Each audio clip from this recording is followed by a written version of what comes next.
Hello? Hello? Welcome.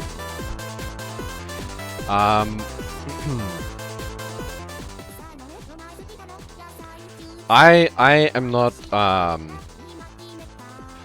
not super familiar with dates. So I wasn't super familiar with the fact that it was Hatsune Miku's birthday today. Had I known a bit earlier, I would have made a Fuki in honor of it. I didn't. But that's okay. I'm gonna switch to here.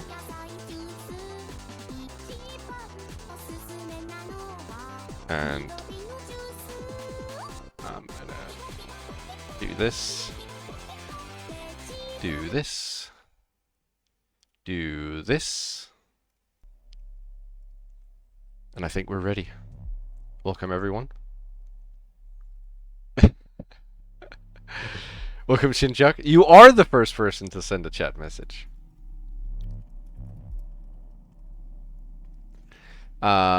We are playing more Sekimeiya. I actually don't know how it's pronounced. Sekimeiya.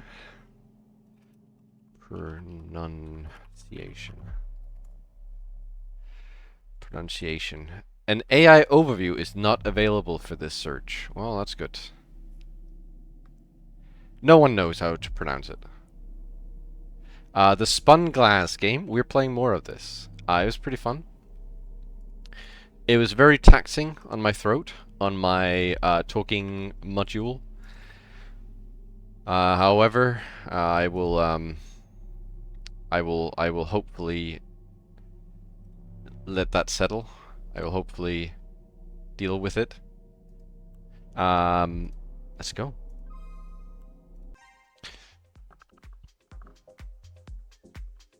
We're immediately greeted by the club beat. Immediately. Not even a second to spare. There's a club beat.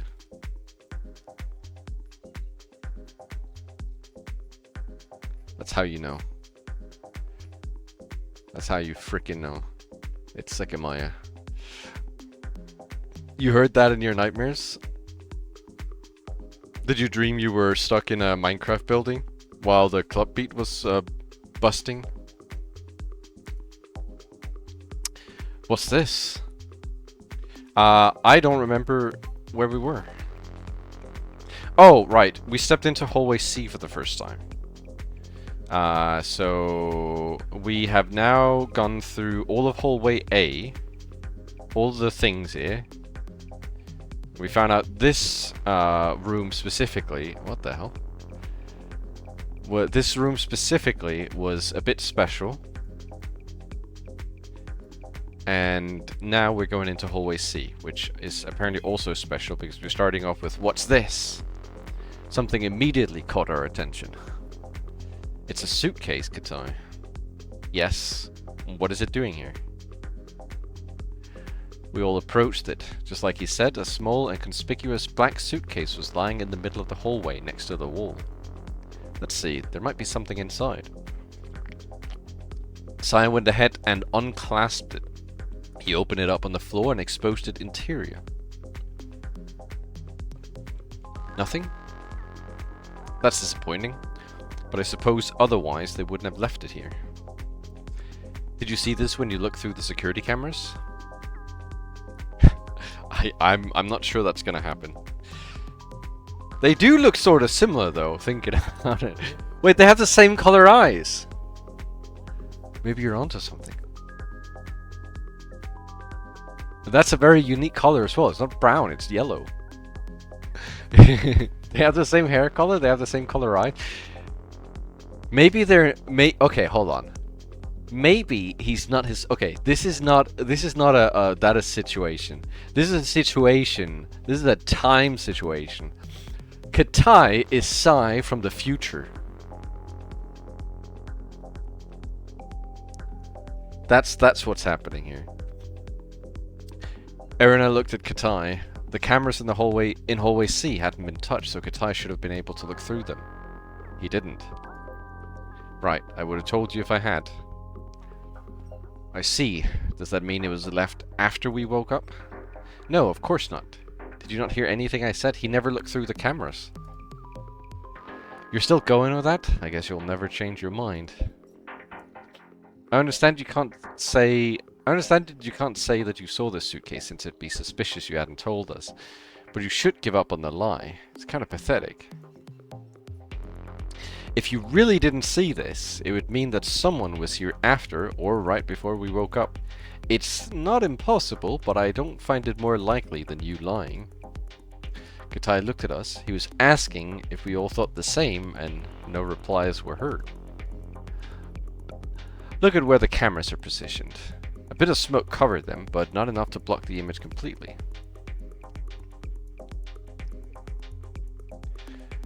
One encompasses the bathrooms, and the other records the staircase and the elevator. This middle section isn't shown at all. Even if the suitcase was here, I wouldn't have seen it. That's why none of us saw it earlier when we briefly looked through the monitors. I figured you'd say that, but it's only an excuse. If you actually inspected this floor, there's no way you never came across it. I inspected part of this floor and didn't see it. Not because I didn't come here, but because it wasn't here yet. I see. It's a shame the recorded footage just so happened to stop being accessible. You're right. That is unfortunate. It'd be an easy way to prove myself. Sai and Isla continued examining the suitcase, but they didn't find anything. No smaller compartments appeared to exist, so it was actually empty. Look, I can see traces of the smoke. Oh, right, there's no way it was hit directly though. Yeah, perhaps it made contact with it before it had fully faded. I'm not sure. Why was it left here then? If it happened after you looked around, it's a big red flag telling us that someone else is still here. But we already know that. It must have been Naomi. After she did something, she must have wanted to get rid of this and didn't care about leaving it here. It makes sense that she would have disabled the security system before dropping it. He seems very adamant at pointing out that it's Naomi who's done it. That's stupid. Footage is still being recorded, so I doubt she'd care whether we saw her or not. Especially given that leaving the suitcase after we woke up tells us she's here. The culprit must have wanted to get rid of the suitcase as soon as possible, since it's linked to the robbery attempt. Suripo did tell us an individual was found outside with a black suitcase, so being seen with one wouldn't be desirable. If Katai is telling the truth, it means that whoever left it here could have only been Naomi or an unknown culprit. There's technically another possibility, but it's too ridiculous to consider it seriously. When we went to the mechanical room, you all stayed together, right? For better or worse, Sai had been thinking the same. Yes, nobody left the security room. You want to suspect us this openly? Did you two get separated at all when you left? Now that you mention it, yes. I went to the mechanical room while Atsuki said he would inspect the rest of this floor. But what? It was a strange sensation seeing everyone turn to me while I silently waited for Sai to retract what he said. He's messing with you. Probably. We didn't get separated. You aren't being funny. Well, I'm just surprised you don't find us suspicious. Why would we? Even though you left, that's not enough of a reason. No, that's not what I meant. I think you have a good reason to suspect us. Don't you remember when we got back? We said we'd gone to the bathroom, didn't we? Did you? I didn't hear you from under the desk. I bet you regret not accusing us first then. I guess he's sort of right. Did we go to the bathroom and miss this suitcase? It could be Katai was right and it wasn't here yet. Don't take him seriously. We didn't go. Of course, Katai wouldn't really tell the truth, would he? Admittedly, we were a bit late, so we agreed we'd say that we weren't suspected of anything. We never came here, but I knew we should have. Didn't I tell you? So you accuse me of lying and immediately admit to lying yourself. Your arguments keep falling apart. I mean, okay. Surely a liar can point out another liar. Well, that... I mean, they can both be liars. Like, there's only one liar here. We don't really have a way to know when this was left here, but I'd say it's likely it wasn't one of us. It must have been left by the people behind the attack. Right, and most likely before we woke up. There could have been a reason why they had left it here. Like, what? No clue. I'm only saying that because the smoke wasn't released here, even though this exact spot isn't recorded, whoever left the suitcase must have been seen by one of the two cameras. If you wanted to dispose of something incriminating, I'd say you do it in a place without cameras, and there are many. That's true. If it was put here after Katai inspected this floor, whoever did it is back to hiding. Which is why we should keep investigating. Let's finish checking the crystal floor and move up. The bathrooms were empty, so we were ready to move on. Regarding the suitcase, we wasn't sure what to think, but we didn't take it with us. The location where it had been discarded was the only information we had to work with. I didn't want to think too deeply into every detail, but something came to mind. It could be that Katai was right this time. The location someone chose to leave the suitcase was one we hadn't been in. If the culprit left it there before we woke up, I can't think of a reason why they wouldn't have left it in one of the two main hallways. After all, the plan only involved them and the event room at a glance. At no point was it necessary to enter hallway C, which had security cameras.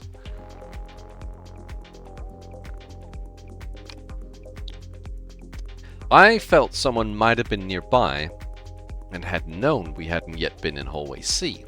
They'd chosen it so that we couldn't be sure it hadn't been there the whole time. If they'd known we couldn't access the saved footage yet, they could have tricked us. If they'd left it in one of the two parallel hallways instead, we would have immediately known it wasn't there before. In addition, that spot wasn't in range of any of the cameras, so we couldn't have seen it while we'd been in the security room. But the trick wouldn't work on Katai, who'd already inspected the area. However, there was a plethora of reasons to believe he was lying. The culprit could have known Katai had never been in hallway C and unaware he had lied about it, placed the suitcase to trick him as well. There weren't many better places to do that. It was true that upper floors existed, but according to Katai, they weren't open to the public. No matter the way I thought about it, it was baffling that it hadn't been left in a room without cameras, like the storeroom. I thought about it as we entered hallway B, and an ominous feeling hit me. If I was right, someone else trapped there was still very close to us. We walked to the first room, which had a sign stuck to its door. When we removed the smoke dust on it, we saw an image of a mop and a bucket. Where are we? Okay. As you see, the cleaning cart is left here when it's not in use, alongside cleaning products and items. Yeah, there's probably nothing of importance here. It's not a big room. Akaro was the first to step inside and glance around. As he'd said, the room was small and only served the most obvious purpose of storing cleaning materials. After stepping in and out, we all agreed that and silently moved on to the crystal rooms in hallway B. We had the first one in front, B6. Once Katai and Isla made sure nothing was off, we moved to the next door. This is the staff room, right? Yes, visitors are not supposed to go in, but it's not locked. So we can't go in? Don't worry, it's fine under the circumstances. Katai opened the door. Behind it we saw another small room. different than all the others we'd been in. Every staff member has their own space here. We use it to leave and pick up personal objects, and it's where we store our uniforms before heading off. I see, so the belongings of some employees are still in these lockers. Isla soon stopped looking interested, but for the rest of us, it was the most notable room yet. Yes, but everyone tends to lock them. Let's see if any are open. I'm not sure we should. We might get in trouble. You kidding me? There could be a phone or something in here. I'd call that incredibly useful. As I said, they're not usually left open. You can check if you want. So I went ahead and tried to open every locker. Shortly, we confirmed that Katai was right. They were all locked tight. You have your own locker, right? Do you keep anything that could be useful in it? No, they do allow us to bring phones in as long as we keep them here, but I never bring mine. What? Right now, the only thing in my locker should be my coat. Can we see it? You want to see my coat? Partly yes, but I also want to see the lack of other things. Like, that's the funniest. Can I just like note this? This is like the funniest sentence in the entire game. You want to see my coat? Do you still think I'm lying? Very well. It's good to see this is something I can easily prove. Katai took a few keys out of his pocket. One of them was one he'd used to unlock the security room. He inserted a small one into a locker and turned it. Without a problem, he opened the door and showed us what was inside. We could only see a coat, but Katai went ahead and brought it out to show that nothing else was hidden behind it. He went as far as to show us every empty pocket. You see, I understand it's easy to suspect me, but I've only been telling the truth. One truth doesn't make up for all the previous lies. Certainly, if the contents of your lockers were harmful to you, you would have claimed not to have any. I really can't make you happy. You have any more requests that would prove my sincerity? No, not really. Katai put the coat back inside and locked it up again. All the lockers were tall and had an extra smaller compartment in their upper part. 3 horizontal bars could be seen in the metallic doors. I don't know why I said it like that. Metallic doors. It could be seen in the metallic doors, slits that allowed us to somewhat see the interior of those smaller compartments. However, I couldn't spot anything of importance, so darkness concealed what was in them. Everyone was listening closely to the conversations between Katai and Sai. Sai had continually reiterated that Katai was openly lying to us, so it was no surprise that they wanted to form their own thoughts. Sai knew nothing would be found inside the locker, so I suspect he wanted to see that coat. If it was the same one he'd seen Katai wearing in the lobby, it could back up his identity. Since he didn't react to it, it's fair to assume it was the same one, but it doesn't settle anything. One extra step of his impersonation plan could have involved changing the locker's content while we were unconscious. Could there be a way to force open the lockers? One of them must be Naomi's, so it's interesting to look inside it. What? No, please don't think about that. There are no tools to do it with. The lockers are quite sturdy, and I'm sure Ashia would not be happy about it. Similarly, I'm not happy with spending 12 boring hours here without getting to conclusions. Right now, Naomi is very suspicious. And what if she is? What do you think you'll find inside her locker? I'm letting you overstep a little. You shouldn't be allowed in this room, but I will not be giving you free rein. Please get this idea out of your head. You know, something just struck me. This is like the most stupid thing ever, but it's just like a funny thing that struck me. The game takes place over like 12 hours. Like that's the allotted time that you are inside this place, right? But if you look at the Steam page, it says that there's 40 plus hours of compelling mystery. And I'm like, how do you... Okay, that doesn't make any sense if you think about it, right? Like, how is there 40 plus hours when it's only supposed to take place over 12 hours? There's something wrong there. That math doesn't add up. Something's not right here. Oops. I'll keep thinking whatever I want, but I agree. It'd probably be a worthless hassle. If Naomi is the culprit, she must know how suspicious she is.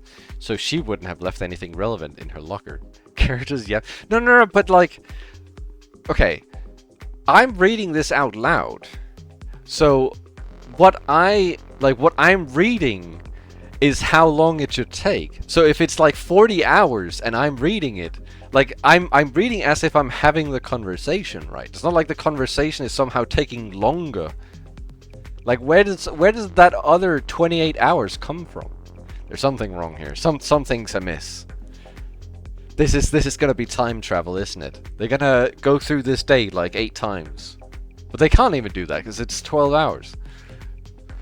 12, it's gonna be 4 times, and the last time they managed to escape early. That's what it is. That's what I'm saying. Isla tucked on Erina's clothes. Let's go, there's nothing in here. We kept moving at a good pace until we had searched through the remaining 5 crystal rooms in hallway B. They all looked the same and nothing felt out of place. This is it. We knew that if someone was hiding, it wouldn't be easy to find them. Yeah, it's already past 10. One more person is confirmed to be with us. So if she hasn't appeared yet, she must not intend to show herself. Sai and I considered that Naomi's body might have been hidden. If that's what happened, it's likely no one else is hiding. The main point that indicates otherwise is the suitcase. I think you should do distinct...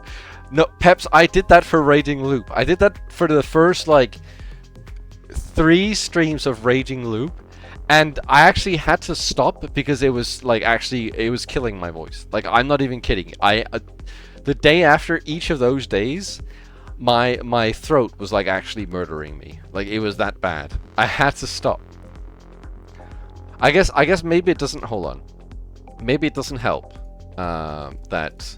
Hold on, I'll show you guys. Because I assume... I know definitely... Shinjuk, you weren't here for that. That's not all the characters. What? Why do they have like a thing that shows all the characters and then they don't have all the characters? Okay, we'll take this one. That's not all the characters either. What?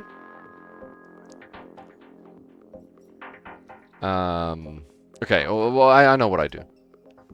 This is some of the characters. That doesn't work. Does this work? No. Crunchyroll? Are they making an enemy for this? Crunchyroll Raging Loop? Here, I will show you guys.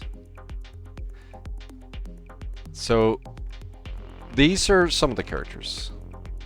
I am not doing anything right here. These are some of the characters. I'm gonna remove the text at the bottom, make it a bit easier to see the characters. There you go. These are some of the characters, and these are the rest of the characters.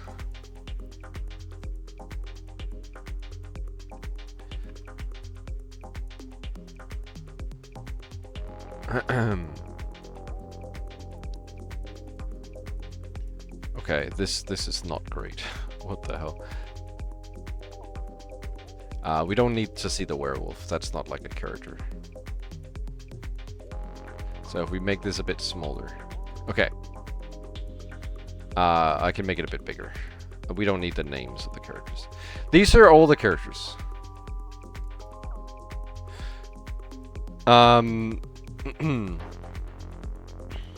So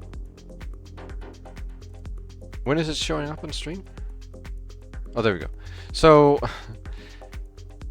the top the top group is pretty easy. First of all, there's a lot of female characters.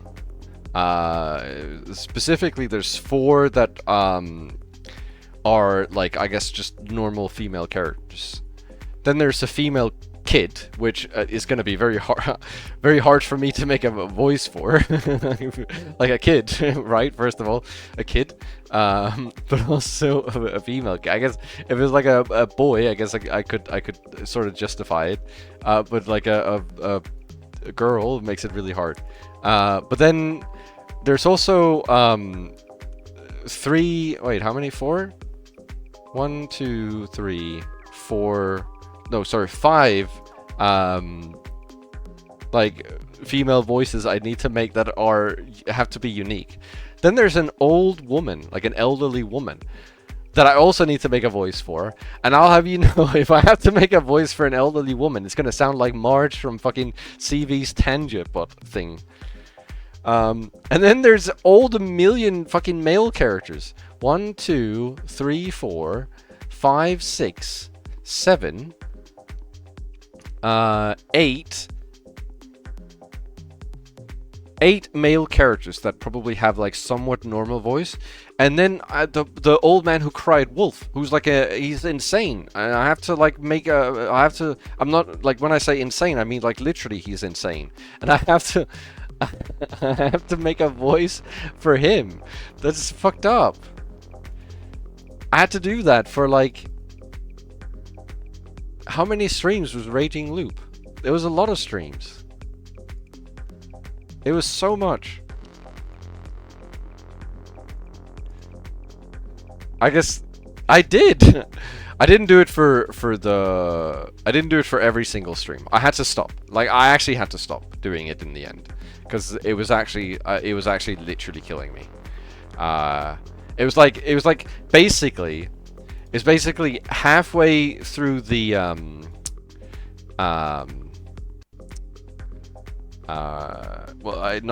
I guess maybe halfway. Like, more like 65% through the stream, my voice started sounding like this. Like, I had to strain my voice just to say something. Let's see, playlists. How much was Raging Loop? 14 streams? Holy shit.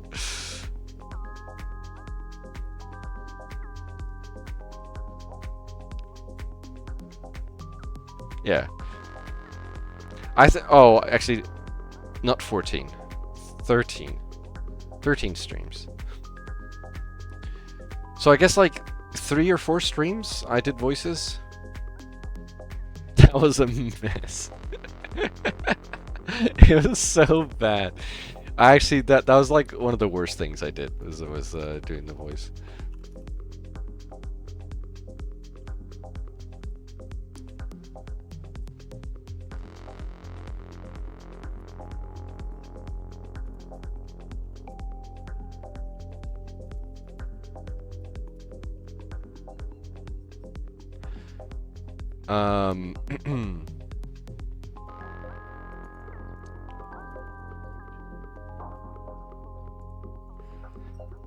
All right.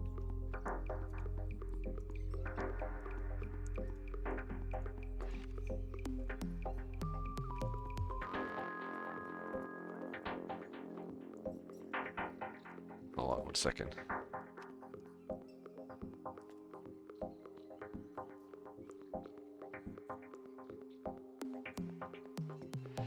Need some practice. I think maybe I should have some practice for maybe I should have some practice for voice acting, I guess. I actually did want to do some sort of voice acting, but all right. Sai and I consider that Naomi's body might have been hidden. If that's what happened, it's likely no one else is hiding. The main point that indicates otherwise is the suitcase, but if Katai lied about it, he could be the one who hit Naomi. We'll have to move up then. We might find something interesting on the other floors. Our priority should be to understand the structure of this place and find Naomi. We'll have many hours to go after that, which won't make it easy for anyone to stay hidden. I do still stick with what I said earlier, or rather yesterday, that I wish there was more action happening than talking at this point. Rating Loop already had action at this point, and I do sort of wish that. I guess it is a visual novel, but I would like with a mystery visual novel like this, I feel like they've done a lot of railroading.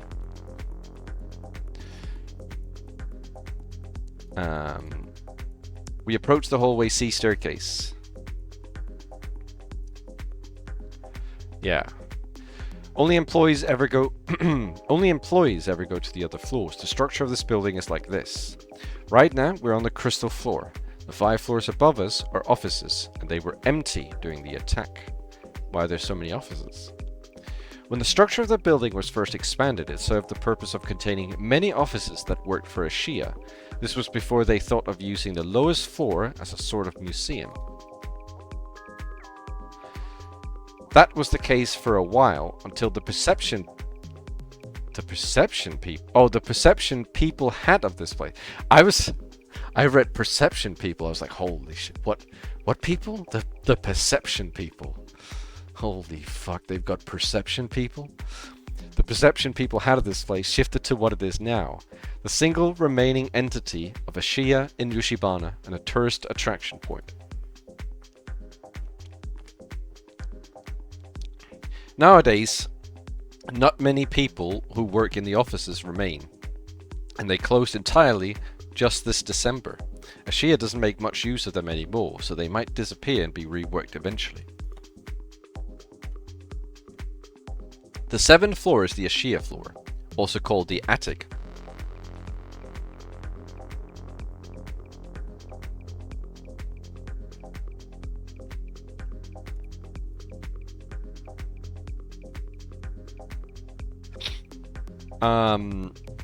I explained that one earlier. Can we go in there? There's no way. As I said, I've never entered it, and only a handful of people who remain here have. Ashir are very fond of it, since it's where they once lived. Or at least, that's what they claim. Regardless of the reason, they want to preserve it well. How would we go about getting in? I mean, Rating Loop was also sort of I guess Rating Loop was a bit different, because Rating Loop was...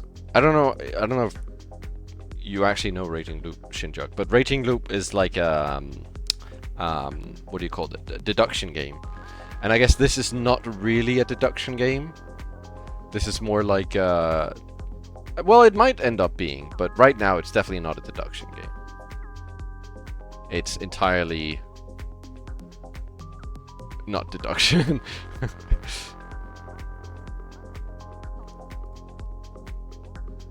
How would we go about getting in? Like most places, you enter with a key, one that I don't have. Katai pointed his fingers up the stairs, where a door prevented us from making it all the way up. How would we look all the way up the stairs? What? Oh, okay. Okay, never mind. I have the key for this one, since it only keeps us from accessing the offices.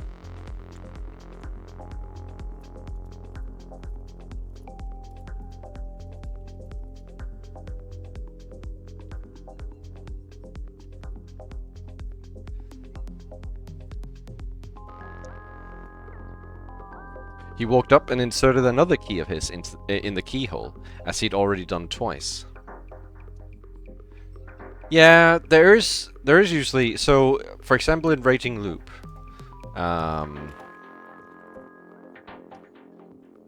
okay. That's not at all what I expected. I probably... It looks like I won't be able to show it. I was going to show the map in Rating Loop. But Rating Loop, you actually start with like going down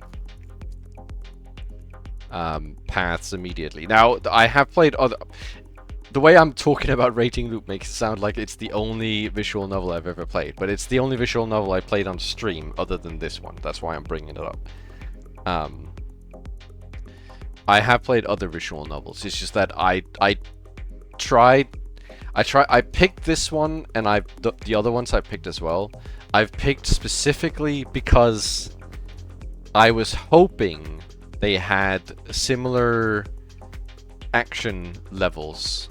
I didn't play Doki Doki, but I have watched a lot of people play it. It's not, yeah, it's not, Doki Doki is not really the type of visual novel I would play.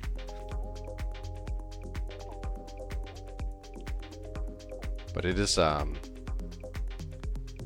something I would watch. He walked up, I think I've read that. Unlike previously, however, the door didn't appear to smoothly unlock. What? It's not letting me. Hold on. Sai stepped up to him and twisted a knot and pushed the door forward. It was open. Oh, that's strange. Sometimes this door is left open, but it's weird that it was now. Nobody has worked upstairs in 2 weeks.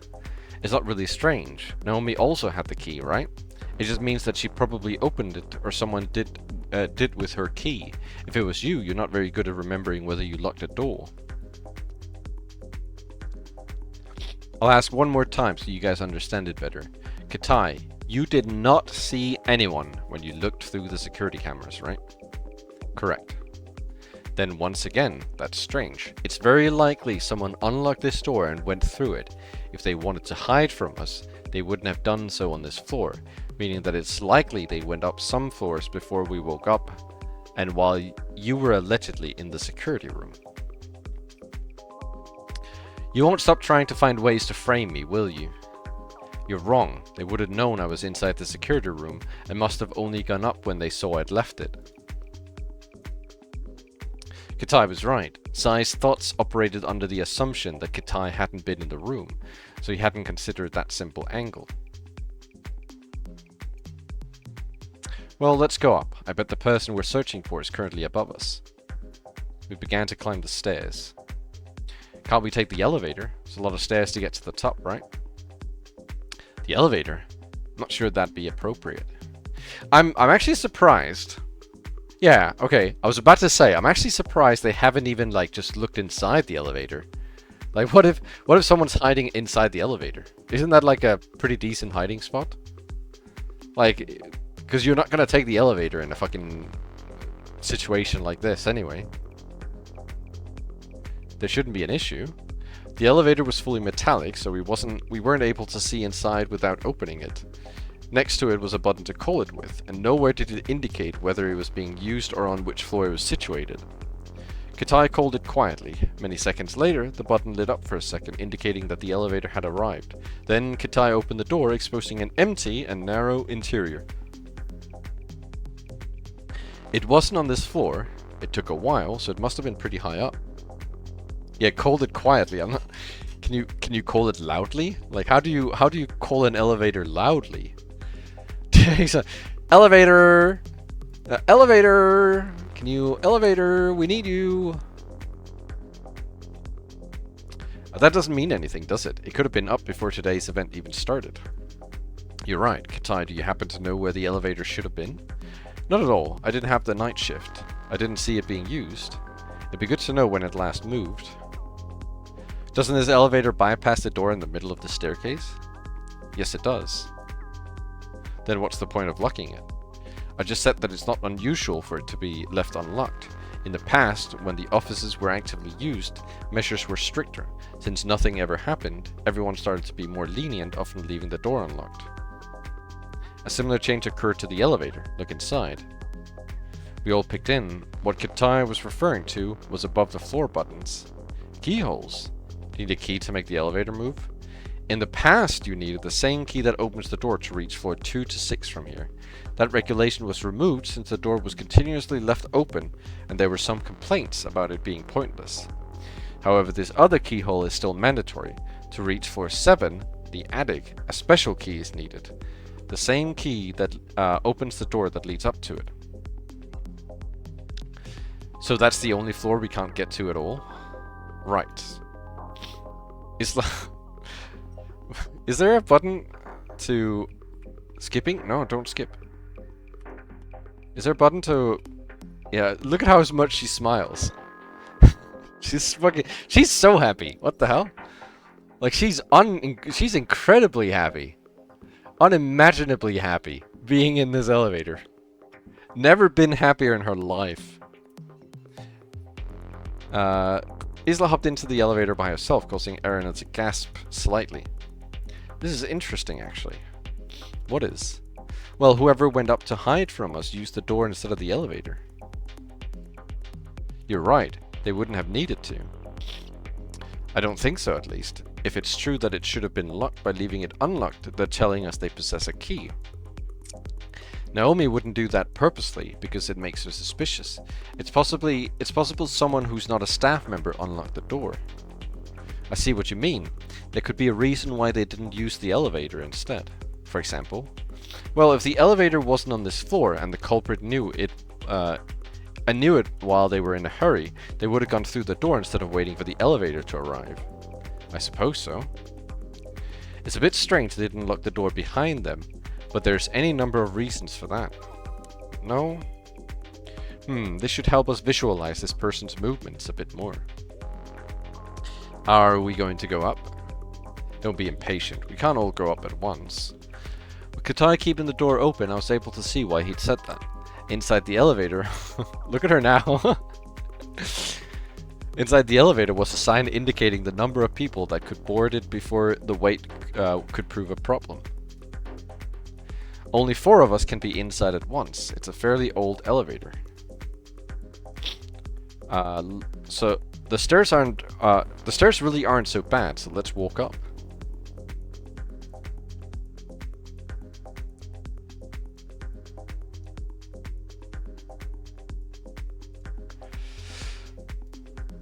No, I want to use the elevator. We hadn't yet had an issue with Isla's behavior, so we didn't want something so trivial to put an end to that. Sweetie, come on, we can't demand things like this. I want to use the elevator. If not, I could just stay on this floor and go back to the Sekimeiya. It's fine, we already spent a while investigating and it's getting old. Let's move it along. If someone's hiding from us and want us to find them, we won't accomplish it if we stay together. The culprit has an elevator, stairs, and knowledge of the layout. Much like on this floor, they could easily avoid us. To speed it up and increase our chances of finding them, let's split into 2 groups. Weren't you against that earlier? I'm fine with it depending on the groups. Isla and Erina will take the elevator up to the 6th floor. As long as Atsuki and Shiroya go up with them, it should be alright. Why us? To isolate the least suspicious people, of course. A problem with splitting up would be if someone could take advantage of it before we're able to thoroughly inspect this building. Katai, Akuro, and I will start with floor 2 and progress upward until we meet you guys again.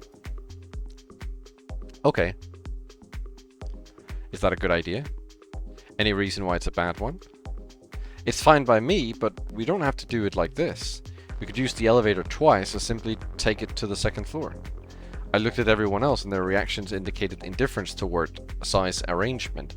It was true that it increased our speed and chances of finding the culprit, and as long as Isla's whim was satisfied, she wouldn't complain.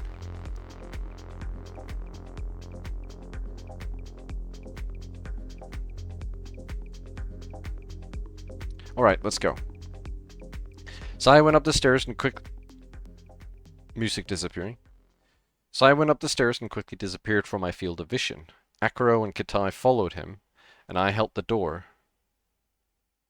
Katai had kept open until then. Let's go too. Oh. Isla went in first, followed by her mother. After Shiroya had entered, I boarded it last and closed the door behind us. This isn't exactly spacious. I'm surprised it's supposed to support 4 people. In the cramped space, Shiroya moved her finger up to the floor 6 button. Admittedly, she was right, since Isla didn't occupy the space of an adult, and ended up buried in the back. As soon as the button was pressed, the translucent secondary doors closed and we slowly began to rise.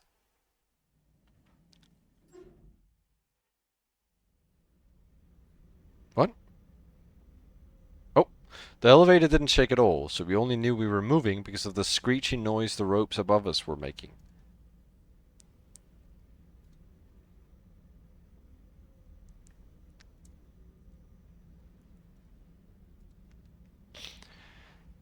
They were a quiet few seconds, and since the doors to the other floors were fully opaque, they were also dim. I felt a vague sense of claustrophobia for the first time since we had awakened.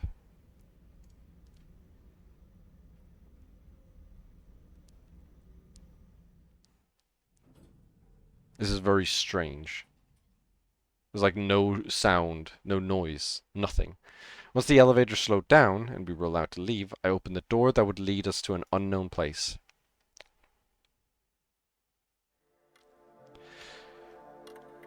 We stepped out and looked around us, along a hallway composed of calm colors extended far ahead.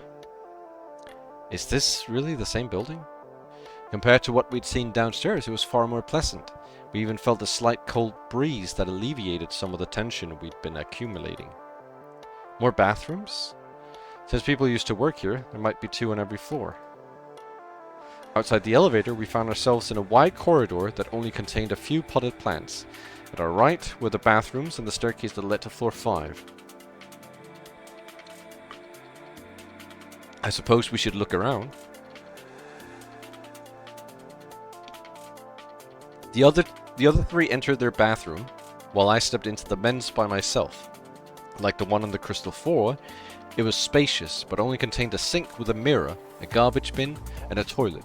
It's immediately evident that I was the only person inside. Okay. Although a potentially dangerous culprit might have been hiding from us, I loosened up a bit. The thought of looking through these huge floors without restriction released some strain from my body, which allowed me to think about needs that had disappeared from my mind, like using the bathroom for its intended purpose.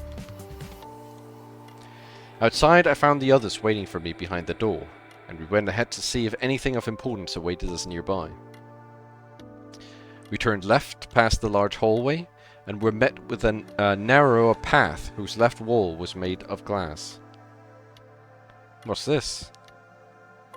These must be the offices. I can only see desks and computers.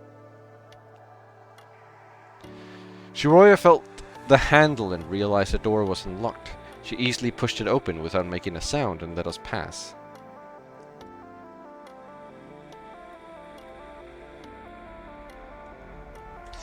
There's another door in the back. This floor is as big as the first one, so it must have a bunch of these to fill the space.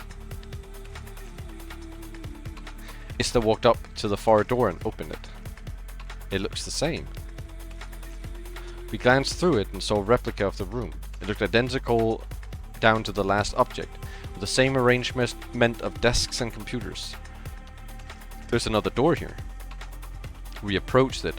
Although the first wall was made of glass, the next 2 partitions were separated by plastic that heavily obscured the other side. Through the door we were able to see that, once again, the 3rd section looked exactly like the first 2. The exception was the lack of a door leading to a 4th.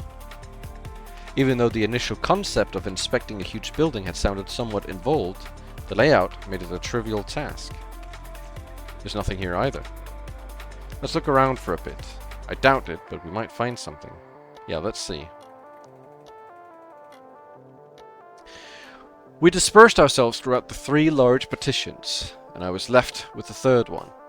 The desks all had drawers, but upon further inspection, they didn't contain anything relevant to us. The only thing of note was that each desk contained a computer tower inside its lower, larger compartment. I returned to the 2nd partition. There are even cameras here. Yeah, I saw them. They do look a bit out of place. No idea what they're so paranoid about. I'm not sure these would help them much. Maybe it was to make sure the workers here didn't slack off. Even though it sounded like a joke, I understood she hadn't intended it as one.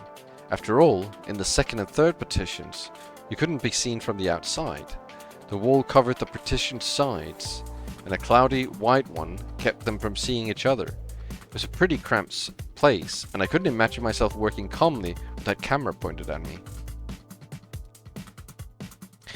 I wasn't sure what the jobs there entailed, but judging from the number of computers, a large amount of people must have worked at once. Adding the fact that 5 similar floors were supposed to exist, it felt a bit excessive. I stepped into the 1st partition to see Erina and Isla looking at a lit screen.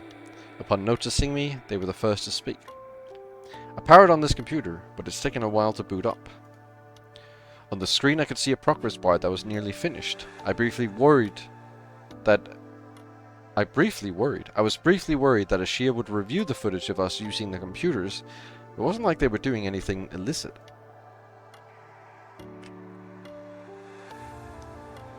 Soon, Shiroya came from the middle partition, and the four of us stared at the same screen.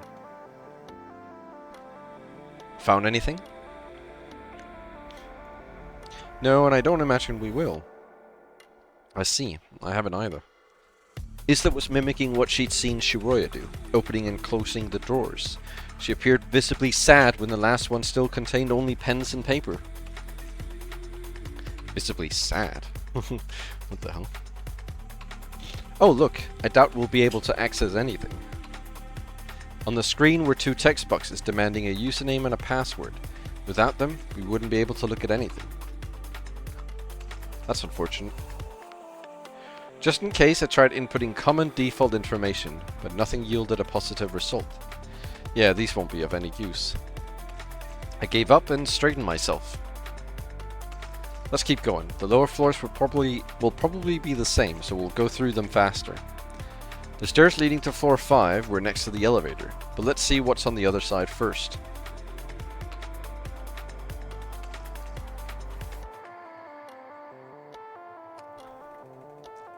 We walked out, Isla holding the door for us. Shiroya gave her a charming smile and helped her before Eren exited. As soon as we turned left, we were met with something I'd seen from behind the glass. What's that for? Oh right, I forgot about these. 2 big windows were in the wall, but as we'd been told, a shutter prevented us from seeing through them. Yeah, they're the windows.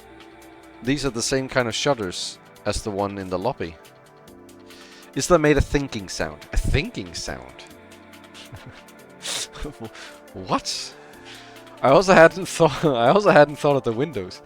And since they were barely visible from the first partition, their purpose must not have been to relax the workers.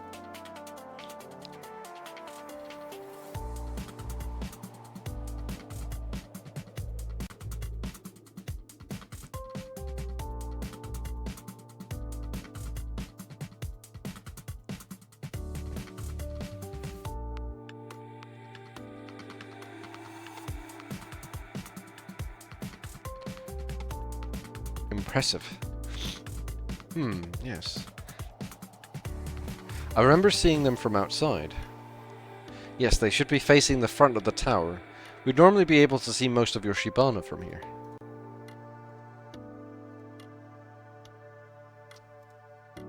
I knew it. Isla approached the shutters with her hand and felt them a bit. They seemed properly sturdy. I'm not sure this would be the most viable escape route for a criminal. We're on the 6th floor, so to escape through here you definitely need special help. Yeah, they took no risks this time. It would be tough, but even this window could serve as an exit with a proper plan. That's what she said. Isla, who had been acting as if she were at home, left us behind and went to explore what looked to be another corridor. After understanding that nothing was to be done with the windows, we moved along too. A narrower path was on the other side of the floor. However, it didn't appear to lead anywhere. Is it a dead end? Oh. Isla turned around when she realized it. As nothing else was left to be inspected, we walked back and returned to the initial hallway. I guess this was floor 6. Let's see if anything's different on the others. We came to the conclusion that it's very likely the culprit is here, so this layout makes things easy for us.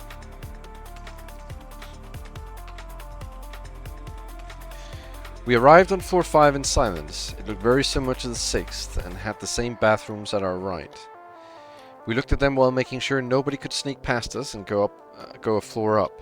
At first glance, the floor appeared to have the same structure as the previous. I inspected one of the plants just to be sure. The soil in these is actually really shallow. I don't think anyone could hide in something in here. The pots themselves weren't hollow either. Nobody could hide anything underneath them. I didn't think anyone had, but in case there was still something else going on, I wanted to have my bases covered. I couldn't actually tell if the plants were fake or not. I visualized the layout of the floors in my head as I considered how likely it actually was for someone to be hiding in them. After walking farther into it, it was clear that it was almost identical. Is every floor exactly like this? They probably are, but we'll have to look at them to be sure. Why is this place so big? Come on, Isla, you're bothering Shiroya and Atsuki. We need to keep moving. Oh. Oh. As long as someone stays in the first partition and can look through the glass, we can make sure nobody moves between the floors unseen. Right, one person always needs to stay out of the last two. Alright. Since we'd seen no stairs going down, I walked to the other side. Yeah, that's what I figured. The stairs going down to the fourth floor are here. I walked back as the others entered the first partition. Once again, the four of us found ourselves in a room full of desks and computers. I've been trying not to think about it, but what if there's someone in one of these next two rooms? What do we plan to do? We went quiet for a bit. She's right.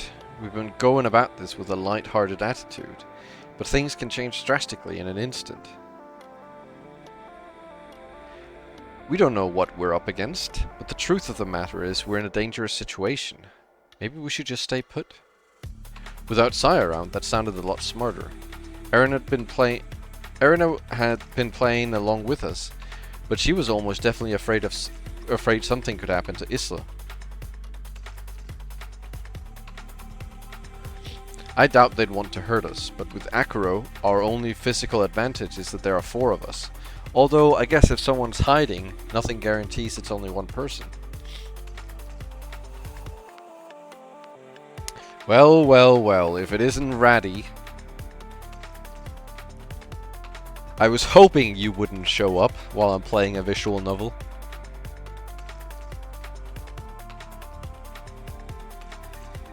Actually, I was just hoping you wouldn't show up in general. But here you are. Just kidding. As our perspective on the situation shifted over a single comment, I slowly moved towards the door in front of us. Even though those walls weren't transparent, they let light through. If someone were right next to them, we'd see a fuzzy outline of them. Slightly tense, I placed my hand on the handle and slowly opened the door.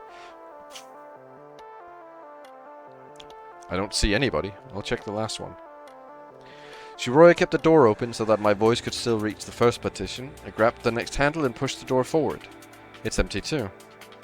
I loosened my grip and walked back to the others. It seemed nobody had been on floor 5 either. See, okay. I want to point out a flaw with what they're doing here. Because he's just walking in and then going out again. If I was smart, if I was trying to hide, I would go to the back over here. Like one of the further back ones over here. Hide, like, on the chair here. Like, lie down on the chair. Like, in, like, a fetal position. And then push the chair in, so it's, like, up against here. Because then you definitely cannot see someone hiding over here. And they're not checking. He's just walking in and then, like, looking and being like, oh, yeah, yeah, guys, there's no one in here. There's no one, like, standing on, like, the stairs or, like, the desk. There's no one, like, just openly standing randomly here. Yeah, I would do that. Should we also look around here?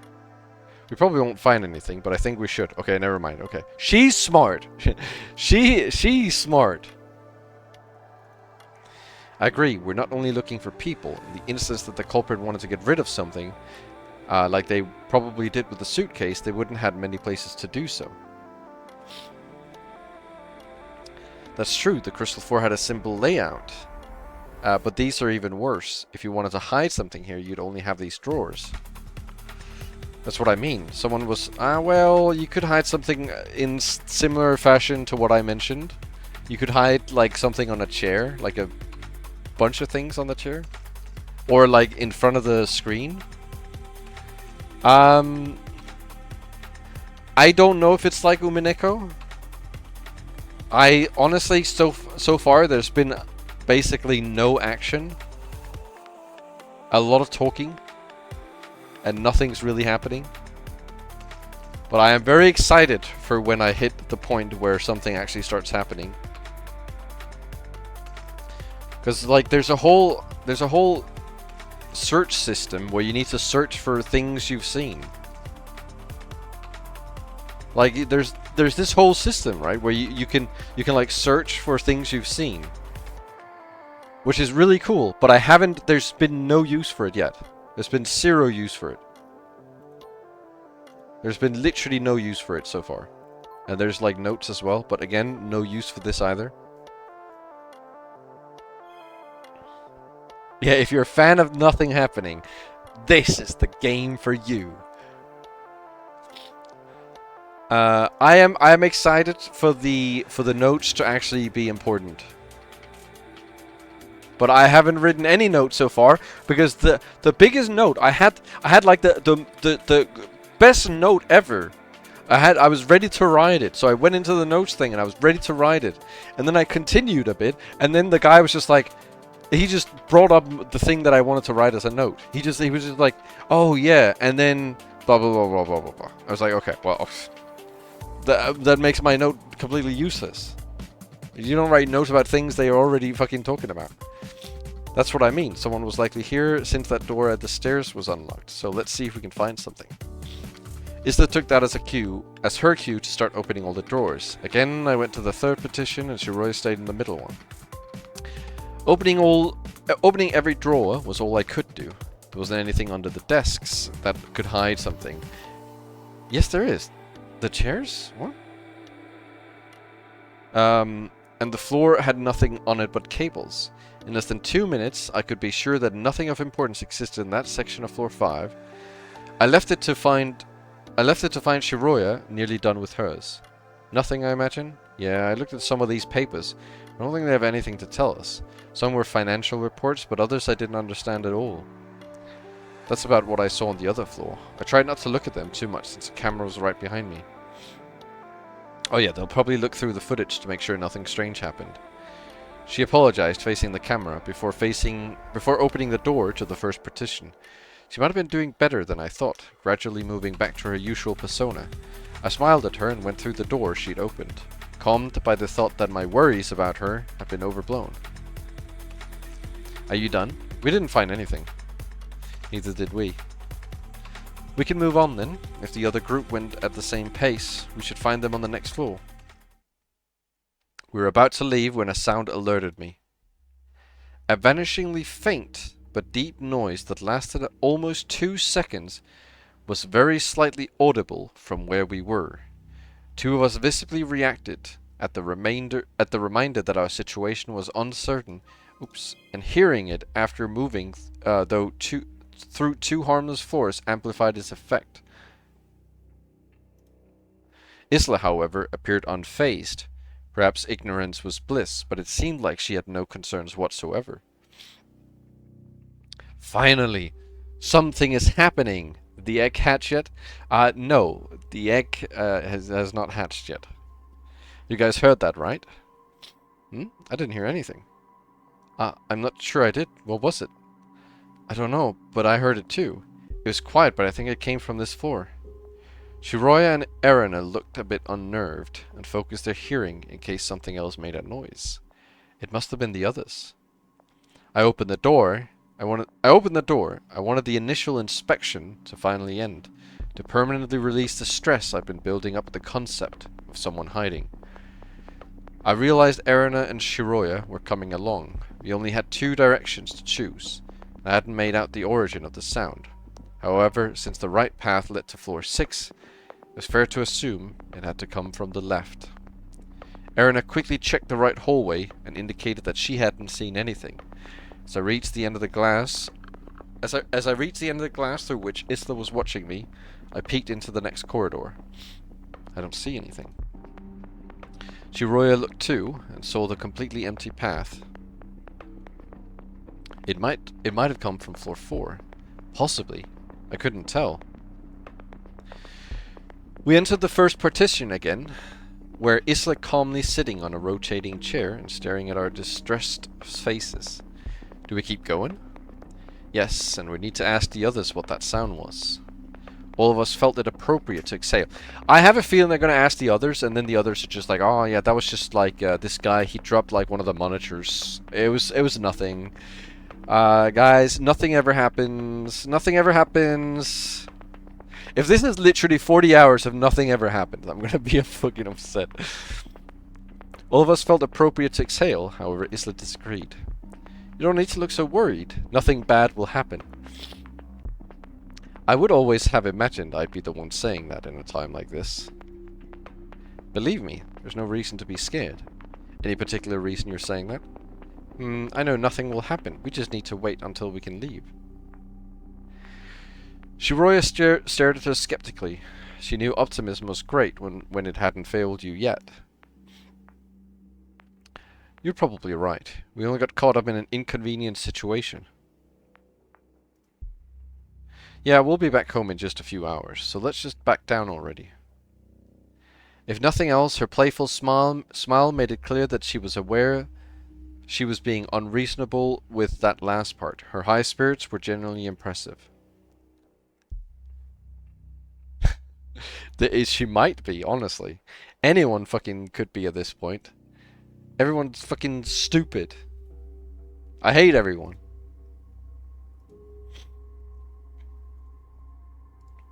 But I'm being serious. We don't need to search for any hidden person. There's no one here. We're searching precisely to know that for sure. I'm already telling you, these floors are a lot more boring than the crystal floor, so we don't need to waste our time like this. Waste our time. If I'd intended to take it seriously, I couldn't help but laugh. Yeah, that's what it's gonna be! There's nothing... Every time something has happened, it's been like, oh, nothing ever happens, nothing ever happens, nothing ever happens. So you know the result of a search that hasn't finished? Welcome, Jedi. Yes! Sigh. Shiroya and Erina's expressions told me that arguing would lead us nowhere. But I was stubborn and slightly curious about her attitude. How can you possibly know that? Because I was told. My brain processed that line as another thoughtless remark she had made up to justify what she was saying. Only after a few seconds of silence that I fully comprehended. What do you mean? Who told you? My friend. Not again, don't take her seriously. She's been acting like this lately. What do you mean? Maybe she's a bit careless, but she's a kid. I don't think it's anything strange. I don't just mean the lies. Her behavior has been changing recently. In what way? Isla, who was right there, responded with a disgruntled look. Well, I've talked to her a bit about this. I don't know why, but a few weeks ago she started talking about this friend of hers. Again, Isla exhaled in a sad manner, as if we're being ridiculed unfairly. She just don't want to believe me, but I know I'm right. I only tried to make you feel better. What kind of friend do you mean? Who are they? I can't tell you that. It's our secret. See, this is what she says. Recently, she started constantly referencing this intangible friend of hers. At first, I was happy to hear her talking about a friend, since the teachers at her school usually tell me that she's more on the lonely side. She's never really talked about her friends until now. But then she made it sound like she was always with them, and kept telling me things that she'd been told. I knew she made it all up because I never saw her with anyone, and the things she'd presumably been told were all things that she'd said before, or things I already felt she would say. We watched my favorite movie together, and it was her favorite too, and she went to the aquarium last month, just like us. You see what I mean? So, she's a girl too? Yes. That's the only thing we agreed we could say. Copyright issues. I'd probably be taking it better if it was the only thing that changed, but she also started to behave differently in other ways. She stopped listening to what I told her to do, spent less time with me, and one day I found out she hadn't gone to school because she didn't feel like it. I really don't know what's gotten into her. I can tell you know what? Again, this is literally a nothing burger. She's hit puberty. She's just in her rebellious phase. I think she's like 10. I don't think she's hit puberty. She's just in her rebellious phase. Like, again, nothing burger. There's nothing going on. She hadn't gone to...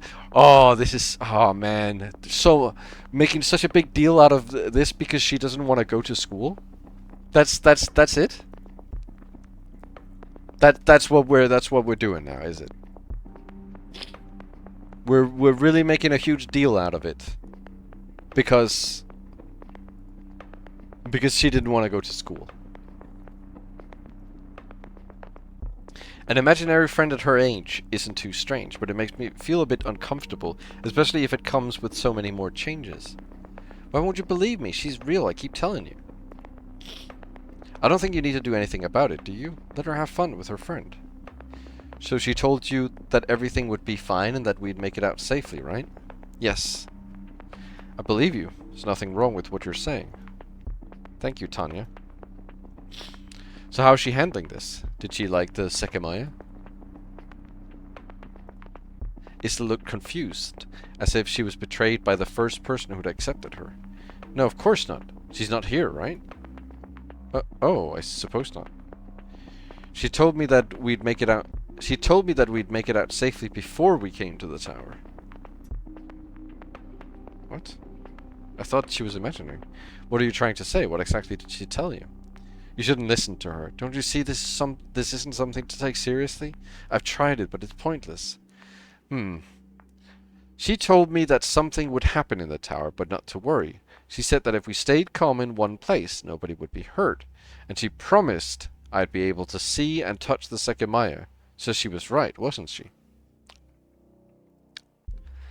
Before answering, I kept trying to make sense of such a confusing bunch of words. I was starting to think that the whole story could be seen in a completely different way, a much more ominous one. You never lied like this until a month ago. What happened? Do you mind telling us details about this person? How old is she, for example?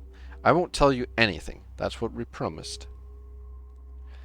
Erna, you said she's an honest kid. Do you think there's a chance she's telling the truth?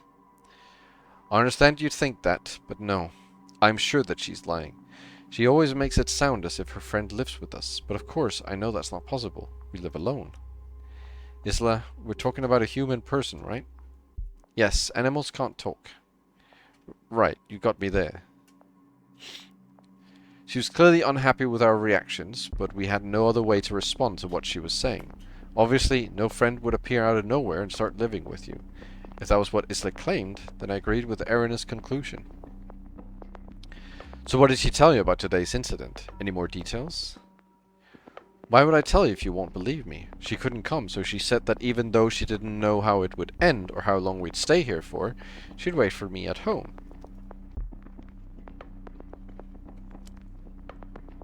She didn't know how it would end? What did that mean? And why couldn't she come?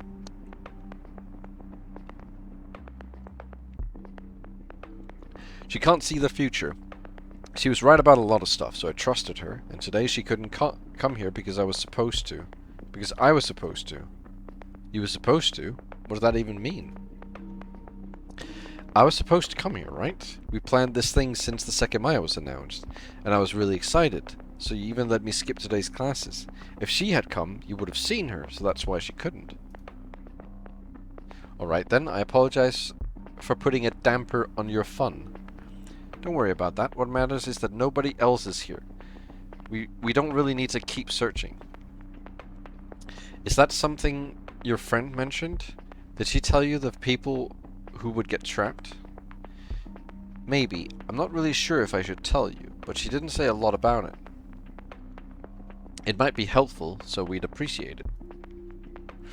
Well, she didn't tell me the names of everyone, but she did say that only 7 people would get trapped, and that if we kept calm, nothing bad would happen.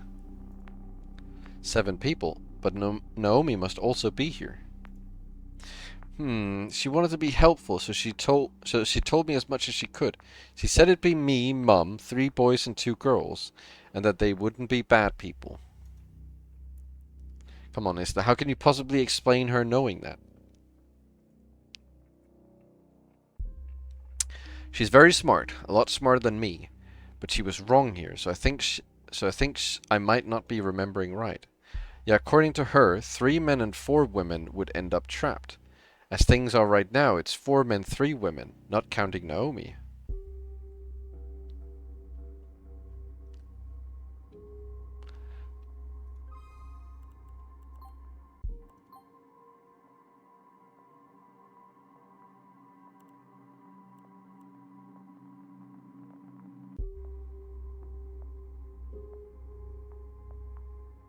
Yeah, that's what I was thinking. I wonder if Sai is, Oh,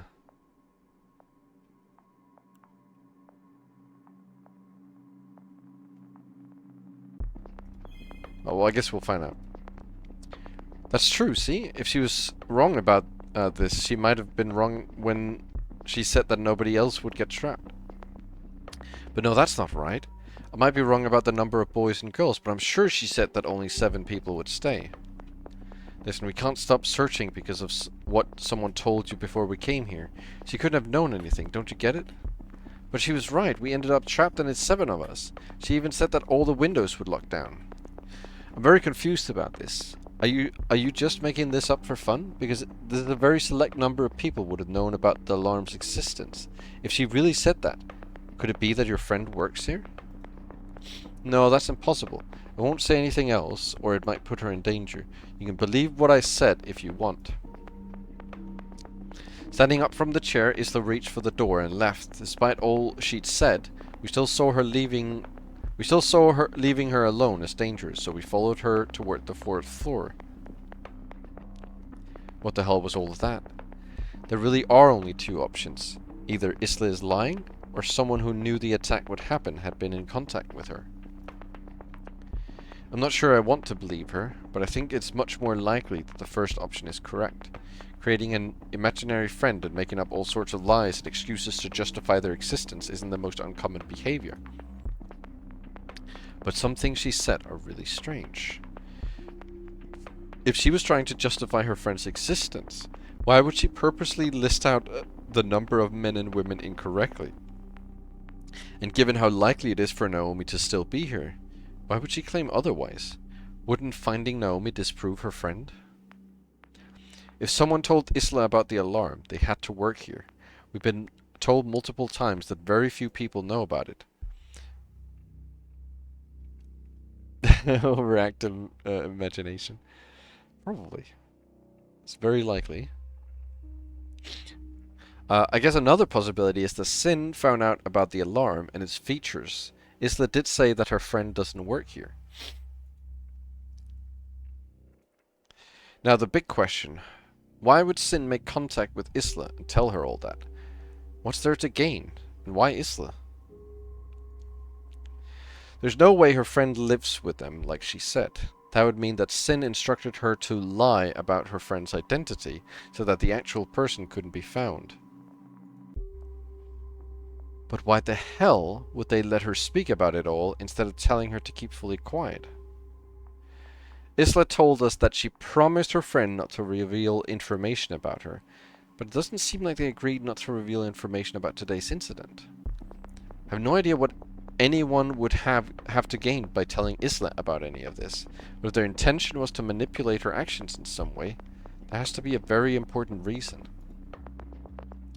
One last thing is that Isla's friend didn't know how things would end. This appears to back up Sai's theory. The plan isn't over yet.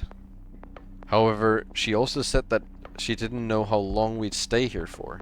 12 hours is the maximum amount of time. Is it possible that depending on how some events play out, we could leave earlier? Incidentally, her friend told her that everything would be fine if we stayed put somewhere. Could it be that Sin doesn't want us to search around the building? I'm not sure how I should be handling this. It doesn't seem as if she was instructed to tell us any of this. She just mentioned it out of honest concern after seeing how worried we were. If none of her actions were coerced and she was only given details, I can't think of a single reason why Sin would do something so pointlessly risky. If her friend is an actual person who knew this incident would occur, it follows that they knew she would end up involved in it. Since I can't think of why Sin would do it, the smallest thing I can construct has, once again, Katai as the focus. The only things Isla revealed about her friend's identity were her gender and the fact that she doesn't work in this building. I've been thinking of Katai as the core suspect, so it's easy to pin him as an identity behind Isla's friend.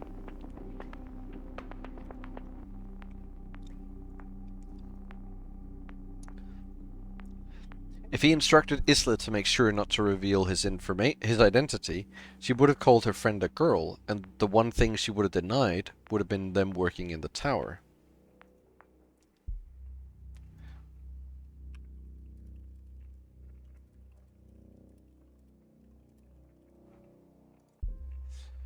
I'm not sure how much credit I should give Isla, or if I'm going off too many branches, but even though she's a kid, she should surely be able to bring things up without making it evident she'd been waiting for a good moment.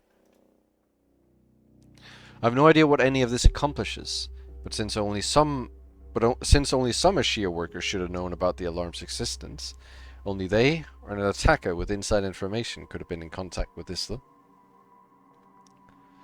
Reasons aside, an Ashia employee could have been relaying information to her. Two happened to come to mind, one being a man and the other being a woman. In the end, though, I went back to thinking that the most likely possibility was that Isla had made everything up. Maybe she had randomly thought of mentioning the number of men and women, but purposely set them incorrectly as an unusual thing. There would have been no reason as an unusual thing there would have been no reason to make up. Maybe she'd intended to say it the right way, but quickly realized that she miscounted. The whole thing really messed with me, and I kept trying to make sense of it as we reached the 4th floor.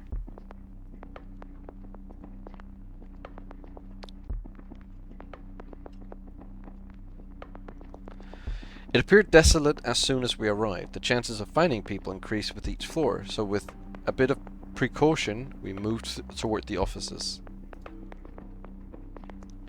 Is the other group not here yet? The first partition looked empty. Once again, we saw the same layout as the other floors. Maybe they found something. I think they would already have arrived here. I repeated the earlier process and quickly deemed 3 partitions empty. Next, there were the 2 bathrooms. However, before we headed to them, I thought I noticed another sound just as faint as the last. It was easy to pinpoint its origin. I peeked into the right corridor and saw 2 human figures standing next to the staircase. They're here. Our attention was quickly diverted. The other 3 with me quickly spotted them as well. Where's Katai? As Isla pointed out, only Sai and Akuro was there. As soon as they noticed us, they stopped talking and gestured at us to come over. How did things go? Anything notable? Again, nothing ever happens. Nothing. Are the other 2 floors like this one? Exactly the same. They only contain 3 big rooms full of offices. Where did Katai go? Why is he not with you? Well, it's not the easiest thing to explain. Sure it is. Naomi showed up and requested to talk to him privately. Huh? Where was she? What? Naomi shouldn't be here. It's time to stop, Isla. Don't keep going when it's clear you were wrong. Why shouldn't she be here? We were about to move up to this floor when Naomi came from the 2nd.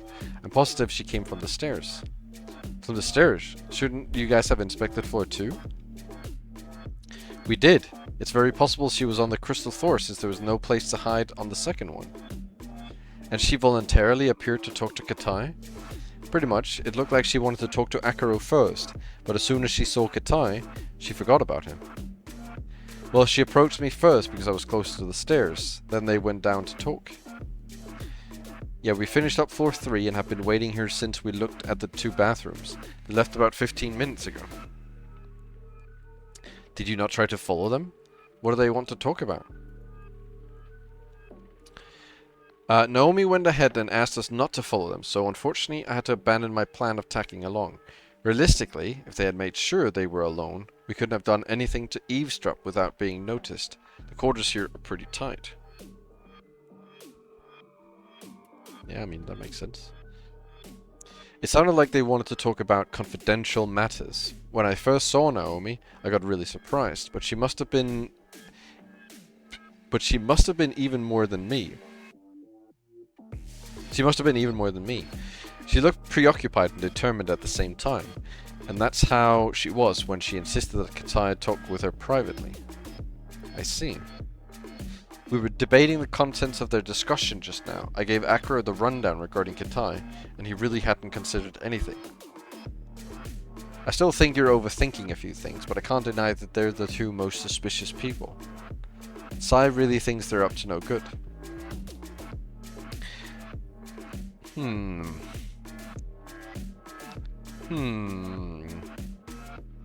What if, when she said 4 women, 3 men, what if that's 1, 2, and me, that's 3. What if Katai is not alive? Or something like that. Who's not alive? Someone's not alive. Naomi's gonna kill Katai, and that makes 4 women, 3 men. Am I being unreasonable? If I was wrong, they would have told us the main gist of it. Naomi might not have been with us the whole time, but she must have been conscious of the situation and our perception of her. Despite that, she barely acknowledged us. I'm still trying to process everything. So Naomi was really here? Doesn't that mean the most likely scenario is that she was the one to leave the suitcase downstairs? Yes, she might not have been aware of how worried we were of her, and openly showed up to talk with the other main suspect. Gitai didn't look like he was expecting it, so perhaps he thought she should have remained hidden. Regardless, it's safe to assume they are now talking about their plan. You should trust them a bit more, since the two of them work here. I think it's very possible they're talking about Ashiya matters. Okay, then why did Naomi hide from us? Why did she appear out of nowhere and not even try to explain anything? Her actions are strange, even if she's on the culprit's side. But her face wasn't the one of someone who suddenly got trapped and looked for people for an entire hour. Her perspective might be different from ours, being an Ashiya employee that's aware of Sin's attacks. And I acknowledge that possibility. Her actions simply make it unlikely. We'll have to wait for... We'll have to wait for them to come back. I'm sure they'll clarify all of this. Yeah, we decided to stay here just to make sure they couldn't escape, but we were also waiting for you four. If there are more than 2 of us, we can split ourselves through the first 3 floors while someone stays here to make sure they're confined below. Wouldn't they be able to use the elevator? Yes, but we would know. I meant to ask you guys about that. A few minutes ago, after Katai and Naomi left, we heard the elevator moving through our floor. Even though we were next to it, we weren't able to determine the direction they were going. But since you took it to the 6th floor, it could only have been going down. We only heard it once. Oh, so that was the elevator. That made sense. It had been a deep noise that had lingered for a bit. Since it was moving, the exact position and floor it had come from hadn't been easily distinguishable. As I thought, none of you used it. That's strange, right? We made sure it was the elevator because it made the same noise we heard when you used it on the lowest floor, even though you decided to go back down for some reason. Even if you decided to go back down for some reason, we found it appropriate to stay here. Are you sure it only moved one more time? Yeah, we were right next to it and only heard it once, so if Katai and Naomi use it, we'll know. We could even call it and keep the door open, that way they wouldn't be able to use it at all. Right, that's what I thought you'd suggest. I stayed here for another reason too, which is why we didn't call it here, and do that immediately. The sound might make it possible to anticipate the elevator. We might be quick enough to press the button before it goes past us. That would trap them inside it, and we could open the door before they could start moving again. I see. The sound from earlier doesn't make much sense though. We left the elevator on floor 6 and heard it moving on floor 5. Like you said, it could have been going down. Yeah, I don't get it. By floor 5, we knew nobody could have been above us. Is it possible someone sneaked past you while you investigated? If all of you were inside the offices without looking through the glass, it could have happened. I really don't think so. I stayed in the front for the most part, and I really doubt I missed anyone. Well, if you didn't, then someone below us could have called it, and what we heard was the empty elevator. Huh? It must have been either Kitai or Naomi. So if you didn't hear it again, they must have called it and then not used it. Right, maybe they wanted it easily available on floor 1 if they needed to use it. We began to hear footsteps in the distance. We all quieted down at the same time, straining to check if we'd imagined it. They didn't stop. The sound became more and more perceptible until it was clear that only one pair of legs was approaching. Let's see what's up. We stared at the staircase where the sound was coming from, until Kitai's white hair peeked from below. When he saw all of us looking, he looked up with a plain expression, stopped moving part way up the stairs. Where's Naomi? We went to the crystal floor. She didn't want to come back. Why not? Why is he alive? Why is he alive? He should be dead. Sai's immediate reaction threw Kitai off, and he took a few seconds to answer. During that time, he looked at the rest of us. It might have just been my impression, but it felt like he was particularly fixed his eyes on me.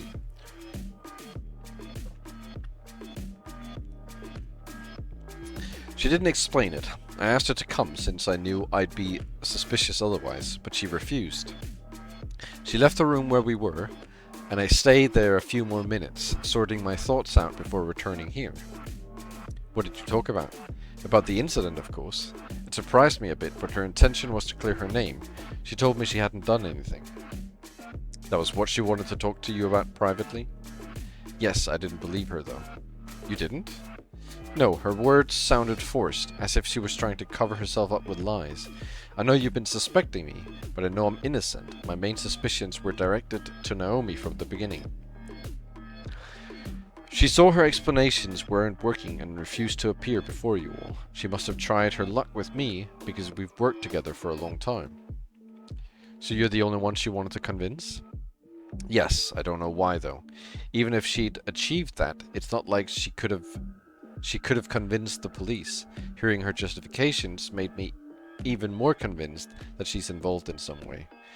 Even though she ran away, I didn't try to find her immediately, since I figured there was no way she could keep hiding. She still has to be somewhere on the crystal floor. Out of curiosity, did you call the elevator? The elevator? No. Why? We heard it moving down, so if it wasn't you, Naomi might have called it. It didn't go up again though. I see, so she's definitely still under us. He might have killed her. Regardless, what did Naomi tell you? What was it that made you suspect her even harder? She spat out nothing but inconsistencies. She said that she'd been trying to find help since waking up. She couldn't answer why she'd gone up to the office floors instead of aiding Erina's group, or staying with everyone in the event room. She tried to make me believe that she'd been searching for people until now, and that, coincidentally, she hadn't found us yet. There's no way I could have believed that. According to her, she had nothing to do with the power outage or the suitcase. She said she didn't see the suitcase the first time she went up, but it was there when she came back down.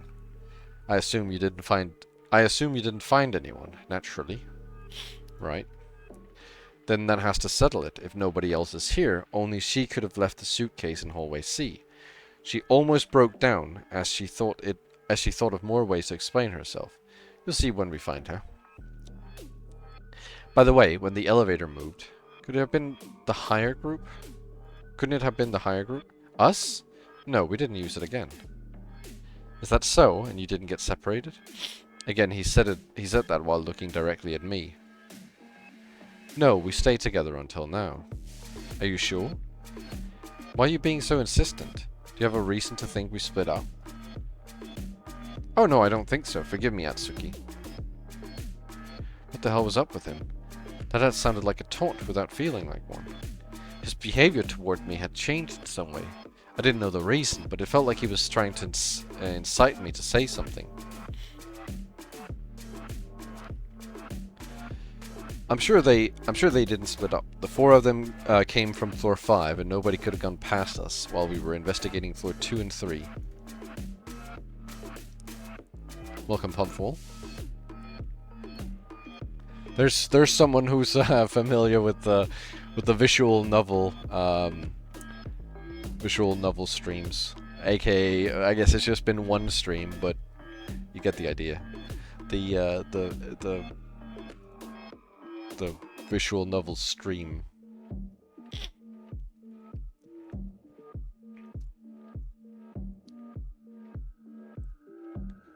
Yeah, it's pretty cool so far. Again, like I've been saying, I hope there's a bit more action soon.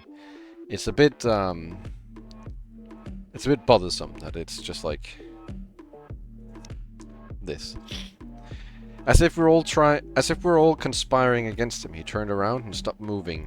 I was a bit puzzled, trying to understand how to interpret his new attitude. Well, we will always be able to check the security footage once that's fixed. For now, we should make sure to find Naomi, I'd say. Implying one more time that there was more to our actions than we'd let on, he breathed slowly and started to go back down without turning around. Someone should stay here in case Naomi tries to go up. The rest of us will split downstairs to make sure she's found. Another person will be needed to stay on floor 2 to make sure she doesn't intend to pointlessly go hide there. 3 will be enough to inspect the whole first floor. One person will stay in the lobby, the other in hallway C.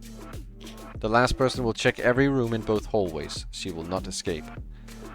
The person at the lobby will look through hallway B. The one at hallway C will look through hallway A.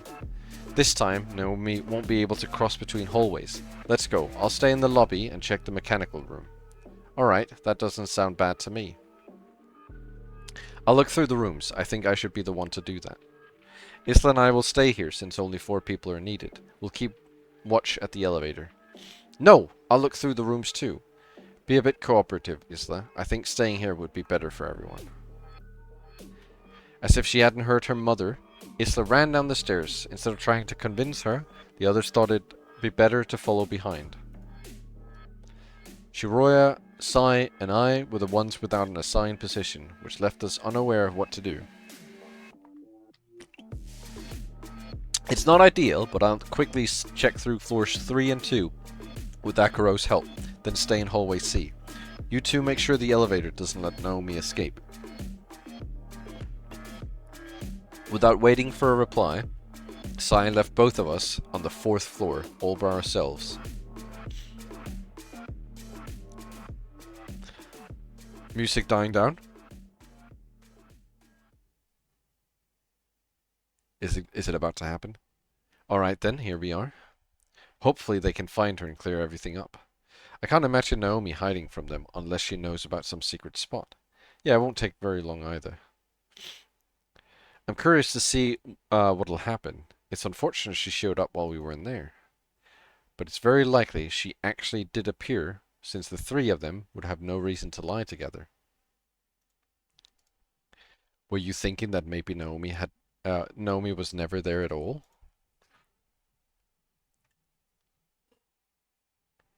No, not really. I just couldn't take it completely seriously since we hadn't seen her. You thought Kitai was lying to us earlier, right? Have you changed your mind? Thinking back on what Kitai had just said, I wasn't sure how to approach it.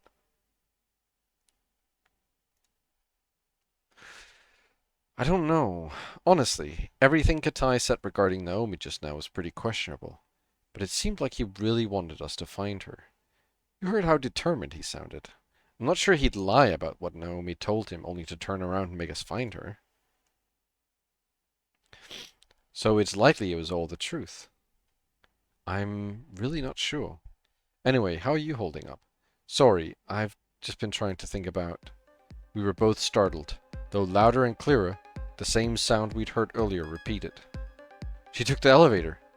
Why would she run away?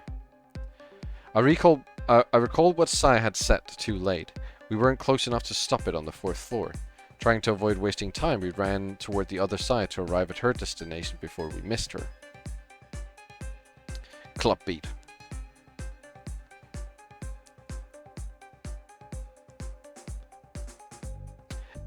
In our defense, we'd heard the sound when the elevator had been about to pass us by, so stopping it in time would have been possible. We should have just kept it open. I didn't think she would actually go up. And I didn't think fast enough, damn it. Sai just wanted us to keep them in place.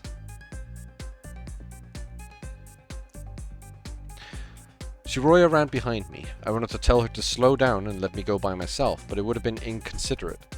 If I thought going up was dangerous, I would have tried to make her stay behind. But Naomi was presumably running around defenseless, so the odds were probably in our favor. Even though the floors were very wide and the path to the next one was straightforward. Straightforward enough to make it a quick trip. We arrived on floor 5. We thought the elevator hadn't stopped there because it seemed to linger for a bit too long. But I still quickly went through the 3 partitions while Shiroya stayed next to the first door. And as I thought, they were empty. I met Shiroya by the door with a dubious look. We would hear it if Naomi used the elevator to go back down, so there's no way she'd make it past us unnoticed. Nothing, she must be upstairs. We directed ourselves toward the 6th floor, but Shiroya stopped me. Hold on, let's check this. She tried to open the elevator, but the door didn't budge. Since that meant it was above us, she pressed the button to call it. Shortly, the button lit up orange in silence. Then Shiroya opened the door and we saw the empty elevator. With how fast it got here, it must be on the 6th floor. Technically, there was just one more possibility, the attic. But you'd need a unique key for that, and Shiroya was right. The elevator only took a few seconds to arrive, indicating that there had only been a single floor of separation. By moving it, we'd also prevented Naomi from using it upstairs. Now the question is, could she have gone to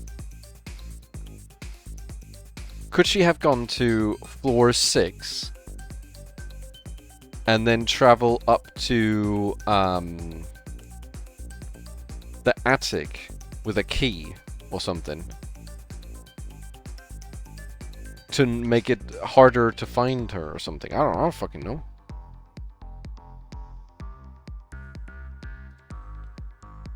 No, that's physically impossible. Okay. Well, that's that settled then. We quickly went up to the 6th floor where the elevator had been taken. It was only used once, so someone was definitely here. Naomi was very close. The bathrooms were empty, so she had to be farther ahead. I'll go check, make sure nobody can leave. What? It might not be safe, don't just go alone. With a meaningless head gesture, she ran off, and she left me by myself. She was clearly not content with the thought of waiting behind again. I knew I had to go with her. Letting someone escape was far less important than letting Shiroya confront potential danger, but I couldn't bring myself to move. She had disappeared from my field of vision. Given the layout of the floor, she wouldn't... Hold on. He could have easily gone with her. Why, he could be here. What is she gonna do? Like, fucking crash through the wall? Why can't he stay here? Then he can see up here. He can see through here. He can see down here. And if they come out from here, he can stop them. I don't understand. Also, I'm almost certain that probably fucking a secret door up here to go to the 7th floor. And that's where she went. She wouldn't be able to make sure nobody could sneak past her, so I had to wait behind in anticipation. If she first checked the opposite corridor and someone was hiding in the offices, they could then escape. If someone was in the corridor, she chose to first inspect the offices, they could also escape. However, that didn't actually hold up perfectly. To inspect the corridor, she would only have to see if it was empty from a position that would still let her see the inside of the first partition. That could let the culprit escape, but at least they'd be seen. I felt like she'd known I'd been about to ask her to stay behind, and had chosen to reverse our roles before I had a chance to act. Trying not to let undesired thoughts get the best of me, I attempted to stay calm as Shiroya had asked. Almost half a minute passed and I began to get impatient and a bit anxious. While the floor was big, it was also silent, except for air movement. If she felt she was in danger, I would be able to hear her shout easily. Only a few seconds after that, I snapped. What was I doing? Standing there and leaving her up against an unknown person who'd been involved in the attack. I prepared to take off running as soon as the realization finally came to me. But before I could, I saw Shiroya's figure come out of the narrow passageway. She approached me slowly and noticed my anxiety. Did something happen? No, nothing. You took a bit, and so I started to worry. Oh, really? I'm sorry, I didn't find anyone, though. How's that possible? There should have been someone. I know, but look, this is what I wanted to show you, huh? Once again, she walked back to where she'd come from, instructing me to follow her. She found something important? I knew it. Instead of stopping in front of the offices, she continued towards the other corridor. Earlier, we thought this place was empty and completely missed a door. What? See, look, but it's closed. She was right. At the far back of what had appeared to be a dead end, there was a small door that we'd entirely failed to notice. It's not added to the map! Oh, of course. We were told this door existed. It looked just like a plain door. Instinctively, I reached for the doorknob and tried to get it open, but to no avail. It was tightly locked. Under it was a big keyhole that would require an equally big key to unlock the special section of the tower. Ah! Now it's there. Attic. I knew it. So past this door must be the attic where Ashia lived for years. Yeah, it has to be that. There must be different stairs leading up to it, since it's a floor higher. Right, so it's very likely whoever came up here had a way to open this door. There's no other explanation, really.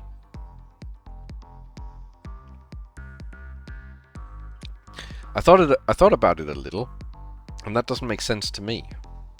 I looked through this corridor first, and since you were covering the only exit, I knew I had plenty of time, so I walked farther and realized we'd missed this door.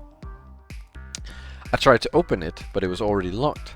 Then I went to the offices, which were empty.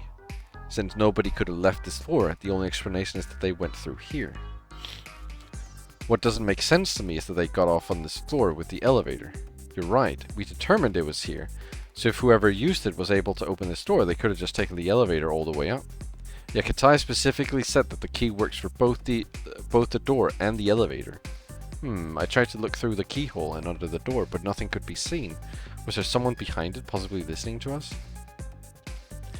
We went up fast, so I doubt they could have taken the elevator up to the attic and then sent it to the 6th floor to conceal where they'd gone.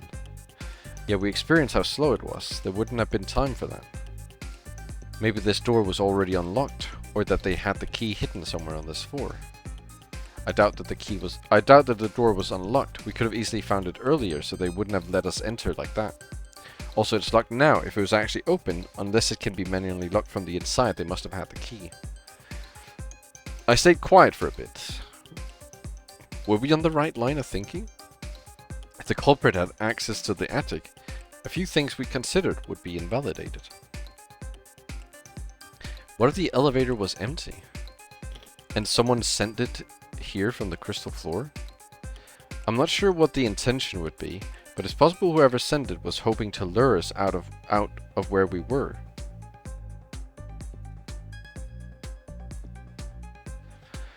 Oh yeah, if they wanted to get us to the 4th floor, they could have just sent the elevator to make us follow it. But that seems pointless. It'd give them time, but they'd still be concerned. Or they'd still be cornered. It's not that difficult to inspect every floor. And Sai did say that he would check the 2nd and 3rd floor before staying in hallway C. Unless he was the one who moved it, the culprit would have also had to make it past him. Such a theory sounded very unlikely, but it was right. But if it was right, we'd soon find out.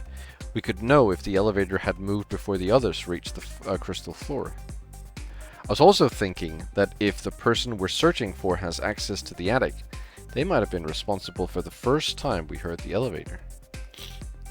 We made sure floors 5 and 6 were empty, but if that person was one floor higher, they could have called the elevator resting on floor 6, then gone down with it.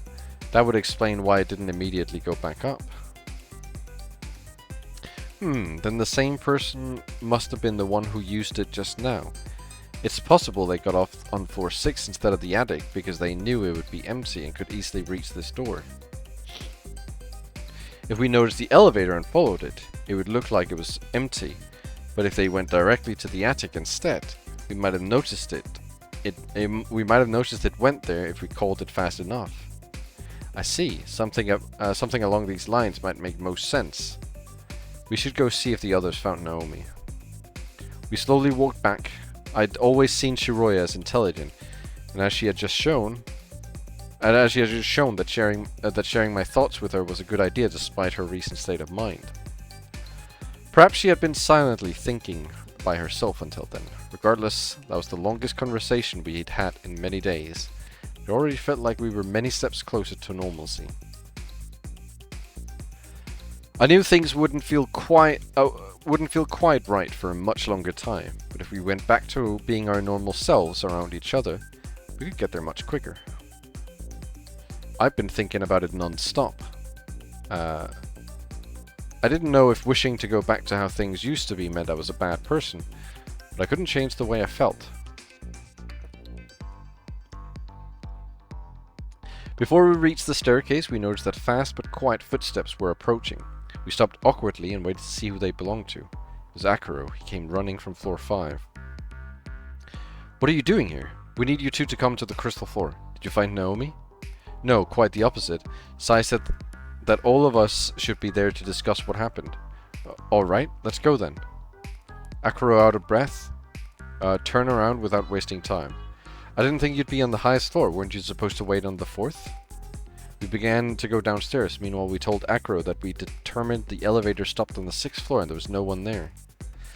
Our conversation continued as we quickly circled through floors 5 and 4. Akuro was hurrying up a fair bit, and he hadn't given us much context.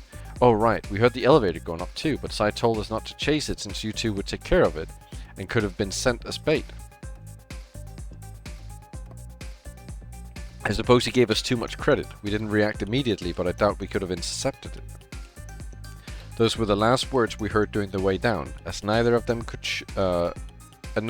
chose to reply with anything else. Once we'd made it to the last set of stairs, we slowed down our pace, as I began to think about what could have happened to warrant the demand of our immediate presence. The others were all next to the stairs, waiting for us. That took a bit. Where were you? On the 6th floor. Oh, so you had to check every floor? I just ran up hoping to eventually find them, and they said they hadn't seen anyone. It's where the elevator stopped, but we're not sure anyone came out of it. So I was right. For some reason, they just wanted it to be followed. I doubt it, honestly. They could only gain time by doing that, and given there are 11 hours left, it seems silly. It's possible they don't know that they've been trapped here for 12 hours. They've been trapped here for 12 hours, but they can't simply be trying to buy themselves time. I think they actually might have escaped by using the elevator. How? Before that, why don't you tell us what happened? Was Naomi here? I couldn't see her, so it was safe to assume that wasn't the case. I wanted to get straight to the point before suggesting that the person hiding from us might have had access to the attic. We haven't looked through the whole floor yet, actually. I quickly made sure nobody was on the 3rd and 2nd floors, while the others prevented anyone from sneaking past. That was when the elevator was used, and I assumed you couldn't stop it. No, we weren't expecting it so soon. Whatever, we went to the 1st floor, and we did what you heard Katai propose. He went ahead and looked through the lobby and the mechanical room. When he was done, he stayed next to the door leading to hallway B. Akuro began to look through the hallway B rooms since he'd looked at all the bathrooms previously. Isla wanted to join him, so Erina had to follow behind. The 3 of them started to enter the rooms while I stayed here looking at the hallway A so nobody could escape. Since the elevator had already gone up, it was pointless to call it and leave its door open. I couldn't see the 3 of them looking inside the rooms since I was staring at the other hallway and blocking the staircase though.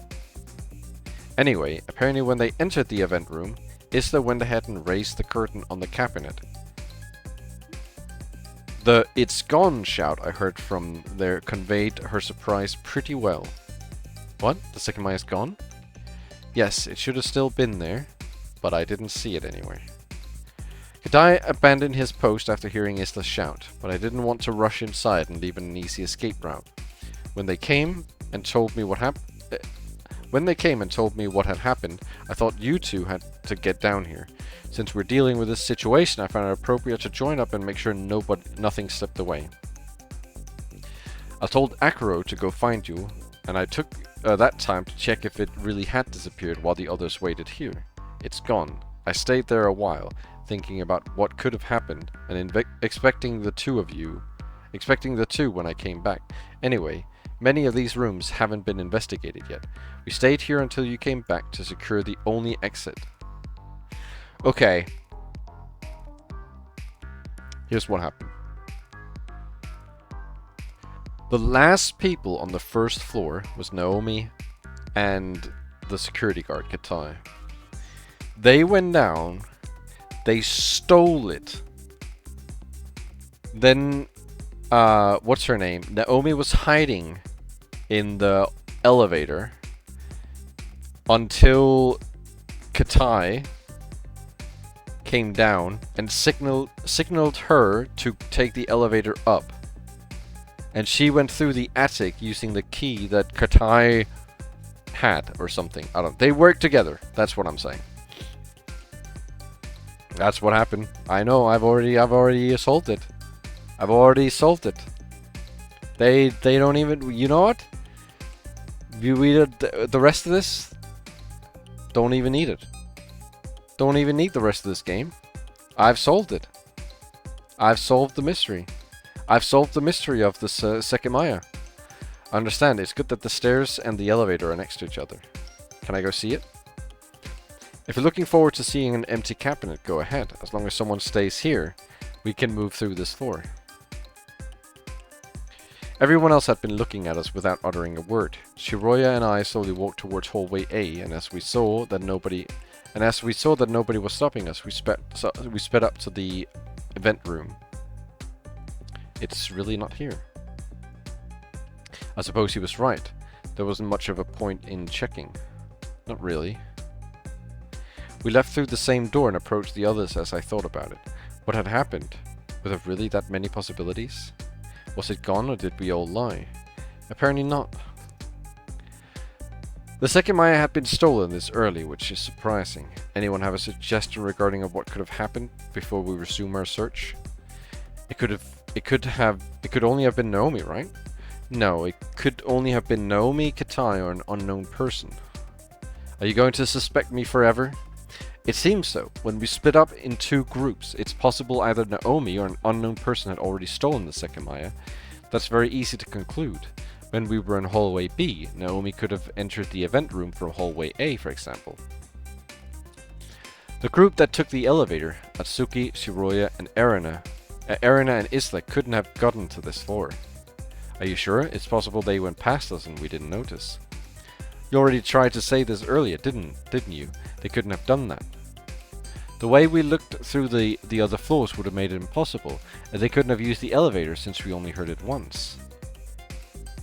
And naturally, when you came here with Naomi, you would have had an easy time picking up the Sekimeiya than hiding it somewhere. Later, we'll check that mechanical room you were so happy to inspect. This is ridiculous. Didn't I say how important it was for the Sekimeiya to stay in its cabinet? Why would I hide it? There aren't even places to hide it in this building, and it would be pointless. I will admit I have no idea what your reason could be, but similarly, I can't think of one regardless of who the culprit is. It is true that there aren't many hiding spots, and it's very early for this. If one thing's for sure, it's that right now, the Sekimeiya must be on this floor with a culprit. There's no other possibility, unless you question me and think that Akuro and I could have gone down instead of waiting on floor 4. I don't believe that's true. You looked through floors 3 and 2 for Naomi, but if the Sekimeiya was left there, you might have missed it. Oh, correct, that's a possibility too. But since the elevator that went up was probably empty, nobody can still be upstairs and hide it further, so we can go look for it above if nothing's on this floor. Even though floors 2 and 3 were a possibility, I knew it was also very possible that the culprit had gone to the attic holding the Sekimeiya. If our search amounted to nothing, it would bring up the conclusion Shiroya and I had reached. Let's proceed then. We need to start from the beginning. Someone else go look through the lobby and the mechanical room though. Maybe we should start with that one. I directed my look at the room where the gemstones had been stolen. A5 because of the camera. Yes, like Sai said, hiding anything on this floor right now seems weird, since we should be able to find it easily. We have plenty of time, and it's not a hard task. Not to mention that even if we can't find it, as Shia surely will, it feels pretty redundant. But there must be an actual reason behind it, and if they really intended to hide it from us, a room that's not being recorded seems to be the most likely place. Even if it's found, Ashia will never be able to look at the footage to see who hid it. This is a bit confusing though. It's true that our three suspects are Katai, Naomi, and an unknown person. All of them would have had access to the Sekimeiya while we were knocked out, so I wonder why they didn't hide it then. That's true. Well, we can check there first if someone stays there. So I walked to the room and gestured at me to follow him. Everyone else stayed next to the stairs. As it wasn't yet, a thorough search that would require further positioning.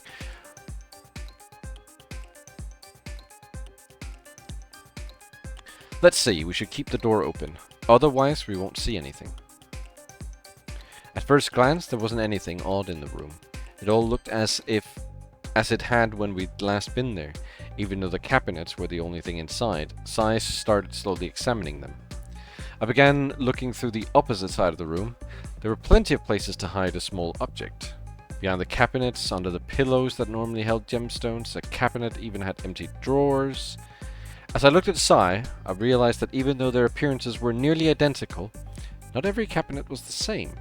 He was inspecting the expansive interior of a cabinet after he'd opened up the heavy-looking lid. It seemed that the upper sections, where the gemstones usually were, could be lifted up. Is there anything there? Yes, some of these have hollow interiors, most likely to store things. Look though.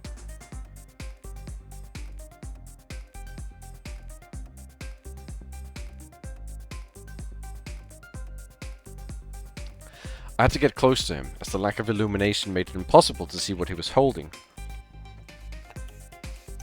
It was nothing noteworthy. He was cupping a small yellow gemstone on his palm.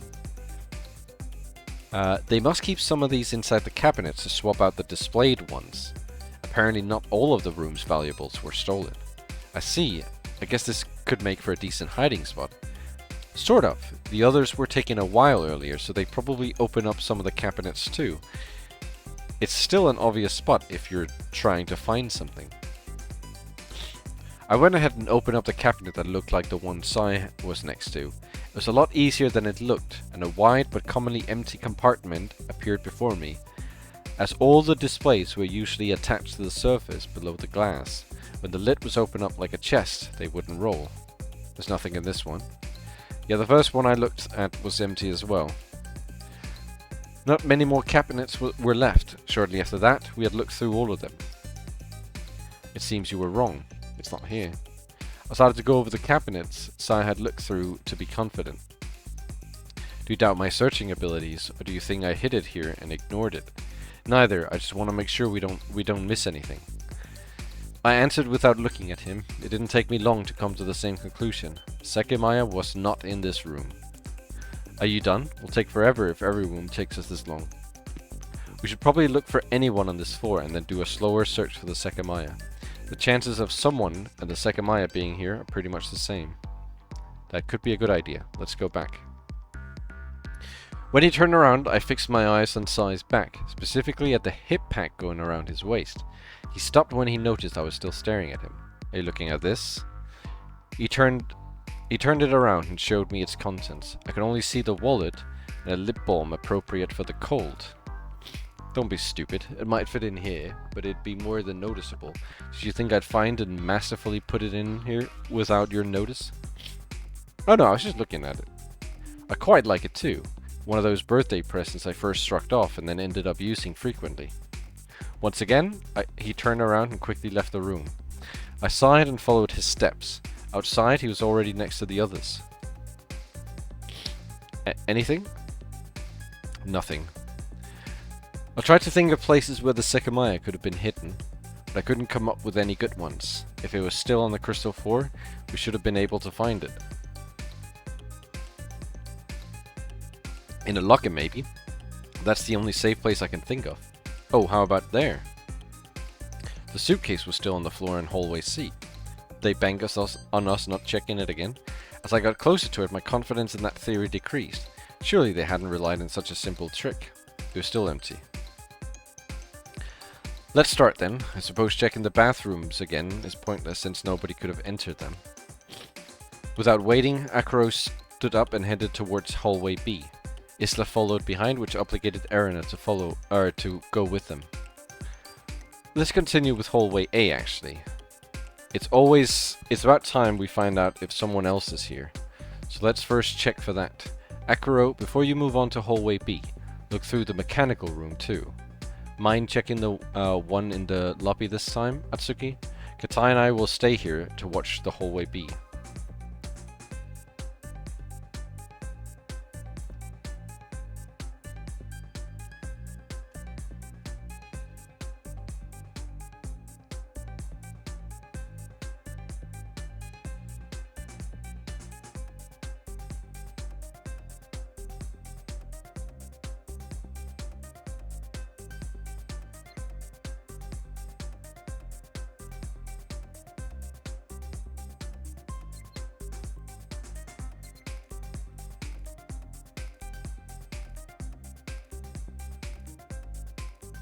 Oh,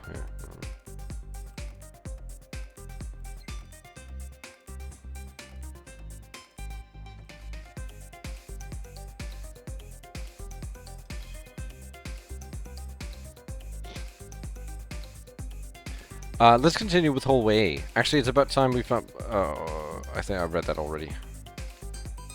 Find out if someone else is here, so let's first check for that. Akuro, before you move on to hallway B, look through the mechanical room too. Mine being the only one in the lobby this time, Atsuki. Katai and I will stay here and watch hallway B. Sure. The others accepted it easily and began with hallway A, ignoring the room we'd just gotten out of. Presumptuous as it was, Sai could have kept ordering us around as long as it was efficient. Since Shiroya didn't have a fixed position, she moved to the lobby door with me. From there, we looked at the 3 people checking every room. Akuro led the pack. My first idea was that someone left the Sekimeiya in a room without active security cameras. While the first location had been incorrect, that was still the most likely possibility. 5 other rooms that met the criterion was still available. The staff room, the cleaning room, the mechanical room, the security room, and the storeroom. I looked inside the cleaning bucket, the only place in the lobby where the Sekimeiya could have been hidden from view. But it only contained soapy water. The storeroom was examined, but they were just quickly looking for people, not the Sekimeiya. It was very possible it was in one of those rooms, and if Naomi had put it inside her locker, in the staff room for example, there wasn't much we could do about it. That was one of the only good hiding spots I could think of. They entered the event room once again. After that, the security room. Another place with a route to it that had no concern for cameras. Was acknowledged as clean. Once I'd seen them come out of every room and claimed that nobody had been in them, Akuro went to look at the mechanical room. Even though Isla remained outside, uninterested, Erina joined him as well. They took a considerably longer time with it since the messy interior made a proper search difficult. Once they returned, their expression indicated that again, nothing of relevance had been found inside, refuting Sai's suspicion. Afterwards, they moved on to hallway B. Shiroya and I headed to hallway B door 2, so it wasn't necessary to keep watching A any longer. As soon as it was confirmed empty, the only remaining concern was whether someone could move from hallway B to A through the event room, and since Sai and Katai had watched hallway B, it wasn't a real possibility. Technically, only 2 people were needed to optimally search through the whole floor, as long as someone stayed next to the stairs while looking into hallway A. Then the other person could safely look through every room. We'd only been doing it differently, because it was what Katai had suggested. They started from the rooms on the lobby side onward. Shiroya and I could clearly see Sai and Katai standing on the other exit of the hallway, enacting tight control over the few rooms that remained for Naomi or an extra person to be inside. If nobody was found in them, the possibility Shiroya and I had come up with would be almost confirmed. that the actual culprit was in the attic had been in the attic until we'd heard the elevator go down, and that they'd brought the Sekimeiya up with them to hide on a floor we couldn't access.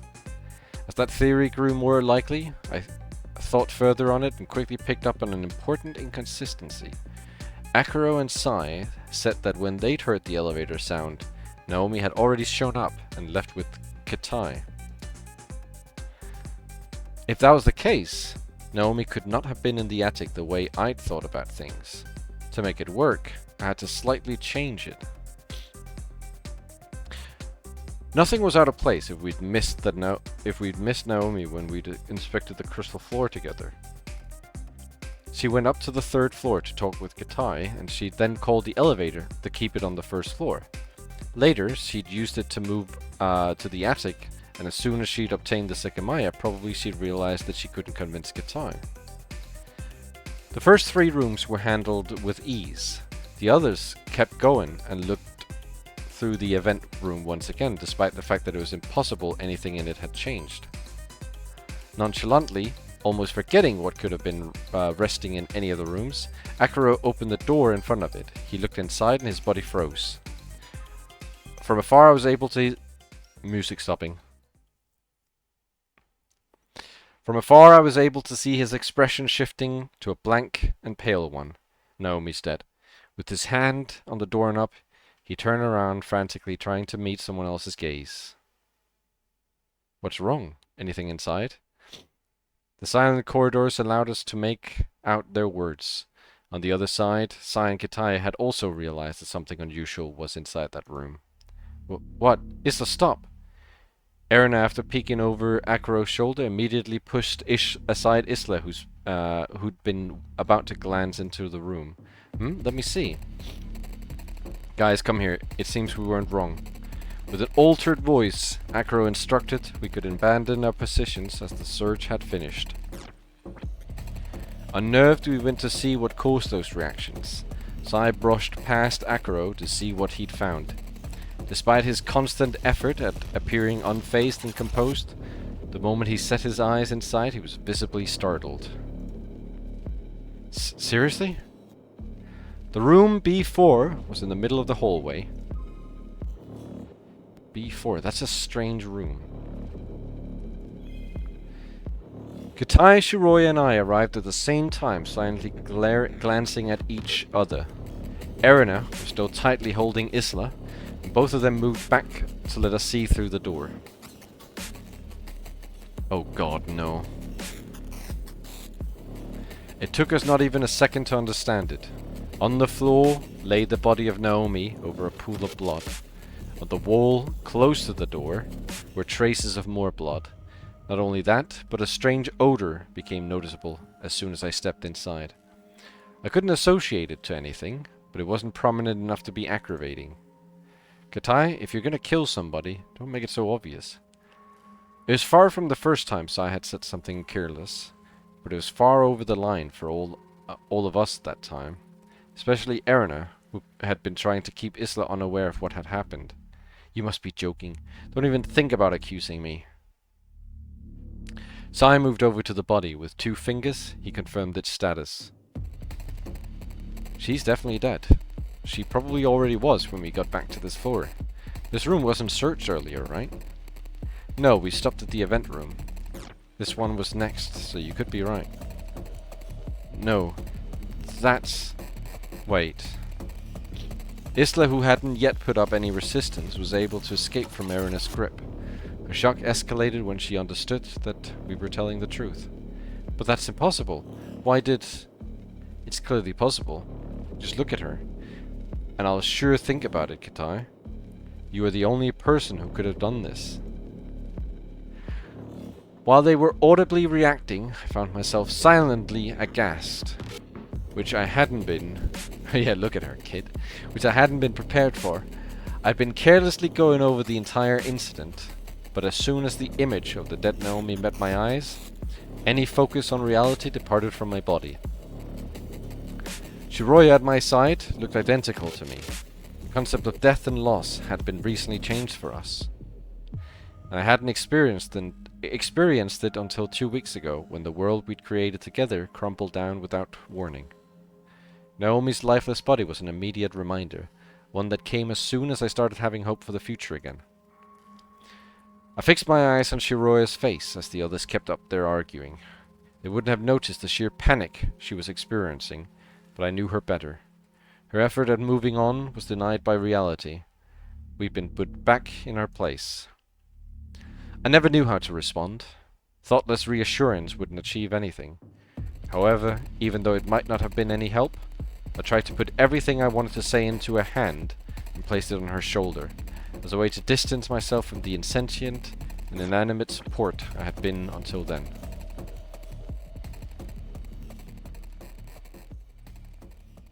Is it chapter 2 time?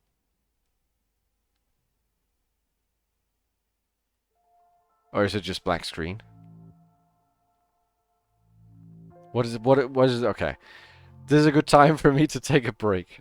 I need to go use the bathroom, and there's. I thought something was gonna happen. I thought it was like, oh, finally, something's happening, and then what the hell is this? What is this now? Now we're going back to the past. Okay, right. I'm gonna be right back. I'll put some music on for you guys while I'm gone. I'll put this on for you guys. Because this game doesn't really have much music, so you get to hear this.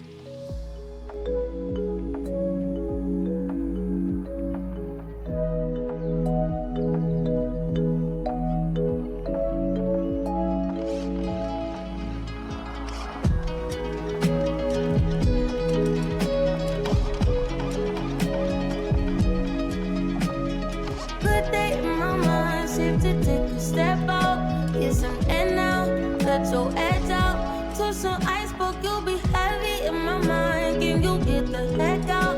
Finding rest now, got me bummed out. You, baby, baby, baby. I've been on my empty mind, shit. I should've kept from losing the best of me. I worry that I wasted the best of me. Oh, yeah, baby, you don't care. Sometimes trying to be a nuisance is just urgent. Trying to make sense of little change got me a war in my mind. Gotta let go and wait, can't keep what's holding me. Choose the right, but it will pick up in front of me. All the while, I wait my arm, I feel it is now. Still wanna try, still believe in good days.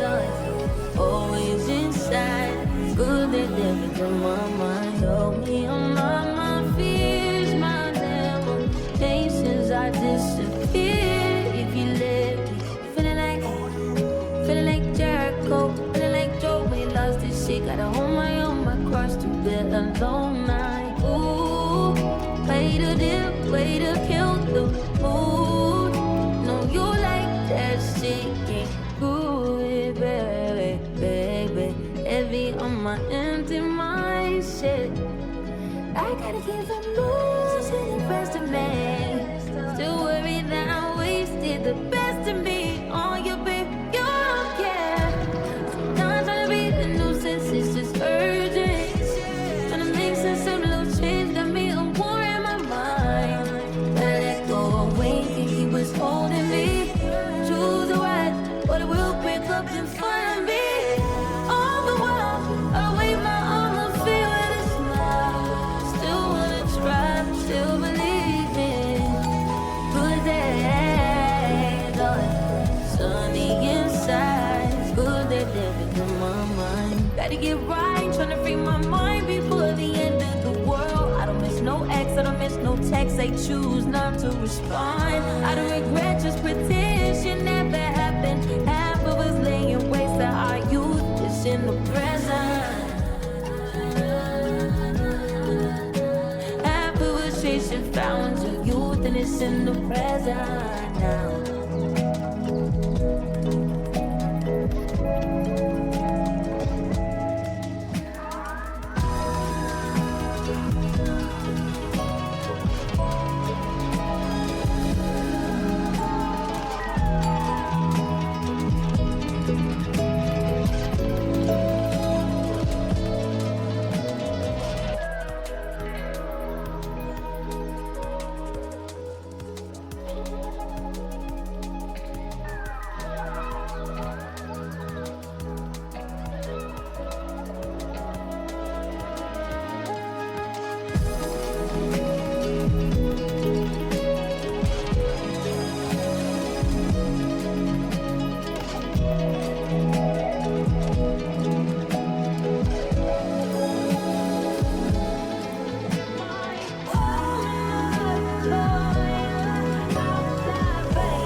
That was pretty timely. We did get to see Naomi. We got to see Naomi at the very beginning.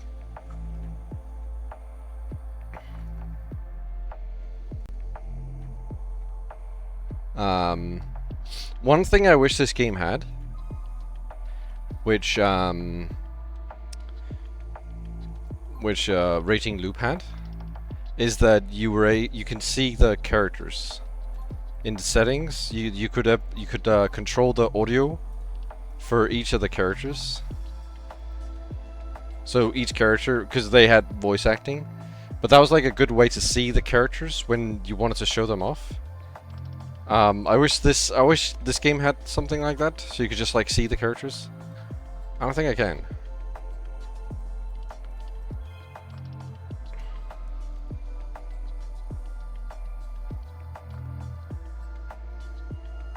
Which I kind of wish I could.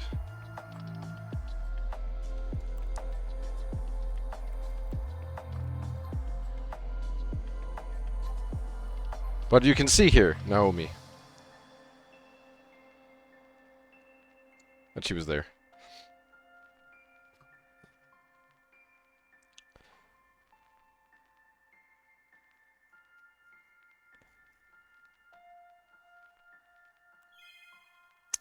Shiroi and I knew each other since our first year of elementary school, where we became classmates for the first time.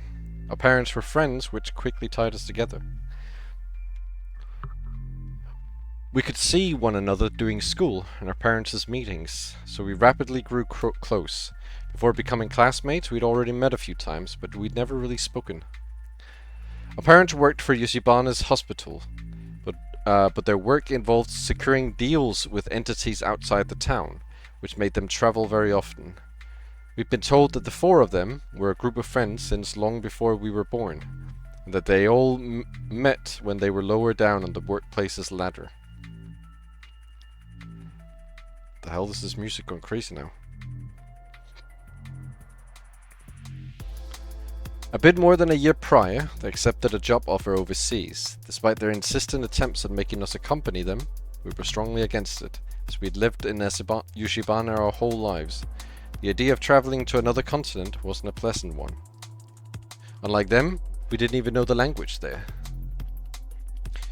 They eventually had to give up and accepted paying for our necessary expenses like food and rent. We lived by ourselves since then. 1 year ago, Shiroya and I finished high school together. In Yoshibana, people tended to move out if they planned to attend university. Seeing as the closest one was hours away, that's why we hadn't yet decided on what to do, and thought of the year 2011 as a pivotal point where we'd decide. Money wasn't an immediate problem for either of us, and we weren't sure what we wanted to study if we decided to move. Well-endowed hot blonde. Was she?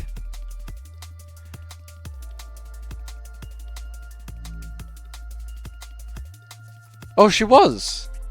For some reason I had her pictured as brown hair.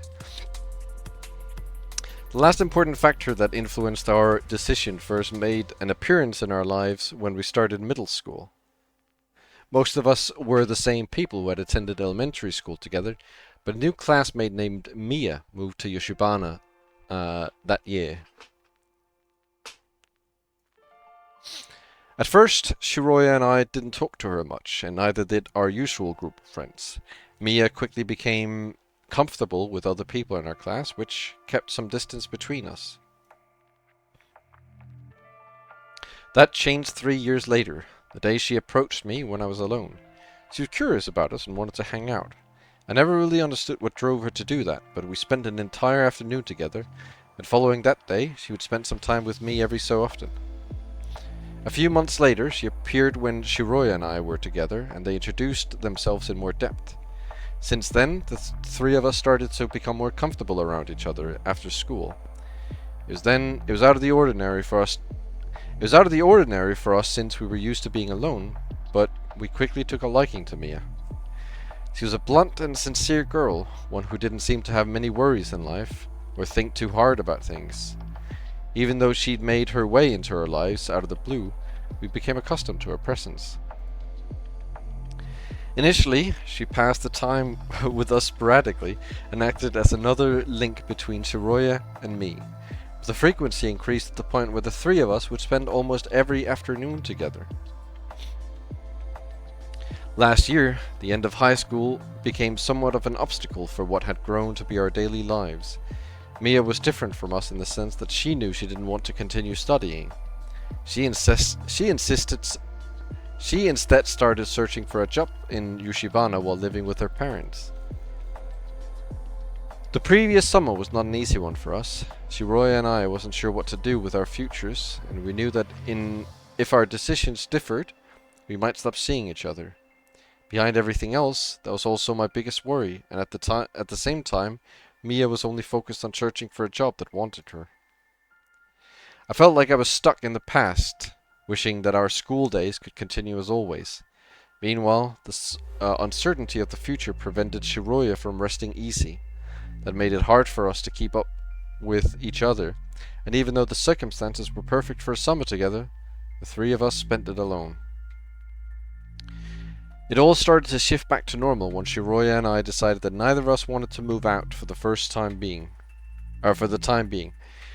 We would spend one extra year thinking about it, so at first that was the perfect excuse to go back to how everything had been before the holidays. Unfortunately, all our conversation had grown stiff. Shiroya and I talked frequently about our decisions through messages, but the three of us hadn't personally seen each other in a while. None of us were at our best, and none of us felt anything resembling enthusiasm. Our relationship loosened even further, and the distance between us widened into a chasm. What is this exposition part? What am I being told? When I recognized what it had all turned into, I grew despondent. I couldn't do anything to return to our routine, and I wasn't sure if they wanted to. Other friends I had from school completely disappeared from my life in the blink of an eye. Go up? For 2 or 3 months, my old life continued fading away. That was until I received a call from Mia. She confessed to feeling a lot like I had and wanting to restore everything. I immediately called Shiroya, who sounded like she was in the same position. It was just over 2 weeks before the Sekimeiya showing when we met at my house. We'd gone our longest ever without meeting, but we still recognized each other as the people we'd spent the entirety of our teenage years with. It was difficult at first, but since the three of us wanted to finally get over our new barriers, the constricting ice that had formed around us broke much more easily than I'd anticipated. We said that we'd go back to how everything had been during the start of the year. The three of us needed it and all feared that it had ended long ago. Even though we'd settled that, there weren't many things to do during the winter in Yoshibana. Hanging out and talking for hours used to come in the past, but if we were starting fresh, that might not have sufficed. That was how we came across Ashia's advertisement. On December 15th, the biggest event to date would be held. Welcome, Classic Caribou, and thank you for the holy shit 6 months. That is so many months. That's like 6 months. That's 6 months. Thank you. Shiroya and I disliked Ashia to an extent, but Mia, having moved to Yoshibana as a kid, didn't share the same feeling that had been prominently pushed onto us by the older residents. She had only vaguely been told about the main outline of it all, so when she proposed that we attend the event, we didn't refuse. It honestly sounded like a fine idea to us. Anything the three of us could go to was good. According to the announcement, an event was held in the Ashia Tower every Thursday, each one requiring special entrance tickets. We accepted it and bought them before they ran out. December had always been a special month for me and Shiroya.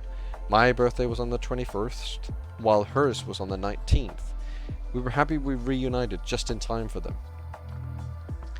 As no other special matters were scheduled to happen in Yoshibana, we decided to keep looking through Ashiya's events. One that might have been interesting was scheduled for January 26, when every gemstone in the building would be replaced. We thought that if we enjoyed it the first Thursday, maybe that'd be a good day to return. Meanwhile, we agreed to meet up frequently until the 15th.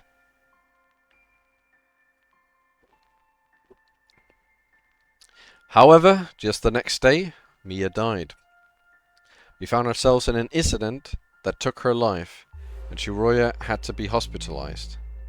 We found ourselves in an incident that took her life, and Shiroya had to be hospitalized. It was comically tragic. Everything we thought we had regained was immediately ripped away from us.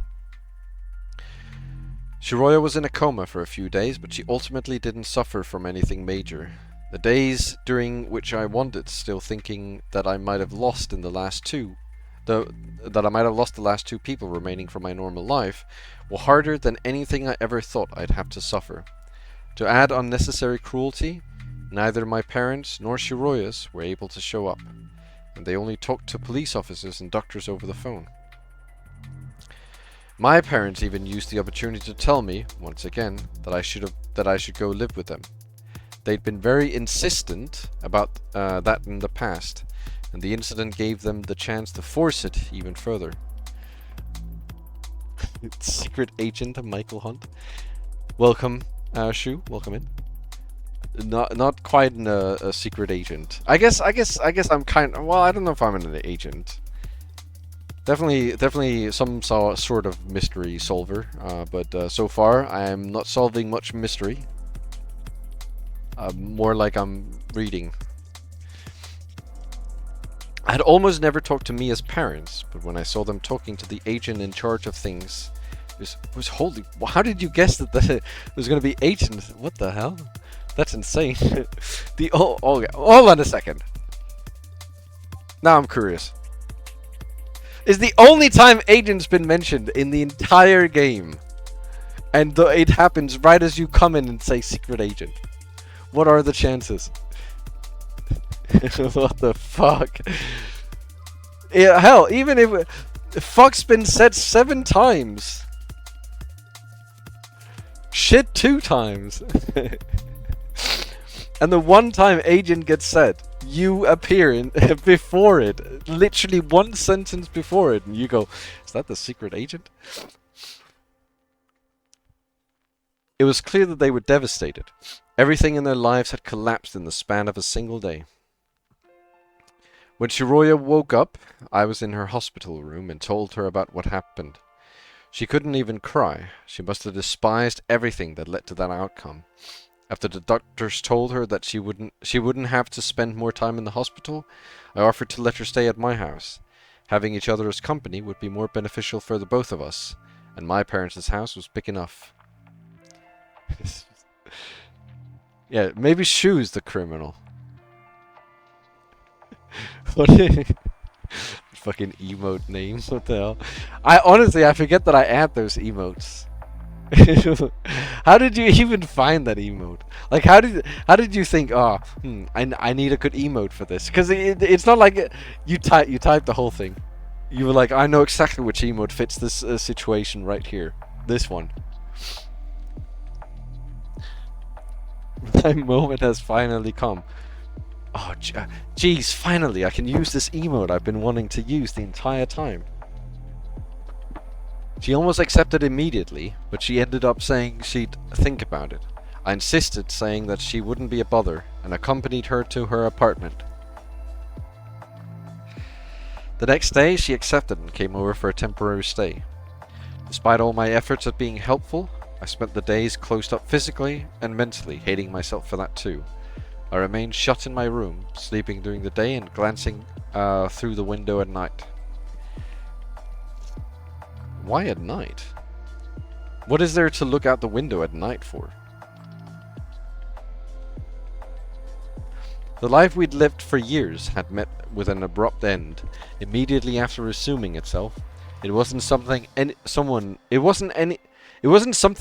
should have experienced, and it was nothing short of impossible for us to stop wallowing in our own pathetic misery. What the hell? Thank you, Blade, for a gift sub to Shinja. I didn't want to distance myself from Shiroya. Facing the thought of being left alone was unbearable. That was why I'd immediately asked her to remain together for a few days.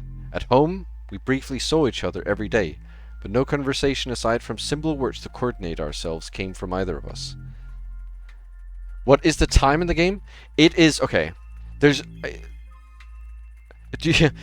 it is December 15th, 2011.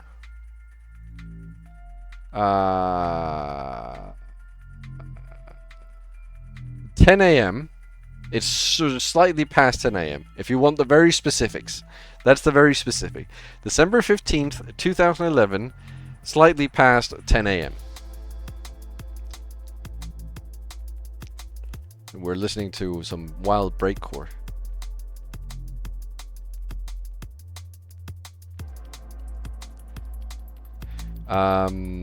We already read this.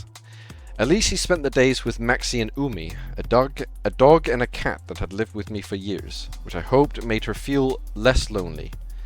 I also got to hear her voice a handful of times when she talked to her parents over the phone. They were too busy to leave.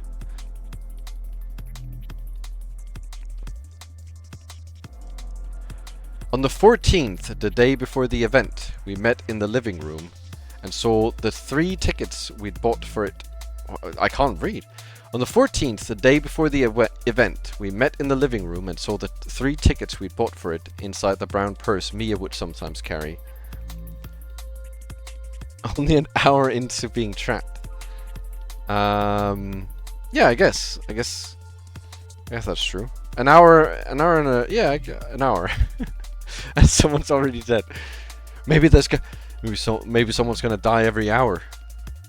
Knowing that our plans would never happen completely tore me up. I didn't know whether to throw the tickets away, but before I could decide, Shiroya spoke. Should we still go? It wasn't something I'd expected to hear at all, but it conveyed everything Shiroya had been feeling. I'd been trying to muster the strength to say to myself too. Despite our sudden loss, she didn't want us to grow cold again. We decided we'd go anyway, trying not to let the death of our closest friend directly kill our relationship too. We saw this as confirmation that even though everything looked more grim, we'd do all we could to make it eventually get better. We finally talked a bit before the night came. Our schedules were all over the place, and we had to wake up very early to make it a Shia tower before 9 a.m.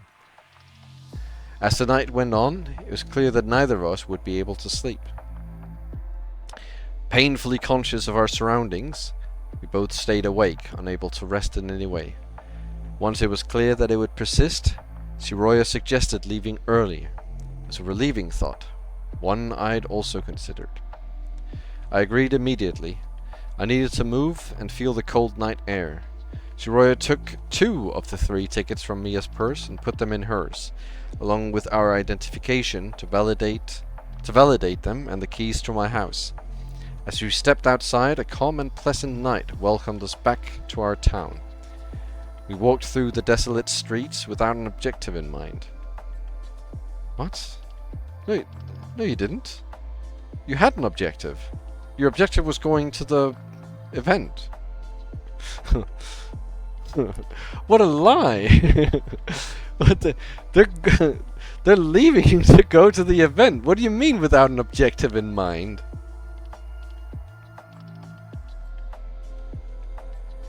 Letting time move at its own pace. Eventually we reached the outskirts. We were close to it. They're just lying. Eventually we reached the outskirts. We were close to a Shia. They just walked to a Shia. But they said, without an objective in mind. But they were going to a Shia. What? They're so lying. We were close to Shia. We wouldn't usually walk through that part of Yoshibana, but we waited right outside the tower in a little plaza Shia kept clean, waiting for the sun to rise. Yeah, wandering aimlessly to a destination. Even I forget why I go to the fridge. Yeah. At 6 a.m., everything around us was covered in snow, and even though we'd grown used to the sheer cold of the mountains, staying outside for that long exceeded our limit. We walked to the entrance of the tower and were told by a guard that we could wait inside until the doors opened to the public. We were met by a lady sorting a bunch of papers through the reception desk. Shiroya and I hadn't talked much, but staying with each other was more than enough. The only other person there was a man in the middle of the room, wearing a lost look. He glanced at us for an instant before going back to how he had been. It's very funny, I don't read mine. We'd later learn his name was Akuro, and I would speak to him for the first time in the event room. Things had continued and led to death. Once again, the cruel sensation of death had appeared before us, and after avoiding it for almost 20 years. It took a single dead body to make me reminisce over my whole life. I'd started to think that I'd been climbing the first steps to get over what had happened by immersing myself in our present incident, but that was far from accurate. Even though I'd gotten Shiroya to start returning to her usual self, at that moment, her face gave away how meaningless that was. Music stopping. Just as you say that, Shin, you're out of luck. Words started making sense again. Sai, who had been thoughtlessly messing with me without a clue what my last few days had been like, was accusing Katai of murder. You're out of your mind. I would never kill anyone. Then why did you? Don't you recall that what we've been doing? Nobody else could have been here to do this.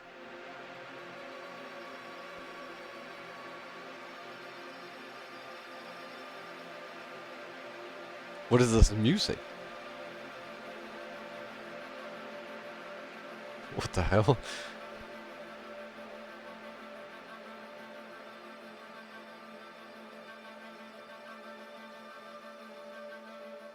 Where's the club beat? Here it is.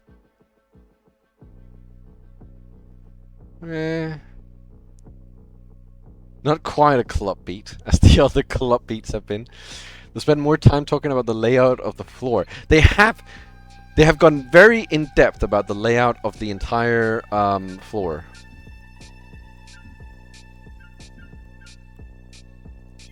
Oh, here's the club beat. What if you were the one who did it, Sai? It was pissing me off. It was reasonable to think that Katai was the culprit, but accusing anyone of stealing someone's life so lightly was something I really didn't like. Even Shiroya didn't expect me to suddenly spit that out. Excuse me? I was with Akuro on the 4th floor, and the last time we entered this room, we all saw it was empty. He's right. We didn't move from there. Are you saying that maybe we both did it to frame Katai?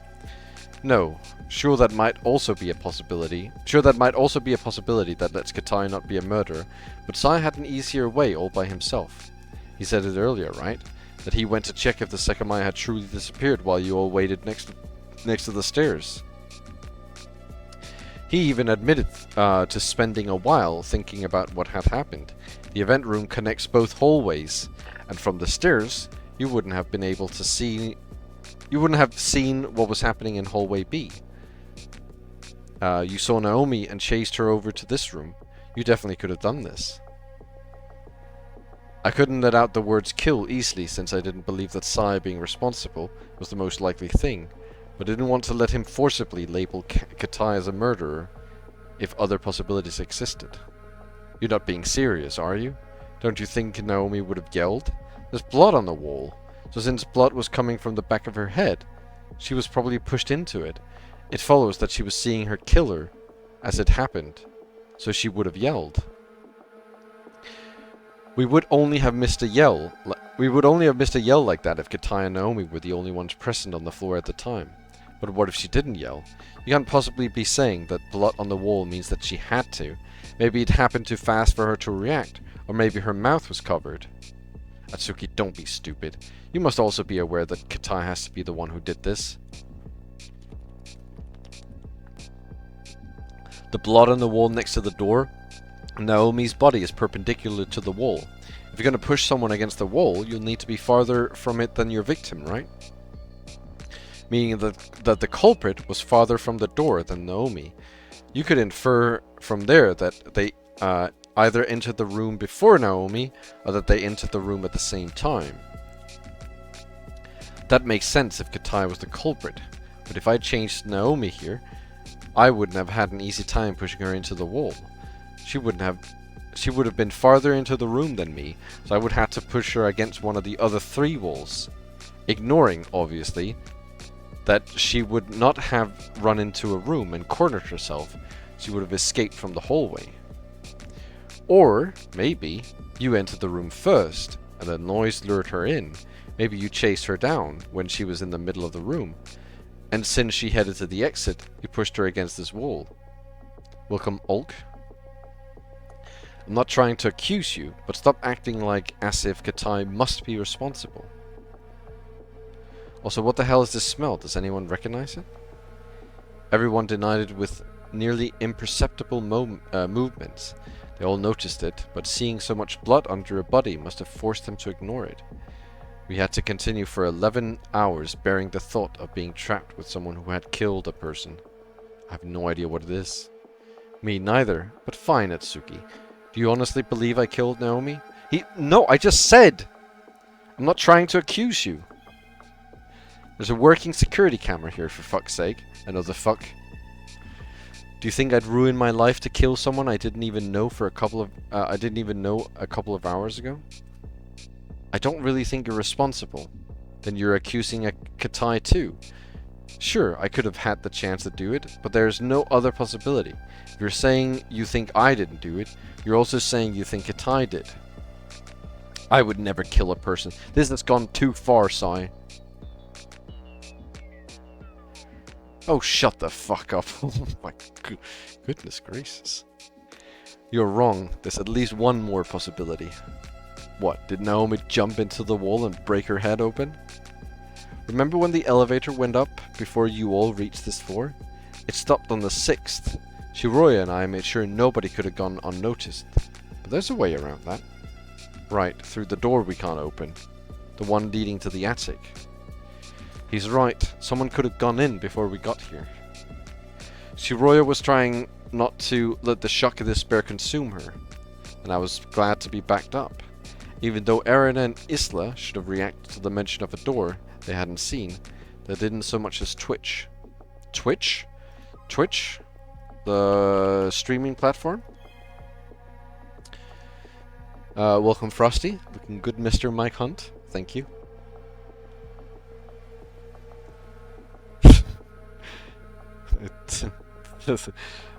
Thank you.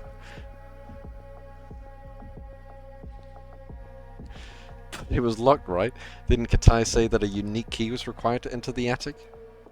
Yes, but imagining a culprit with that key isn't all that crazy, is it? Please, this is just pathetic to watch. What is? It also took me by surprise. Katai was looking directly at me. Atsuki, stop trying to find non-existent ways out. You are the one who killed Naomi. What? You're kidding, right? You're accusing him? He absolutely could not have done it. You had the opportunity to at least accuse me. I was still recovering from the most unexpected words I could have heard.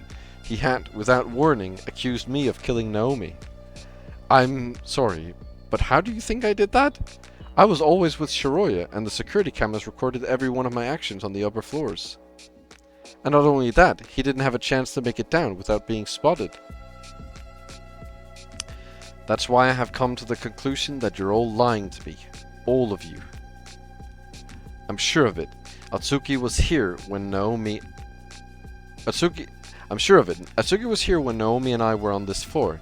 You guys are giving him a very solid alibi, one that's not possible to circumvent, and that's why you must all be lying. Old man yells at locals. All right, I'll add the bury comfy. I think I have it in my folder, so let me quickly find it. Berries. Let's have a look. Let's have a little gander if I can find it.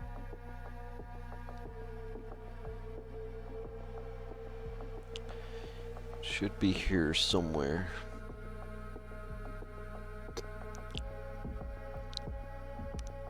Also, I'll just use the emote, but I think it's better if it's a higher quality one, as opposed to the low quality one.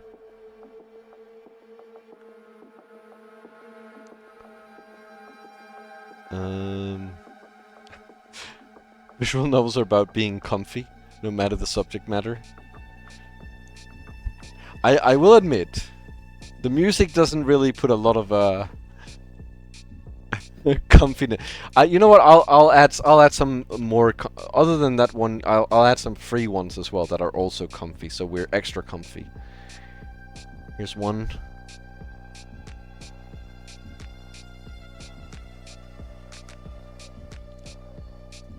Here's one. Okay, I can't. Okay, there we go. Okay.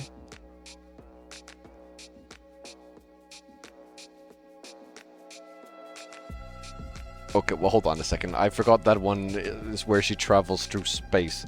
That's not very comfy to travel through space.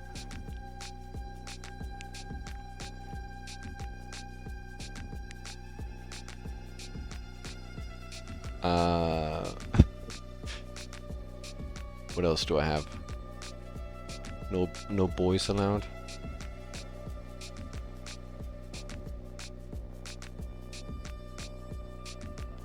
Or some other comfy ones. Oh, this one. You can put this one down here with me. That's a very active GIF. That's a bit distracting. It's gotta be non-distracting ones. Gotta be ones that are like calm.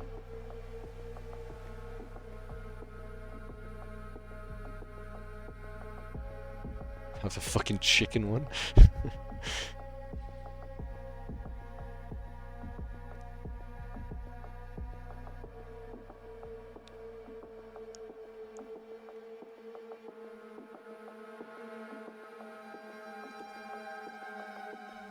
The one where she's dead. The one where she's chicken nugget.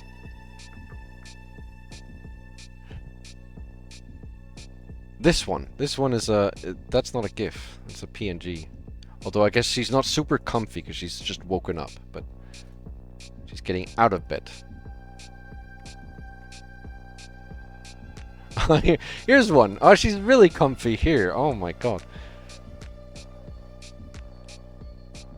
Getting all the comfy ones out now. Look at how comfy we are.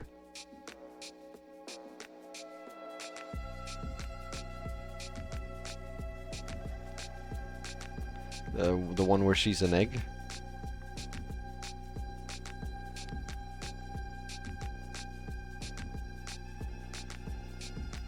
What are some other comfy ones? The one where she's a hot dog. Is that comfy? Is being a hot dog comfy? One where she has 2 sandwiches. The one where she's a serial killer. The one where she's dancing with Pepsi. The one where she's on the PC.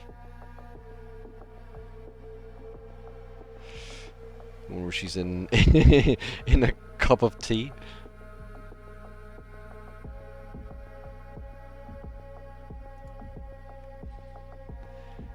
The one where she's a chicken.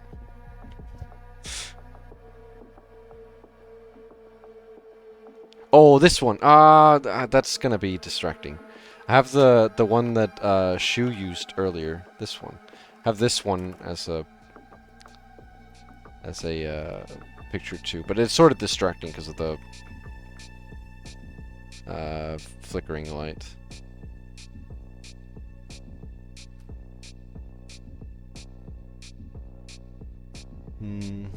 What else do we have? Oh, this one is really comfy. If you just ignore what it says on the monitor, then it's really comfy.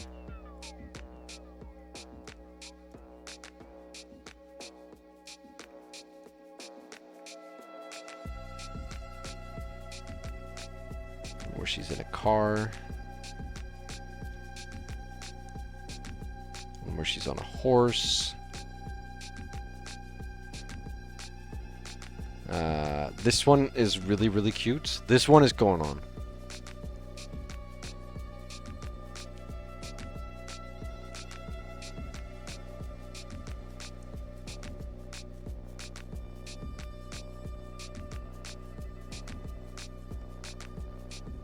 She is very comfy in that one as well. She's got her little onesie on. Her little otter onesie.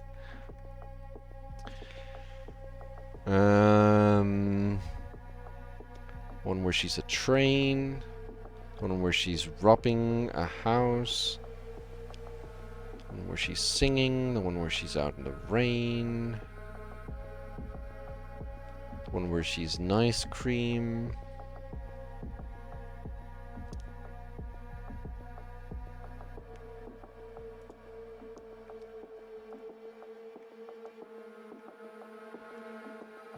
There's this one. This one is sort of comfy. I'm being covered by her.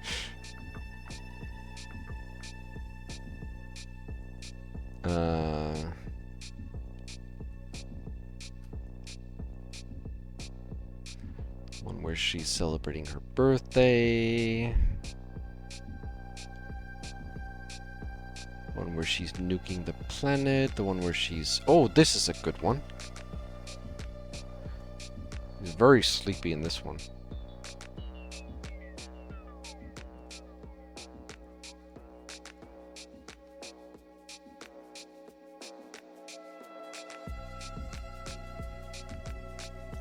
Very tired. Very eepy.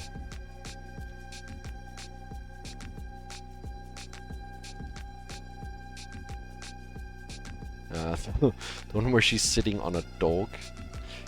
On the dog's head.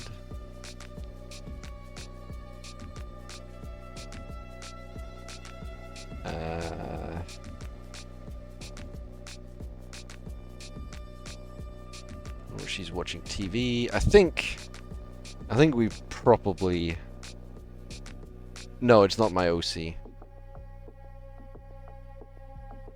It is the same character that or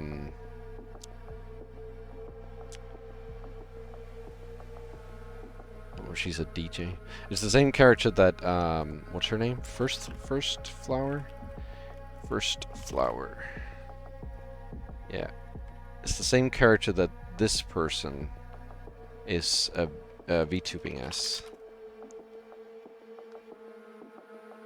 That person.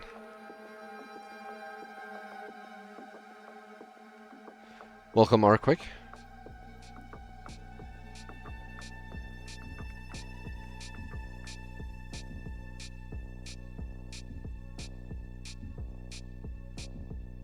It is basically her name is like a very nice girl, basically, and the entire point is that you want to be as nice, or she is as nice as possible.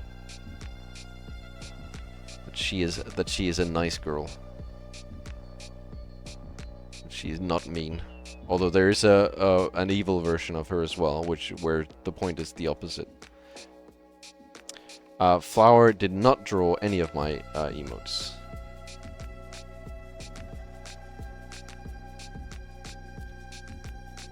I think Flower drew a few of her own, but she also uses some that are not drawn by her. Because I think we have some similar emotes. Let me double check. I'm pretty sure we have some emotes that overlap.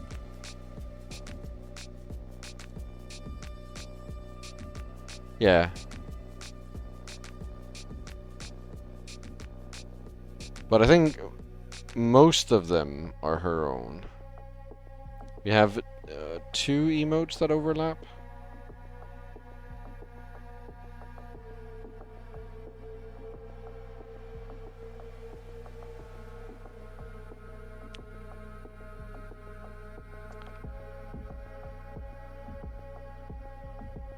Most of them overlap. Or most of them are her own, rather. And we have like two emotes that overlap. No.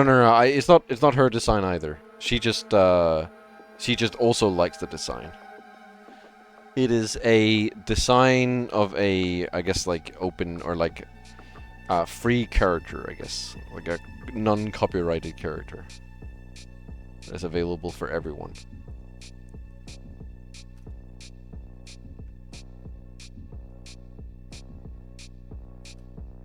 I just really like the character. I have like a bunch of images saved. It's also, when you see this, my starting soon screen, that's all my images of her that are saved.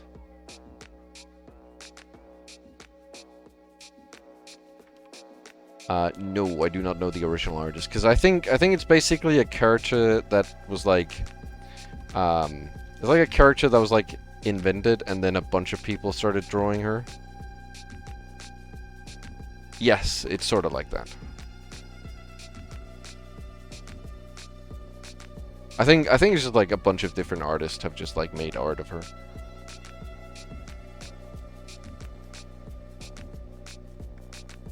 And I just really love her, so I use her. Yeah, what Pump said. The main reason why I didn't say that, Pump, is because I don't know if there are people who know what S4S is. So if you say like it's S4S's mascot, it's gonna be hard to be like, oh, well, what's S4S then? And then it's like, okay, well then we're going down an entirely different rabbit hole. But yeah, it's basically a character that dimensional hardwood lumber or S4S lumber. Okay, well if you know, then it's S4S's mascot. And basically everyone on S4S, you know, I mean, I feel like everyone has drawn her at least once if you go to S4S actively. I have also drawn her at least once. But yeah, I save every picture with her. I save. So I have a very big folder of images of her. Well, every picture that's unique I save. And I use them for my starting soon screen and for my emotes. However, I will be changing away from that at some point.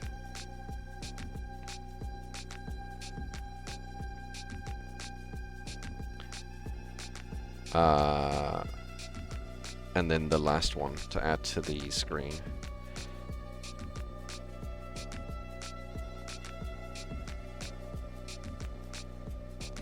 Oh, almost added this the wrong scene.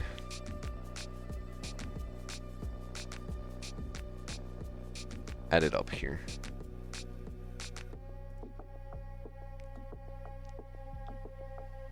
I couldn't find the original version. It's probably in a different folder. Or I'm just blind because I have a lot of images. Probably not hard to find, but I can't really be honest to look right now. But I have a lot of images, so...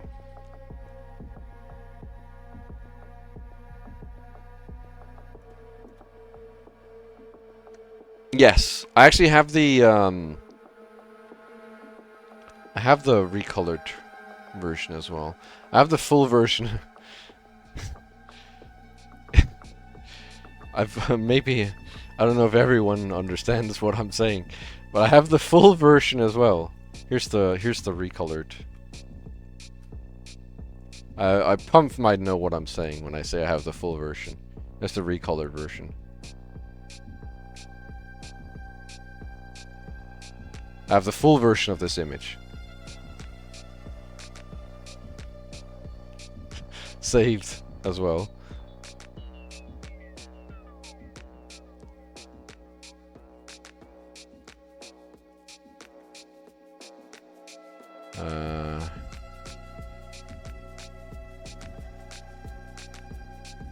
I think that's it. Why can't I show it?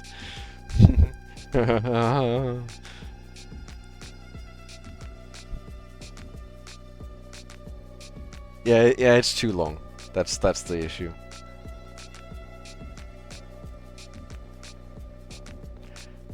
The image is too big. It's like that's why.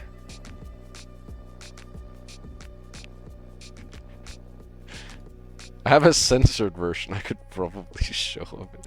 What I mean, I have a smaller version. I could probably show of it. But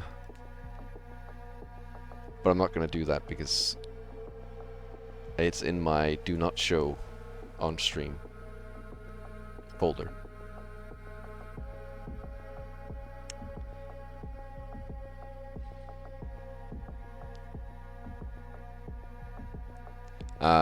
But yeah, I filtered some of them off because some of them are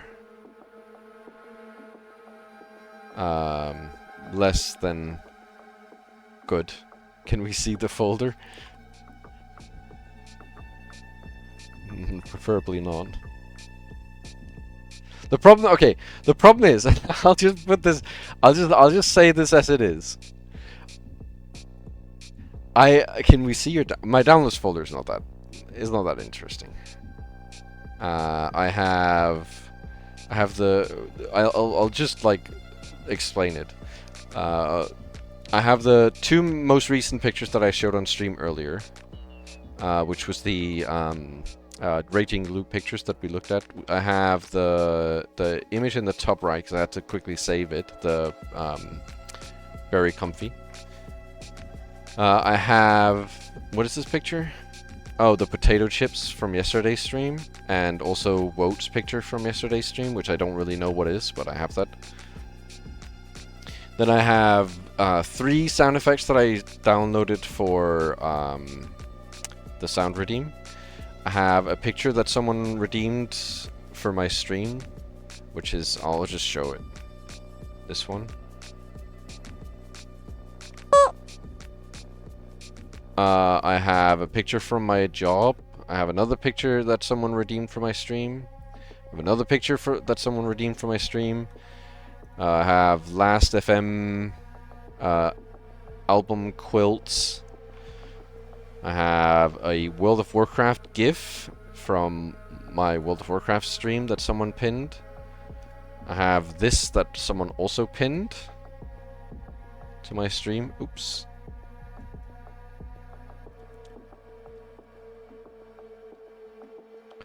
I have a zip folder called Ember and a folder called Ember. I have a bunch of GIFs that I put on CV's stream when she had the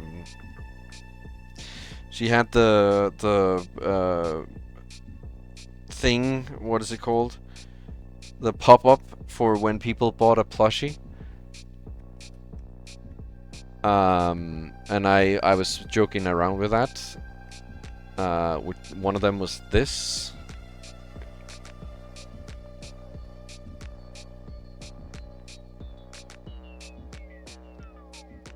Which is a GIF of Rayman. I have Mario, and then I have the thing I used to make my Fuki that I have right now.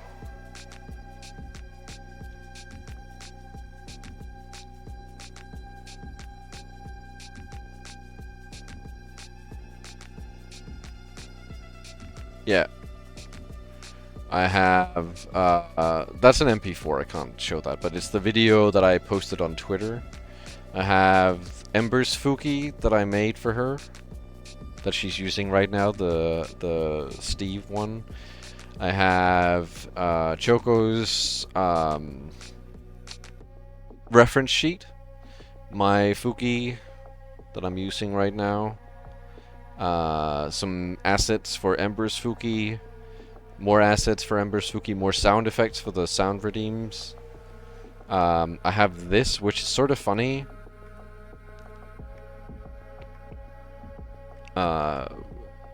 People probably won't understand why I have this. But I have this because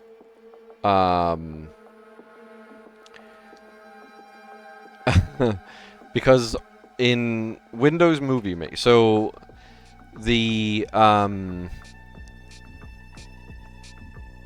so if you remember, I made the video for the 1-year anniversary of our group.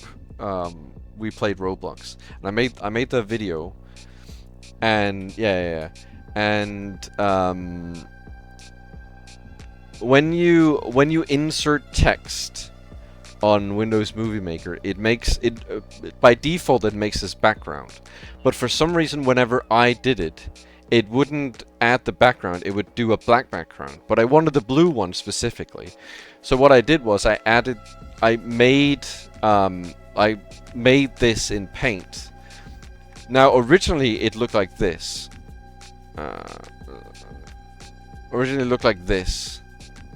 Well, smaller than that, actually. It was like an actual full-on square. It was probably more like this. Okay, why did it do that?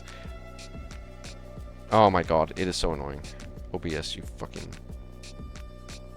It was more like this. Probably. They're probably even smaller than that. But the problem was, when I did it like that, the way it would look on Windows Movie Maker was something along the lines of this. I'll show you guys. I'll just like make it fake, but you probably get the idea. Like this. It wouldn't cover the whole screen. It would only cover parts of the screen. So I made one, which is this one, which is exactly. I'm gonna remove it and then I'm gonna put it back in, because this is the exact size that it is. And the reason why it's this exact size is because that's the exact resolution that I used for the video. So this is I made a blue square that's the exact resolution of the video. And then I also have this, which is the same but black. Although it's much smaller, because I for the black one you just needed like literally 1 pixel of black, and it for some reason it tells it tells the screen to use the black background. I don't know. Don't ask me why. Windows Movie Maker is weird. I have this one, which is just an emote I uploaded to 7TV. I didn't make it, someone else did. I have this, which I used for CV's thingy.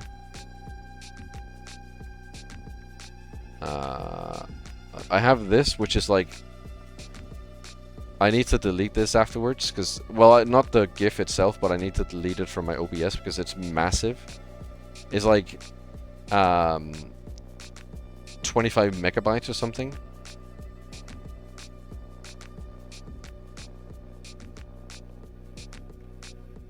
I have this, which I used in a post. Oh my god, it's massive. Holy shit. What the fuck? Oh my god. It's taking up like the entire screen times 3. I used this on my Twitter, so you might have seen it.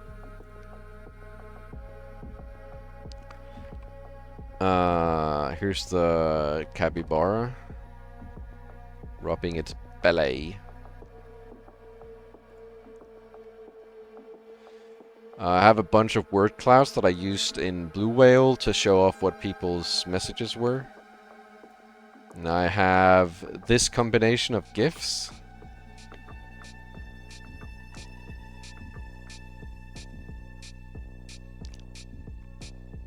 I will add both of them at once, so you get to see both of them.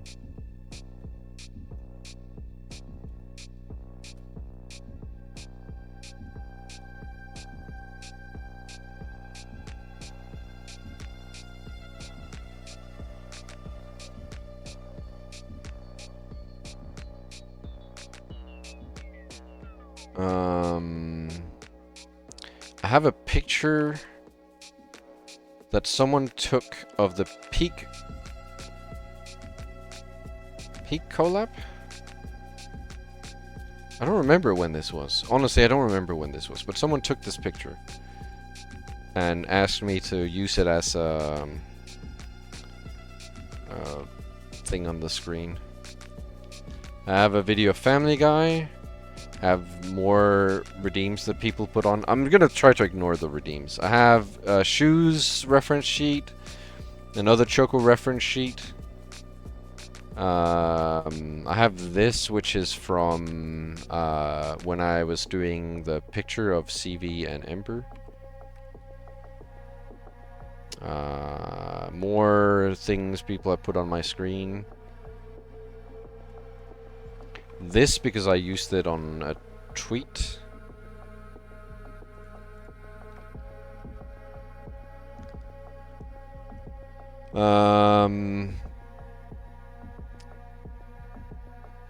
This because I used it on a tweet. Also because it's really funny.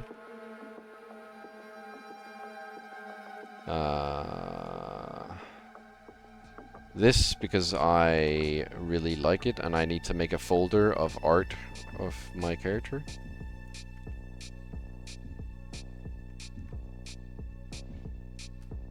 I think... Oh, actually I have this, which I made for CV on her birthday.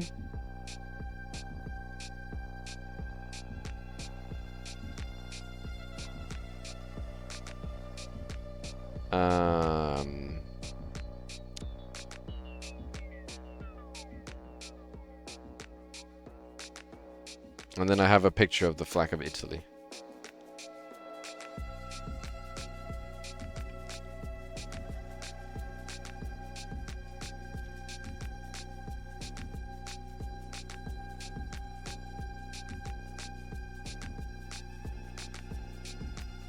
Actually, Frosty, what you said reminds me of something. Let me show you guys. Why did it do that? Let me show you guys. That's what I have in my downloads folder, by the way. So I'll see if I can find it again. So, oh, it might be hard to find actually. So I might need to just explain it. When, if I go to Twitch tracker, I might be able to find it. Rem to Ember. We need to go to Ember stream. We need to go to when she played Stray. Which was... Okay. Does it not search? Okay, Stray. So, July 2022 or August 2022. So, let's check. These two. It's most likely August, I'm guessing. No, here it is. Okay. So, Ember played Stray. You're very good at skipping over the not safe for work content. I don't actually have... I do have... No, I don't know if I would call it not safe for work. I mean, I'll show it. I've already shown it. I just need to crop it a bit. It's already popped up. I was gonna crop this part. This is the only, like, remotely not safe for work thing in my downloads folder. Incriminating evidence about your murders. Okay, so Ember used to play this game called Stray, which is like a cat game. And I need to find the order of which these go in. So, okay. So Ember had a redeem where you can put, well, I think she still does. You can put something on her desk. And it was pretty relatively new at the time. And so I put this on her desk. Well, someone put a cat on her desk because she was playing Stray. And then I put this on her desk, which was a picture a picture of her with a cat on her head and a cat on her desk during one of her streams. And then here is her with that on her desk.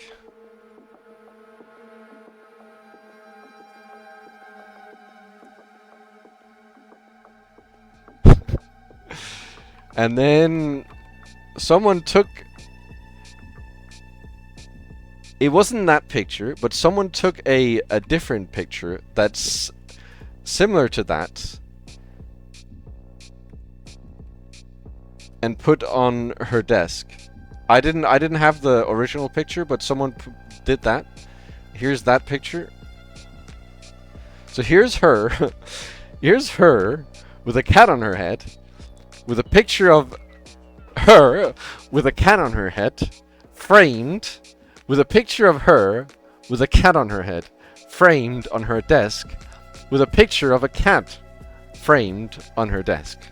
Oh well, I guess the picture of the cat isn't framed, but we did that, and I was gonna keep doing it, but then someone redeemed a different desk thing, and then it was sort of weird because she wasn't playing Stray anymore, and it was just sort of I didn't wanna go too far. Let me check if there's something in August. Maybe... No, there's nothing in August, so there was nothing, no redeem there. But yeah, that's what we did. I wasn't the only one who did it. It was me and someone else did it. And I think we did it 3 times, but I think I've only got 2 of the times pictured, which was those 2.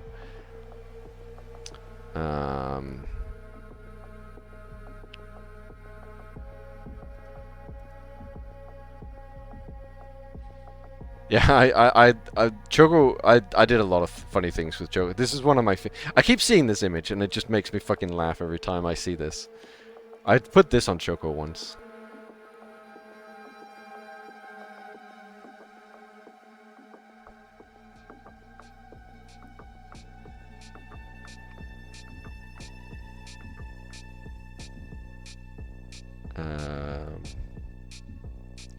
Thank you, Jedi.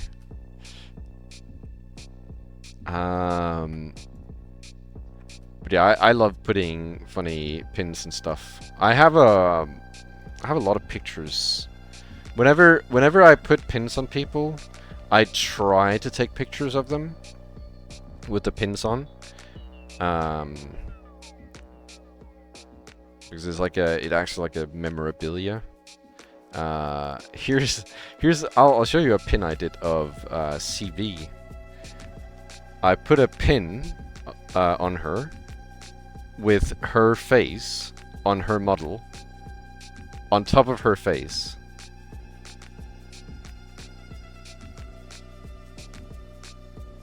So I pinned her face onto her face,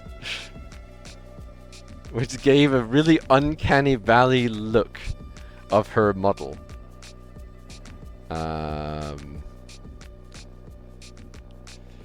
Let's see, what else have I done? I used to do exclusively pins when I did channel points on CVs. Now I do emotes, but I used to do exclusively pins when that was like the only funny thing that you could do. Let's see, what else do we have?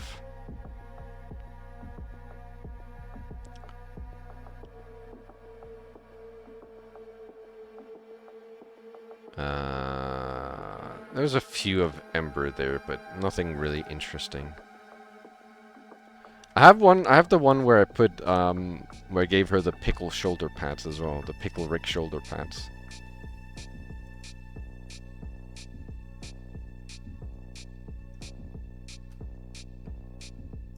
What is this?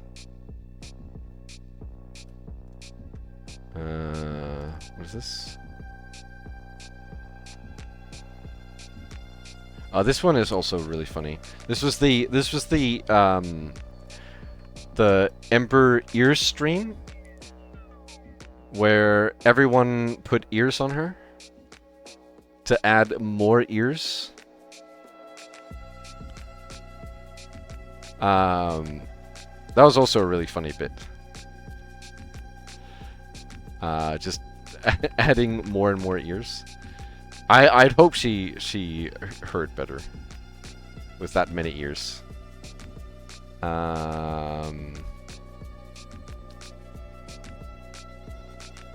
What else?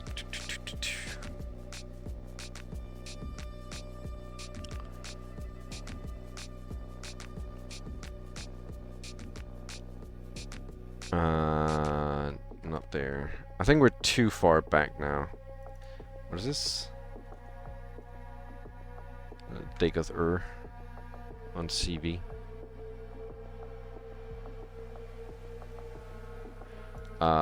Let's go a bit further ahead. Let's go up here. Oh god. I think CV has a clip of this on her stream. It was like one of the worst. I wasn't part of this, but I took a picture because it was that bad.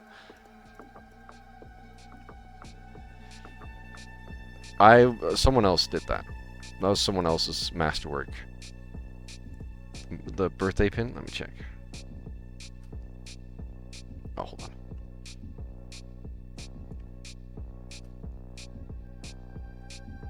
Let me check. Birthday pin. Oh, I don't have access to that link, apparently.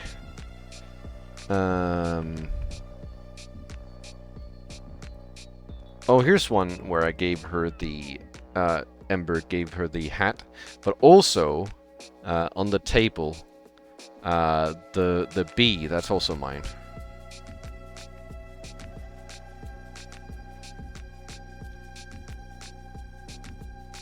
And that was there for a really long time, actually.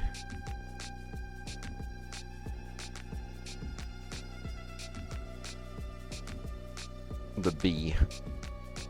The bee.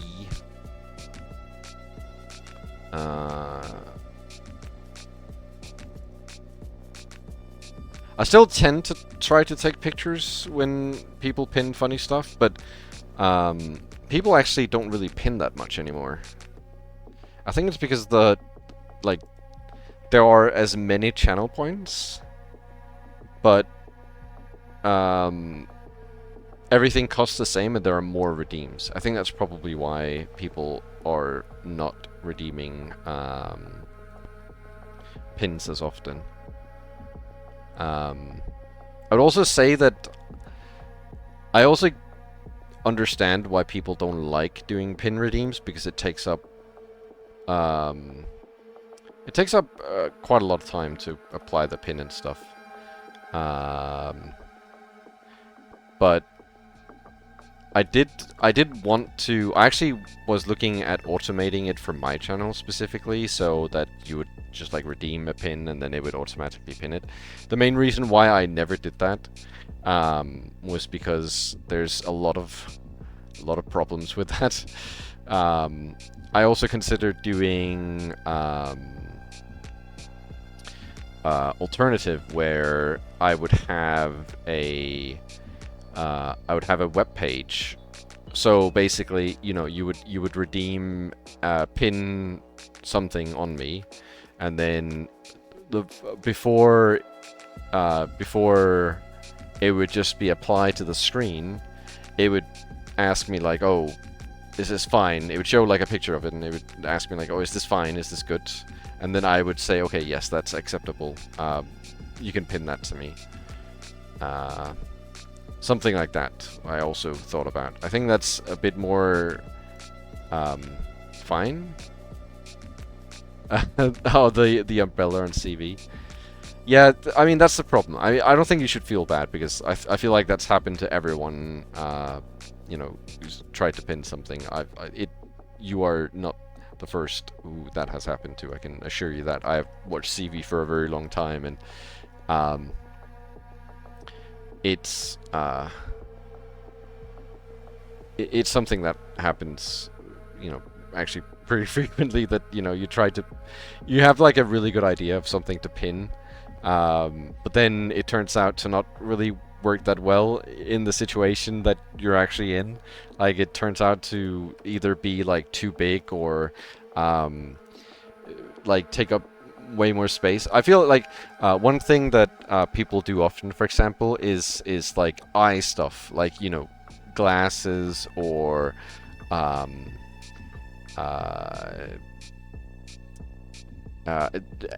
like actual eyes, or you know, whatever, crying or whatever you can think of. Also, here's the pickle rig pads that I was talking about earlier, or CV. But the problem with that is that the eyes often have problems with them. Like, eyes don't really work too well on models.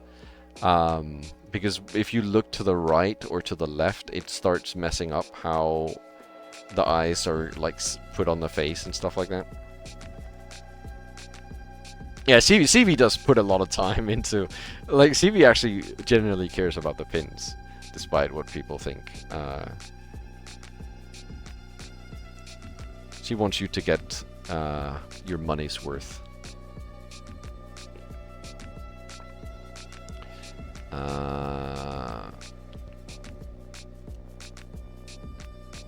I'm not sure I have too many other ones that are of note. I don't quite recall if I have any that are really that much more exotic, I guess. I mean, I do have a lot. I have a lot of images. Also, I think I've showed this on stream already. But let me show it again. Go here.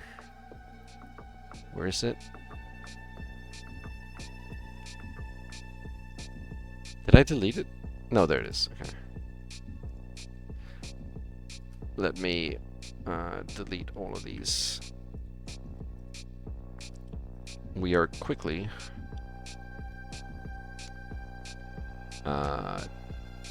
changing to this. So when if I want to make a pin, sometimes I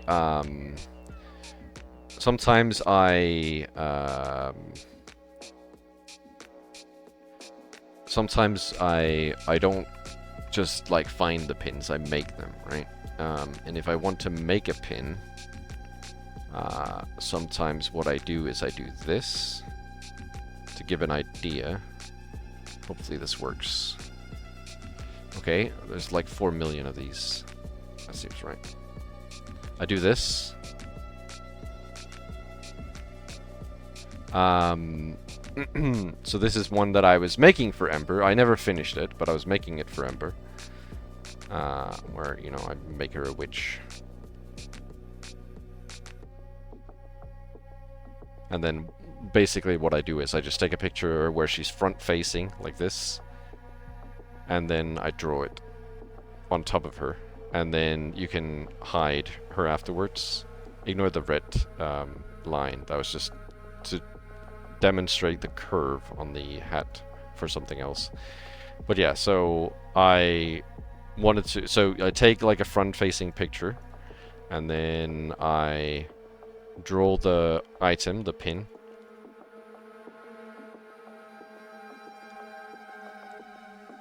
and then, you know,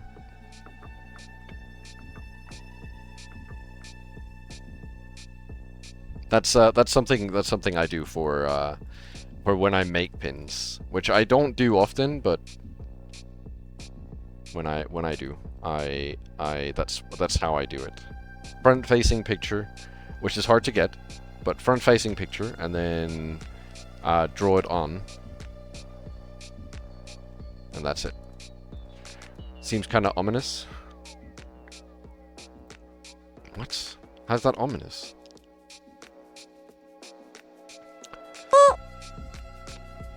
Welcome, Pocket Lint Liquor. Welcome in. Yeah, I think, what the fuck? That's fucked up, enemy box. What the hell? I think pin redeems in general are pretty funny. My pin redeems, like, what the hell? That's so rude. But being rude on my stream. It's a nice stream. I think there's a difference between people's pin redeems. Like some people do pin redeems differently, right?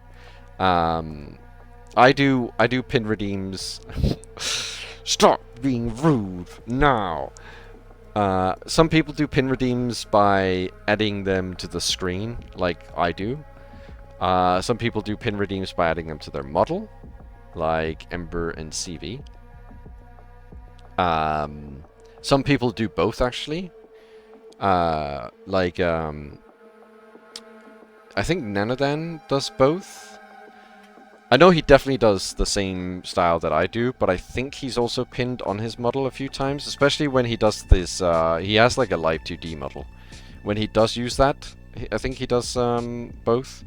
He might only do the other ones when he don't, so... but yeah, some people do pin redeems in different ways, and I think people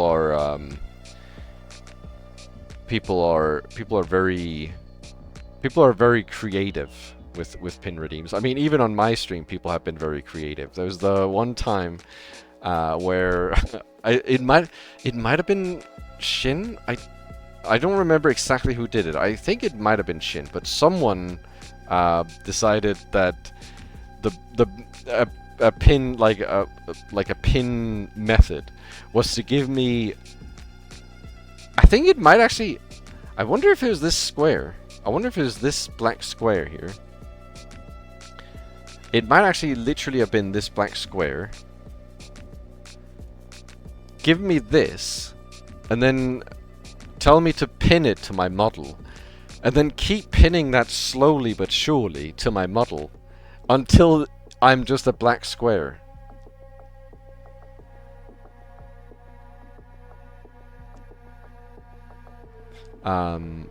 Someone did that once. I don't remember what else did people pin. Have there been any other ones that have been like really funny? What the hell is this image? Oh, the cow. People like pinning stuff like this a lot. And then telling me to pin it next to me like this. Like so. People like doing this a lot.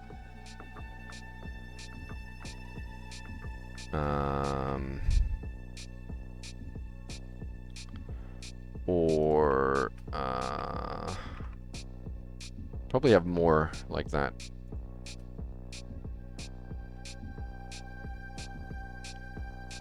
There was the time where we played RuneScape and someone pinned party hats to everyone. Well, I say I played RuneScape. When we played RuneScape, like all of us.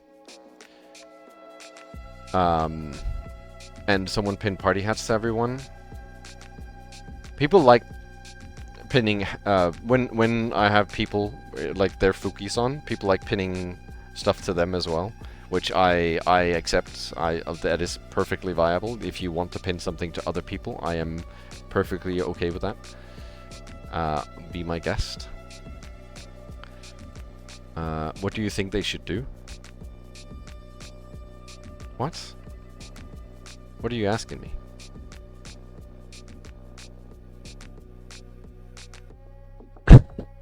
Yeah, I mean, stuff like that, right? Like, I'm fine with honestly, I'm fine with people pinning whatever. I don't really care too much.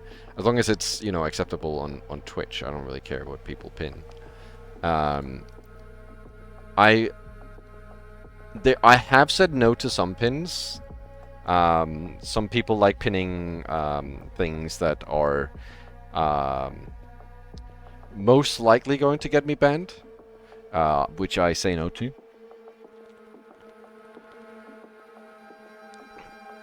But fortunately, since my pin is so cheap, the people can't complain. There's literally no complaining. My pin is extremely cheap, and also you get refunded at the end of the stream. Yeah, people are... CV did get banned for a pin, yes. So CV got banned for the 911 pin, yes. And someone has also tried to pin 911 on my stream when I said CV got banned for getting a 911 pin on her stream. Someone tried to do it on me as well, and I was like, okay, no, I am not going to accept that. That is a no for me.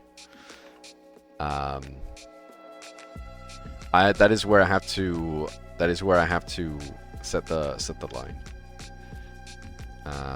But yeah, I since I refund like all the pin redeems, I'm like, okay, there's like no way that anyone could be upset at me.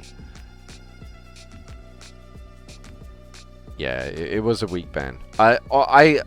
If she hadn't been banned, I would have been okay with it. If she hadn't been banned for it, I would have been okay with it.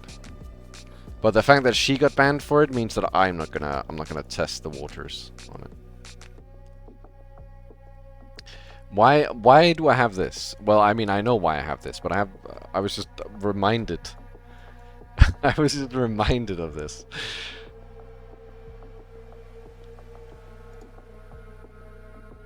This is really funny. What is this? What is this pin?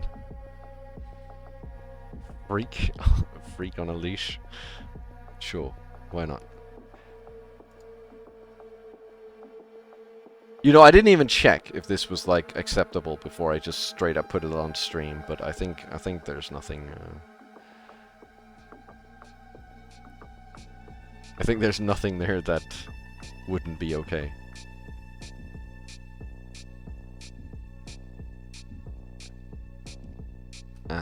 Let's put Freak on a leash up here.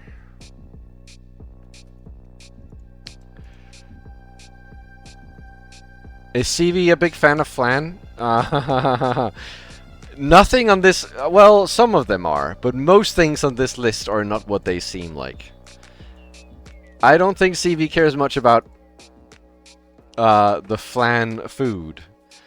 However, there is something else related to flans that CV is very familiar with. I mean, a lot of these things are not related to just what you're looking at. Well, Crazy Frog is one thing. CV cares about propane and propane accessories. But like, I like how the almond break is there. I don't actually know why the almond break is there.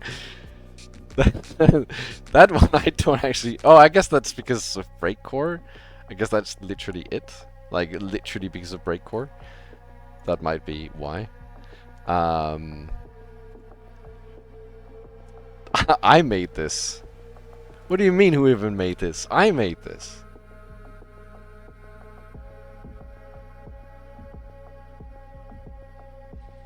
Does that mean the flannel? No, that's not me. Why the Kiwi logo?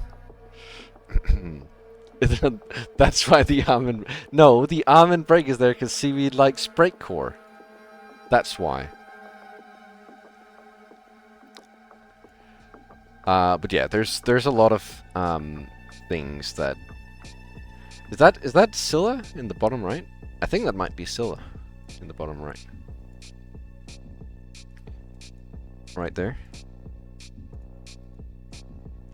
That explains the armpit girl? Yeah, I guess. I guess that does explain the armpit girl, huh? Yeah, I think armpit, smite, boomer shooter, break core, fliff, Kiwi farms, crazy frog. I like that Ryamu's there. The rat.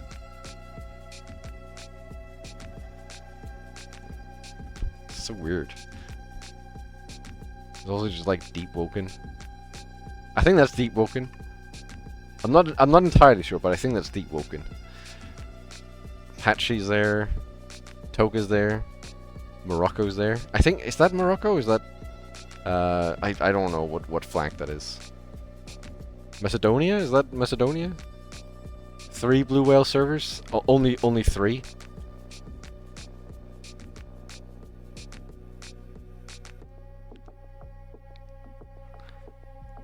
I think there was way more at one point. I think there is still way more Blue Whale servers than those 3. I'm pretty sure I got that picture from you, Roger, actually. The Blue Whale one. Yeah, I know they're fake. Well, no, 2 of them are real. But there is a Void Whale, and there's what's the other one? There's one more. Like, there's 100% a Void Whale, because Cow literally made that. And then there's one more, which is the one when if you get banned from Blue Whale, you get invited to it. I don't know why there's just a... Oh, actually, I was about to say I don't know why there's just a spider, but that was like the dumbest thing. Didn't Cow make 2 or 3? Yeah, maybe. Oh, she made purple as well, didn't she? I think she made purple and void. Yeah, there's a banned dumpster server, yeah.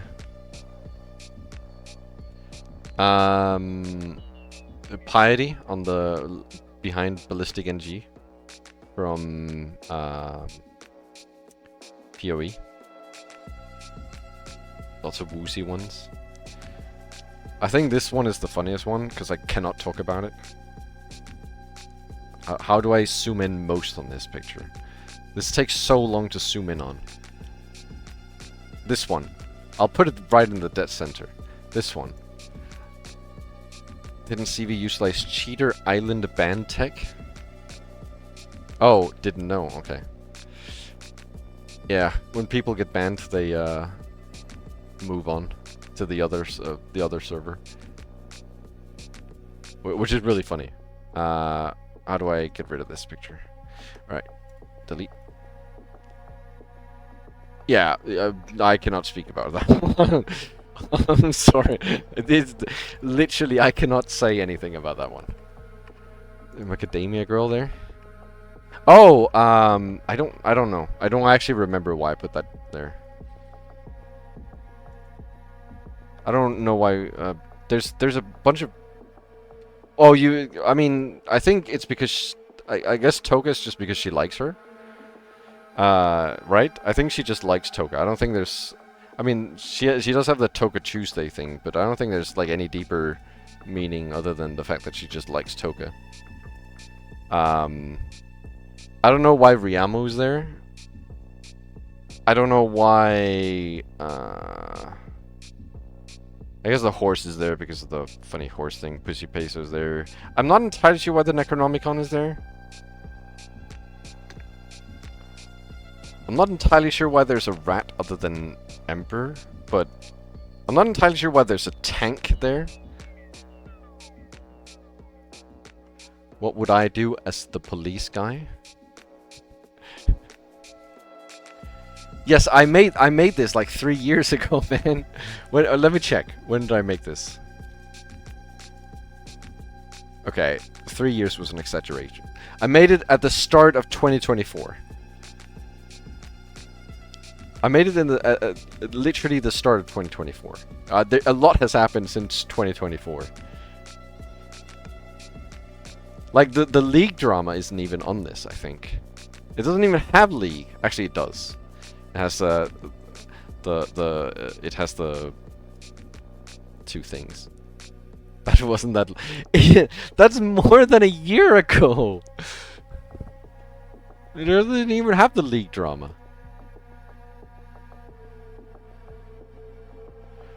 That's fucked up.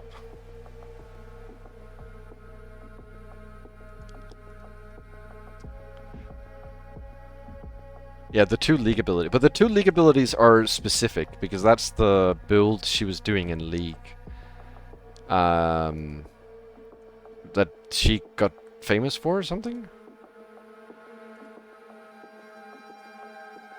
She got famous for Ignite Heal or something. You have to ask her. I just know that she talked a lot about Ignite Heal. Heal Ignite, I think she called it. You just ask her about Heal Ignite, she'll answer it.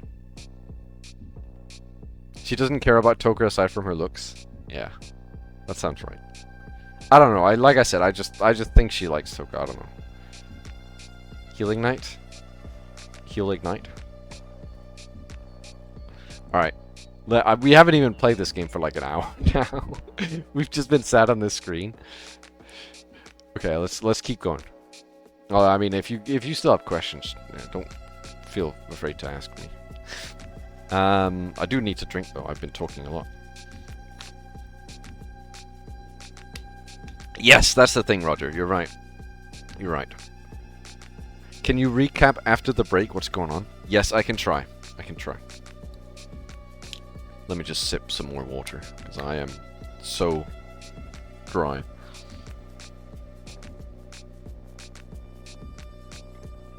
I'm literally like, I'm sort of like a dried out fish right now. Okay. So, to sum up what has happened. We are in a Minecraft building trying to see an egg. We went to see this egg when suddenly smoke rose from somewhere we're not entirely sure. But basically smoke knocked everyone in the room that we were in out. When we woke up, the person that were in charge of showing us the egg was gone, and an alarm had sounded, which made it so that the entire building was under lockdown, which means that we cannot leave for 12 hours. We left the room, found 3 other people that were also in the same predicament that we were in. So we're 3, which is the guy on the left, me, and then a girl named Shiroya. And we found 3 other people, which was Isla, which is a little girl, Irina, which is Isla's mother, and Sia, who's on the right. And then the guy in the middle, he came while we were looking, or while we were attending to the 3 other people. He came, and he's the security guard for this place. With us 7 as the, I guess, remaining people, we decided that we wanted to look for Naomi, who's the woman that was showing us around. We were gonna look for her and find out what happened to her. And then as we did, we decided to also look for, anything else. We didn't find Naomi while we were looking. It took a while, but we only looked on this floor that we were on, which is the so-called crystal floor, which is where all the gemstones are. We decided to look for her, and we didn't find her. So instead, what we did was we used the security room that Katai, who's the guy in the middle, the security guy, he had access to. And we were going to look through the cameras and see if we could find anything. Just as we did, we didn't see anything through the cameras, but it did have recorded footage, which we were going to look through. But first, we decided to call the outside, because we were able to. And the outside gave us a bunch of information, like they already caught the culprit, allegedly. They already caught the culprit, and now we just have to wait the 12 hours before we can get out. And that's basically all they told us. As they finish up the conversation, the computer shuts down, and a bunch of smaller things sort of happen. Nothing really major, just a bunch of smaller things. And we leave the security room and start looking at the other floors. And we end up finding Naomi. And she decides to go down to the crystal floor, which is the first floor, which is where we currently are, while the rest of us are up on the other floors to talk to Katai. So they go down to the crystal floor and start talking together. And while they're doing that, the elevator, which should have no one in it because all of us are on the different floors, suddenly starts moving. And it gets moved down to the crystal floor, and then we meet up again with most of the team except for Katai and Naomi, who's currently missing. And we agree that the best course of action from this point onwards is going to the crystal floor, checking out and seeing if we can find Naomi, and then we basically split up the group, because some of us are going to go to the crystal floor to find Naomi, while some of us are going to stick on the other floors to ensure that Naomi doesn't suddenly attempt to escape or get away in some capacity. Because Naomi is currently sort of a suspect, because she's one of the people that have, you know, access to different parts of the place, and also the fact that she has gone missing without attempting to find us makes her very suspicious. So we're trying to just find her, you know, ask some questions, stuff like that. When we all went to the first floor, the big item, or the big thing that they were trying to show off, which is called the Sekimeiya, had been stolen. Naomi is apparently hot. I have to mention that. I have to specify. Anyway, the Sekimeiya has been stolen. It is missing from where it was, which is in a cabinet in the event room. The event room being here. And while we were trying to figure out why the hell it was missing, we decide to look for the Sekimeiya. And while looking for the Sekimeiya, we find that Naomi is in B4 here, dead. And that's basically where we are now. We are accusing the middle guy, Katai, for killing her, because he went with Naomi alone in a part of the story earlier on. He left with just her. And now we're trying to figure out, you know, what is going on here. Why is, you know, what has happened. And that's basically where we are. There's a few minor things that, you know, I can't really sum up because it's like 4 hours. Actually, you know, it must be like 8 hours by now that I had to sum up in very short time. But yes, that's where we are. This guy is now accusing us of killing her.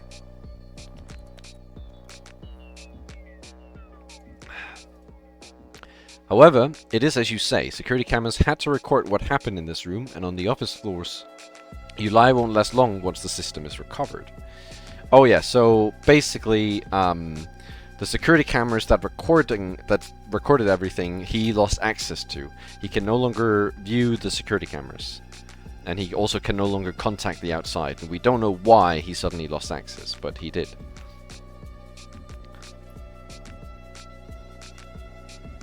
What's gotten into you? At least your lies earlier had some effort. He's right, this is almost disappointing. Try to convince anyone of that. For the first time, one of Sai's retorts was well received by everyone. Katai had alleged they were all liars, but they knew the truth. I hadn't killed Naomi. You're only digging your own grave by acting as if we're all conspiring against you. You had an actual method of escape that Atsuki provided you with.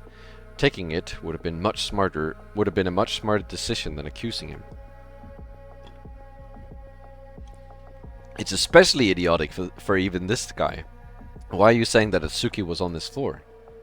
Because I saw him. After Naomi left, when she understood that I wasn't buying it, I heard a noise. In this hallway B, I saw Atsuki. It surprised me, so I kept silent and waited for him to move. However, trying not to be seen also made me lose track of him completely. I looked around a bit, but I couldn't find him or Naomi again. When I went back up, I saw him with the others, and you all said that he could not have been downstairs. That's what leads me to the conclusion that you've all been lying to me. That ridiculous claim, if anything, explained why Katana had insisted multiple times that the elevator group might have been able to sneak down.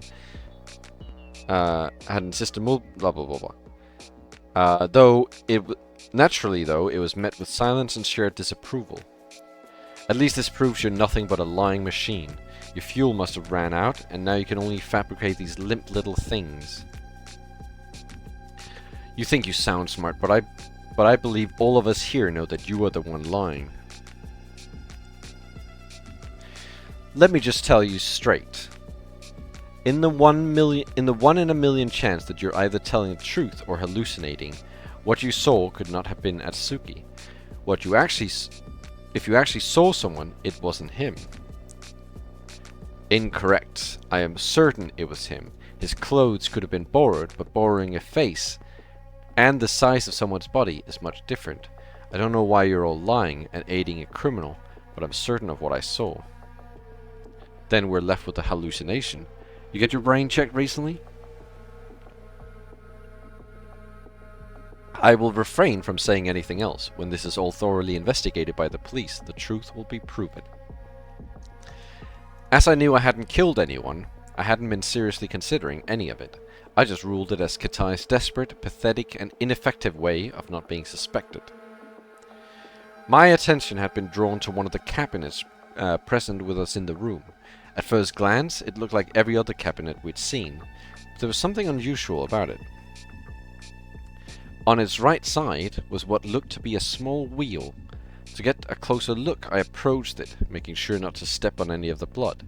As I moved to it, I was once again reminded of the inexplicable odor I had never smelt before, which was starting to blend in seamlessly. Did you see something? Yes, this. Oh, it's a temperature regulator. How interesting. What's it set at? Nothing, it says room temperature. I turned around to meet Katai's eyes. Some cabinets have temperature functions, like the Sekimeiya's. This room has them. The wide wheel looks a bit damaged, which is what caught my attention. Anything could have caused that, but it stood out from everything else in this room. I kept inspecting it. Behind it, I quickly noticed another similar wheel, a bit smaller in size. And what's this one for? That one? It regulates the temperature. I can see the degree symbols, but this one isn't set to anything, not even to room temperature. I mean, why are there two of them? Well, I think that one regulates the temperatures of the temperature of the gems behind the glass, while the big one regulates the temperature inside the cabinet. I see. To store gems that also require a determined temperature. I tried to lift up the cover, but it was too heavy. How do I open it, though? I don't seem to be able to. I don't know. I've never opened one. And you've never seen anyone opening one through the cameras? Perhaps I have. I think they first look behind the cabinet, but I'm not so sure what the process is. These cabinets have an actual method of locking them, so the temperature inside is well preserved. I tried following his instructions. Behind the cabinet and next to the wheel, there was a tiny plastic latch that I was able to open. I think it should be unlocked now. I put my hands under the lid and brought it up, while everyone else stared at me dubiously. Then Sai began to approach me with curiosity. Like before, I was able to open it with ease. When I had fully opened it and kept the lid supported against the wall, I looked inside. There's no appreciable change in temperature, as the wheel hadn't been set to anything. However, there certainly was something inside. I saw the Sekimeiya resting at the bottom, covered by the walls with a velvet texture and emitting a faint glow. It's here. I have no idea why, but it's here. The music's stopping. Before the others could react, I stretched out my arm to grab it. With one hand, I leaned on the cabinet to support my weight, while I put the other inside. As I slowly approached it, I thought to myself, what possible purpose could anyone have for leaving the Sekimeiya there? Without giving it much thought, I touched the surface of the X-shaped object. A burst of heat flowed through my fingers as the world broke. What?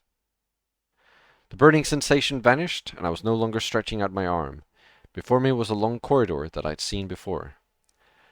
Uh-oh. It's time for things to actually happen. Things are happening! Oh my god, finally!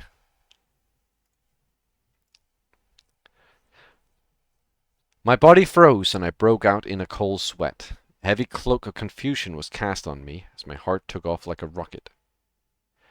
Something had happened to me. Something that I hadn't ever experienced before. When I slowly began to discern my surroundings, I saw that I was in hallway A, next to the lobby. I tried to calm down and think. I timidly moved my head and saw the huge shutter blocking my way to the outside world. Around the hallway A door, dark marks left by the smoke were easily noticeable. Next, I moved my legs forward. I was still able to control my whole body. Nothing seemed to change in that regard. I moved up to hallway B, which surrounded me with its dark, unsettling scenery and pure silence. In the right wall, I could see the door of the room I'd been in a few seconds ago. It was closed, like all the others. As I gently approached it, I tried to think about what could have happened. However, it was as bizarre as it sounded. I touched the Sekimeiya and appeared in the lobby. Not only that, but it had been instantaneous. Not a moment of time had seemed to pass before my surroundings changed. I gripped the knob, and as soon as I started to open the door, I saw blood. On the floor, Naomi's dead body rested, her face clearly distressed. My senses alerted me of another change. The strange smell didn't appear to exist anymore. Jesus Christ, this music is going crazy. I kept looking inside the room. Everyone else had already left it, and the cabinet I'd opened was closed. The haunting atmosphere radiating throughout the room was overwhelming, and it chased me out. I closed the door behind me and made an effort at breathing properly to calm myself down. What the hell was happening? Oh shit, I'm starting to see it all happen before me now.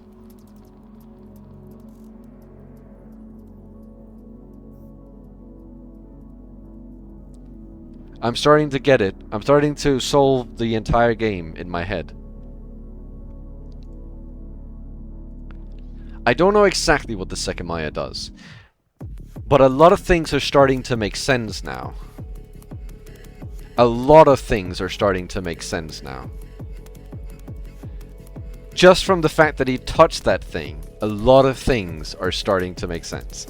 The elevator randomly moving is obviously because someone touched the Sekimeiya, create a second illusion of themselves or whatever is happening, and then use the elevator. All of the things that are happening that we don't understand why they're happening, the metal noise on the 4th floor, or the 5th floor or whatever, the briefcase that just suddenly appeared that we don't understand, the PC randomly shutting down, everything randomly happening. It's because whenever someone touches the Sekimeiya, something happens. Has anyone... Yes, people have touched the Sekimeiya before, and nothing happened. However... Oh... No, it wasn't a fake one. The difference was the Sekimeiya was cold when people touched it. The guy specifically said, do not let the Sekimeiya not be cold. The reason why he said that is because this happens when it's not cold. Right now, we are... So the police officer was not lying. The police officer was not lying. He did see us. He's seen us right now because we're in the hallway. We're at the situation that he was explaining. He saw us, and we were saying, well, you never saw us, but he was right. He did see us.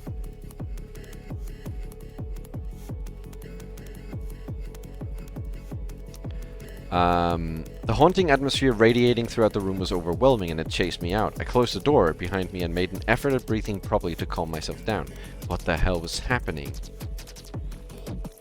Was there a blank spot in my memory? Had I forgotten about something past the last memory I had? Nothing made sense. It couldn't make sense. The others had disappeared and I had, in the blink of an eye, moved from one place to another. Was I knocked out? I had my back against the others when I reached for the Sekimeiya, but wouldn't I remember it? Wouldn't I feel pain in my head if I was hit? And when I realized I was somewhere different than before, I was standing up. If I'd been knocked out, I would have woken up on the floor. No matter how I thought of it, it felt as if no time had passed between the Sekimeiya's touch and the change in what I was looking at. To put it bluntly, it felt as if I had teleported between places. Oh, I'm trying to think. More things are starting to make sense. The little girl said that there was 4 males, 3 females, right? But we couldn't make sense of that because there was 4 females, 3 males. But of course there's 4 males if whenever someone touches it, they enter some different unknown body. Which is what I'm in right now. I'm guessing when you touch it, you... Wait. Maybe whenever you touch it, you swap body with someone? Maybe that... Oh, that wouldn't make sense for... Because the... Hold on.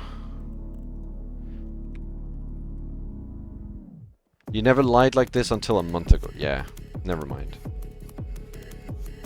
Because I was thinking, maybe that's why Isla started talking the way she did. About the weird random person. Because someone swapped body with her.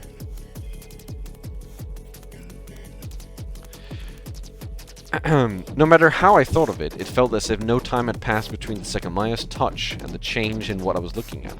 To put it bluntly, it felt as if I had teleported between places. However, that was impossible. There must have been a reason why it had felt like that. I opened the door to the event room. Nothing but a single, ugly cabinet was inside.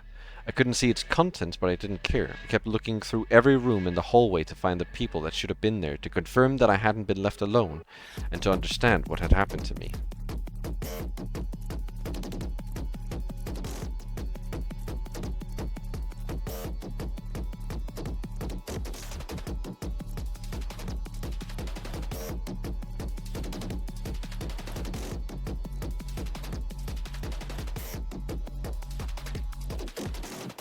I opened and closed every door in quick succession until I knew that I was on a desolate floor. Where was Shiroya? In front of me was the elevator door. I wanted to see the others, so I called it. If they were somewhere above me, they would hear the sound and come down to find me. After I pressed the button, though, nothing happened. Is it here?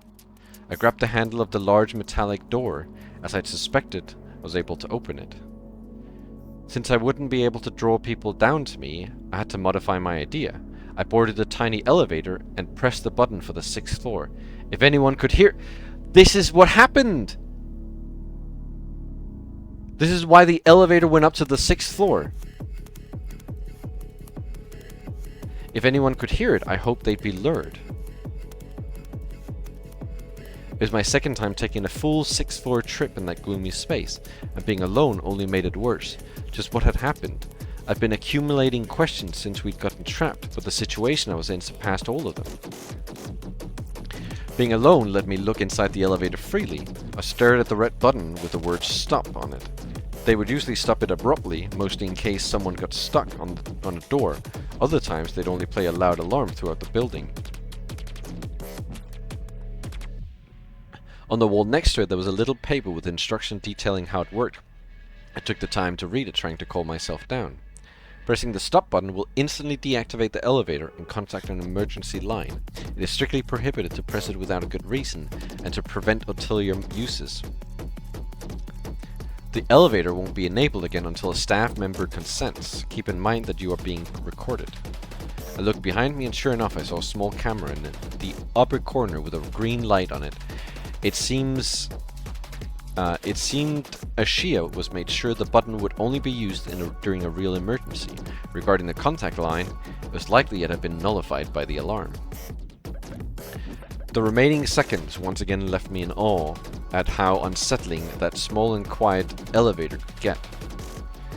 Even though I could hear the friction of the ropes, that imposing and deep sound that was more than apparent outside couldn't be appreciated well from the interior. I wonder if the door to the attic is going to be open when I land there, and that's why they couldn't find me. I went to the highest accessible floor and hastily pushed the door open. The sight was just as I remembered. I remained solitary and was met with another silently overwhelming floor. While I had hoped people had heard me and were coming, I had to know whether there was someone around. We'd seen how easy it was to inspect these floors, so I started the same procedure from before. I looked at the empty left corridor. A door was hiding from my field of vision, but there was nobody to be seen. Then I made my way to the offices to see if they weren't vacant for some reason. There was something I recognized in the first one. The computer we'd powered on earlier was still showing a lit screen and an empty prompt to input access information. Without paying any mind to it, I entered the second partition. Being alone meant that I couldn't keep watch over the connecting corridor. In the second and third partition, my only company was a functioning camera recording my every movement. I sat in a chair and sighed deeply, unraveling at the sudden turn things had taken. Did we not have enough already? What the fuck had just happened? My whole body hadn't stopped shaking for a second. I rejected the thought that any of it was real. I left the offices once I felt ready to continue, but I was still hopeless. I was about to repeat my movements on the floors below when I heard a very distinguishable sound coming from my left. Footsteps. I fucking knew it.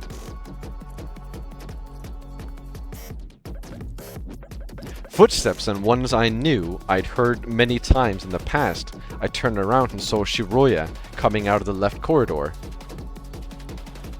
I didn't have time to act surprised or throw a bunch of questions at her before she spoke. "Oh, you're here. I found something." "What?" Completely unfazed, she opened the transparent door and entered the first partition. I was left outside, utterly bewildered. Without looking back, she stepped to the next door. How's that her reaction after seeing me? I was too shocked to follow her. Even though my confusion had only intensified, I was at least glad to see I wasn't alone, and she had appeared from my left corridor.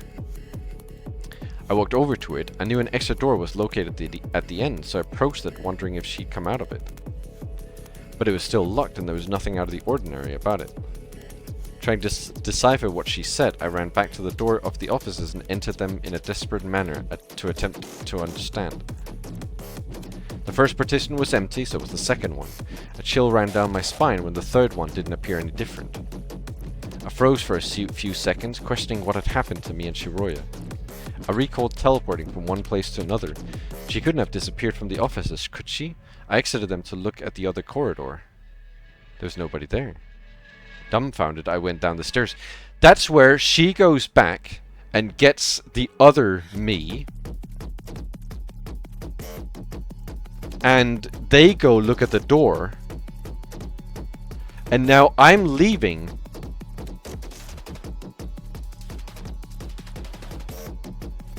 Because I didn't check when me and her were at the top floor. I never checked the partitions on my own. Because this me was in here. But I never checked them.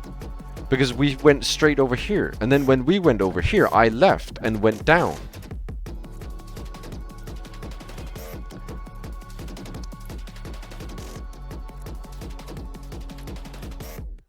There's nobody on the outer part of the 5th floor, so I looked through the partitions. The 3 of them were empty. I was about to make it out. I stopped myself in the middle partition, far beyond confusion. What the hell was my objective? Hadn't I just found Shiroya and been completely ignored? She acted as if I was a ghost and moved on to only immediately disappear again. I'd been in continuous motion since we'd gotten trapped, but that was the first time I couldn't settle on an objective to pursue. I took advantage of it to sit on a chair for a little while, attempting to calm my alarmed heart down. But it was useless. I thought about what had happened and felt as if I was driving myself crazy. What could I make of Shiroya's behavior after feeling like I'd literally teleported? It was insane, and I feared there was something wrong with me. After a while, I knew I had to continue looking around, but no determination came to me.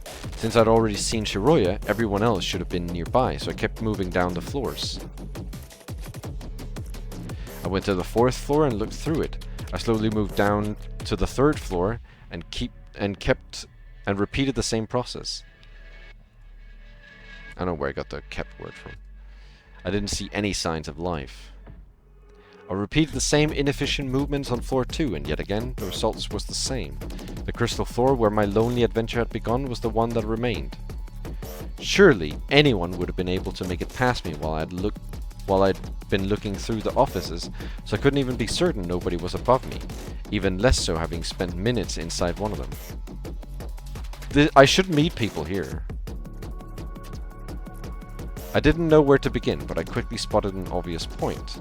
After peeking at both hallways, I saw an open door in hallway B. It belonged to the room where we'd found Naomi's corpse, where I'd last seen the others. I approached it, but I couldn't see what was behind it through the small gap. As I approached it, I started to hear something. There were voices, ones that sounded shocked. The doorknob was finally in reach. I ignored it and simply pushing the door open, and a very familiar sight appeared before me. What? What? How did you? Where the fuck did you go? Okay. What? Okay, maybe I'm not correct. Maybe I'm not right. Shiroya rushed to me and asked the same thing. Meanwhile, I looked at the 6 pairs of eyes, focusing their most intense gazes on mine. On the floor, Naomi still lay in her own blood. I don't know. What exactly are you asking me? Just a minute ago, you were looking inside the cabinet. How'd you make it out of the room? Just a minute ago? Were they messing with me? There's no way Shiroya would. You mean to say that I disappeared from in front of the cabinet? Atsuki, don't fuck around. You don't mean to say that you disappeared. We're asking you how you did it. I didn't do anything. I touched the Sekimeiya and instantly appeared in hallway A. Excuse me?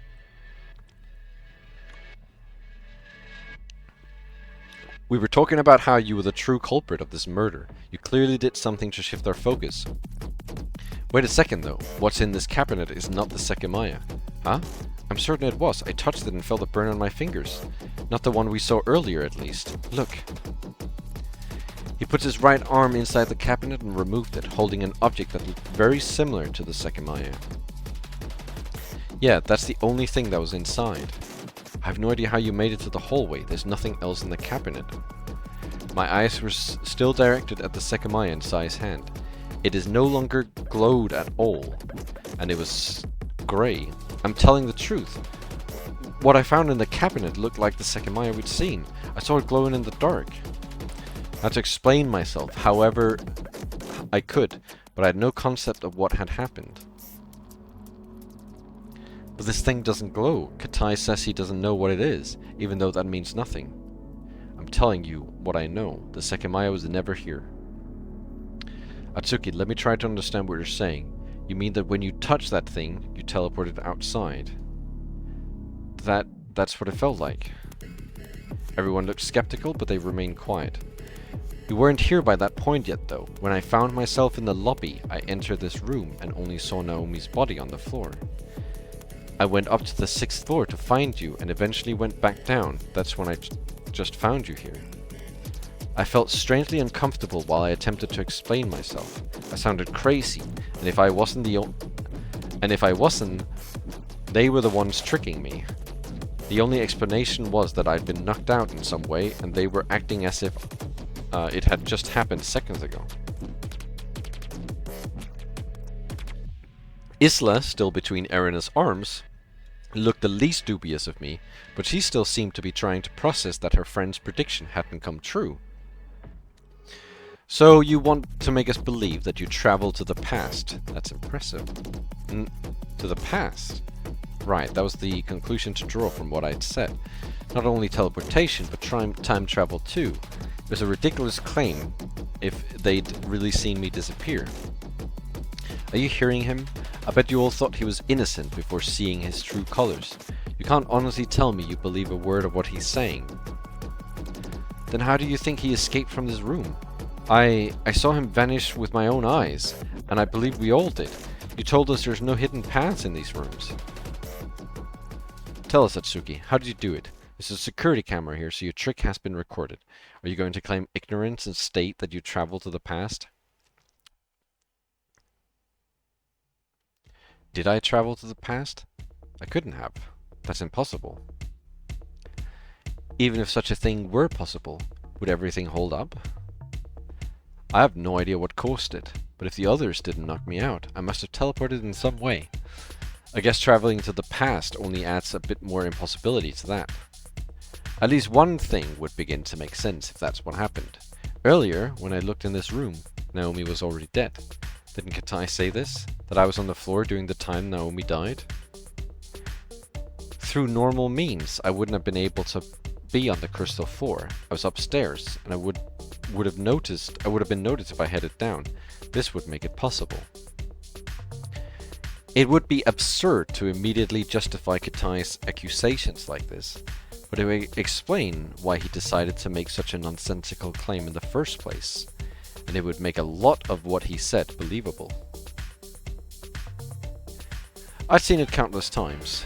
Time travel appearing out of nowhere to construct crazy events. I'd experienced many stories that were ruined by such an exploitable mechanic. Thinking about it, I felt as if the same thing was happening to my reasoning. If I couldn't explain my own experience, did I have to assume that time traveling was possible? Had it been a factor the whole time? I thought about the full sequence of events up until that point. If they were somehow related to time travel, how were we supposed to think about that? What would be more reasonable, to deny its existence and ignore my unexplained experience, or to think that it could be possible?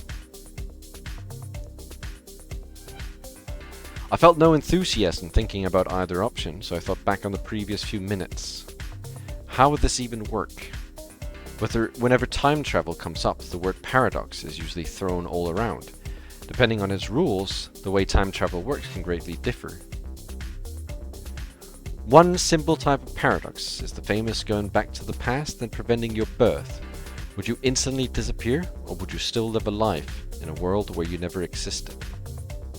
Either way, the past was changed. On the other side is the bootstrap paradox. You find a key, you open a door with it. Find a time travel machine inside, use it to go back to the past, and finally place the key on the floor so that your past self can find it. In that case, did time travel matter at all? The past was not changed, so by traveling back, you only understood how it all came to happen. Essentially, it's a loop without a starting point, and it only occurred because it occurred. That's a concept far from sensible. It could come in handy to justify grand motives in a story, but it's nothing short of impractical. However, no matter how I feel, I think that everything points to this direction. That if I have just traveled to the past, I haven't actually changed anything. It seems like I just re-experienced the events I previously lived. The starting point seems to have been making physical contact with the Sekimeiya, as nothing that I did once I arrived to the past directly led me to my travel. Not sure I quite perceive it as that kind of paradox. Looking ahead though, it seems that I unconsciously repeated the past I had lived with Shiroya. Just a minute ago you were looking inside that cabinet. According to this, I can draw that I supposedly went back about 20 minutes to the past. That's the time I estimate I spent confusedly looking around for people. By that point, Naomi had already been killed.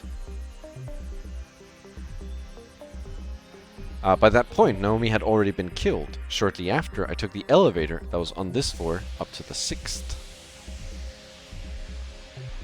This cleanly holds up what we experienced. At that point, the elevator was on the crystal floor, as it had probably arrived there when we heard it on the 5th. Then, when I went up to the 6th, would be when Shiroya and I rushed to follow it up. What the hell is this? Did I, without being aware of it, replicate the past I'd experienced? I think that something curious happened when we chased the elevator up. If the elevator hadn't been empty, then we had to assume that whoever went up entered the attic. The only other explanation was that the person inside vanished. But it seems that what I just went through actually explains what occurred. I got out of the elevator and looked through the 6th floor. The corridor appeared empty and I spent a bit of time inside the offices. As I was there, Shiroya and another version of myself were chasing me. They called the elevator to the 5th floor, but as I saw earlier, that wouldn't have made a noticeable sound from where I was. Oh, they're gonna explain it now. This is what I was saying. Then, as I remember, the previous me stayed next to the elevator while Shiroya looked through the 2 main parts of the floor. She also mentioned how she'd first looked through the opposite corridor. She and I saw each other when I was about to continue looking for people. She was about to look through each partition. That's why she reacted the way she did. From her perspective, I should have been next to the elevator, but where she found me, my job still would have worked. From there, you could still prevent anyone from escaping. So she thought I had moved from next to the elevator to outside the offices. So to her, it appeared as if the floor had been empty. She didn't realize that she'd actually seen the person who'd brought the elevator up. Oh, you're here. I found something. That was her reaction when she thought I'd slightly moved. Similarly, when she was done investigating, something she said did throw me off a little. But look, this is what I wanted to show you. She was referencing what she told me just before that point, unaware that she wasn't talking to the same person. Oh my god. When she reacted coldly to my presence and said she'd found something in the corridor, I thought I had to look at it, so I went to check. During that time, she confirmed that the offices were empty. I didn't see anything of importance in the corridor, because what she had found was the attic door itself. I entered the petitions to demand a further... Merry Christmas, Xbox. Merry Christmas, Xbox. I didn't see anything of importance in the corridor, because what she had found was the attic door itself. I entered the petitions to demand a further explanation, but she was already talking to the previous me next to the elevators. When I left, the 2 of them had gone around to inspect the door they just discovered. And later, I spent a few minutes inside the offices of the 5th floor, so I didn't notice a Karo going up or the 3 of us going down. After a while, I continued looking through every floor until I reached the point I'd traveled from. Even though I could easily accept such a concept, it neatly explained many things. Was it all a ridiculous coincidence? A trick, maybe? Nanadan, with a image to add to the screen, I shall add it. There's a rat, I will add the rat. I'll add the berry rat. Also, welcome Nanadan, welcome in. I was talking about you earlier. You had been mentioned.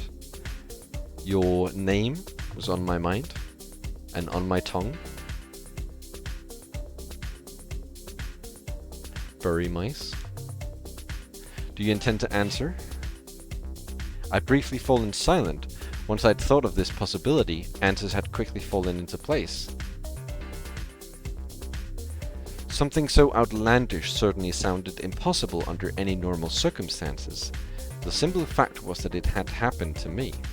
Unless there was another explanation I was missing, there's no choice but to accept it. I don't have a reason to deny that traveling to the past seems to be the most likely answer. Rather, it's the only one. Pathetic. You were accusing me of being a bad liar, Sai? If that was truly what had happened, it also meant that Kitai had to be the killer. The elevator going up was my doing, so there had been nobody else on the 1st floor. Nobody had gone to the attic. But a line of reasoning that time travel demolished was another one that it created.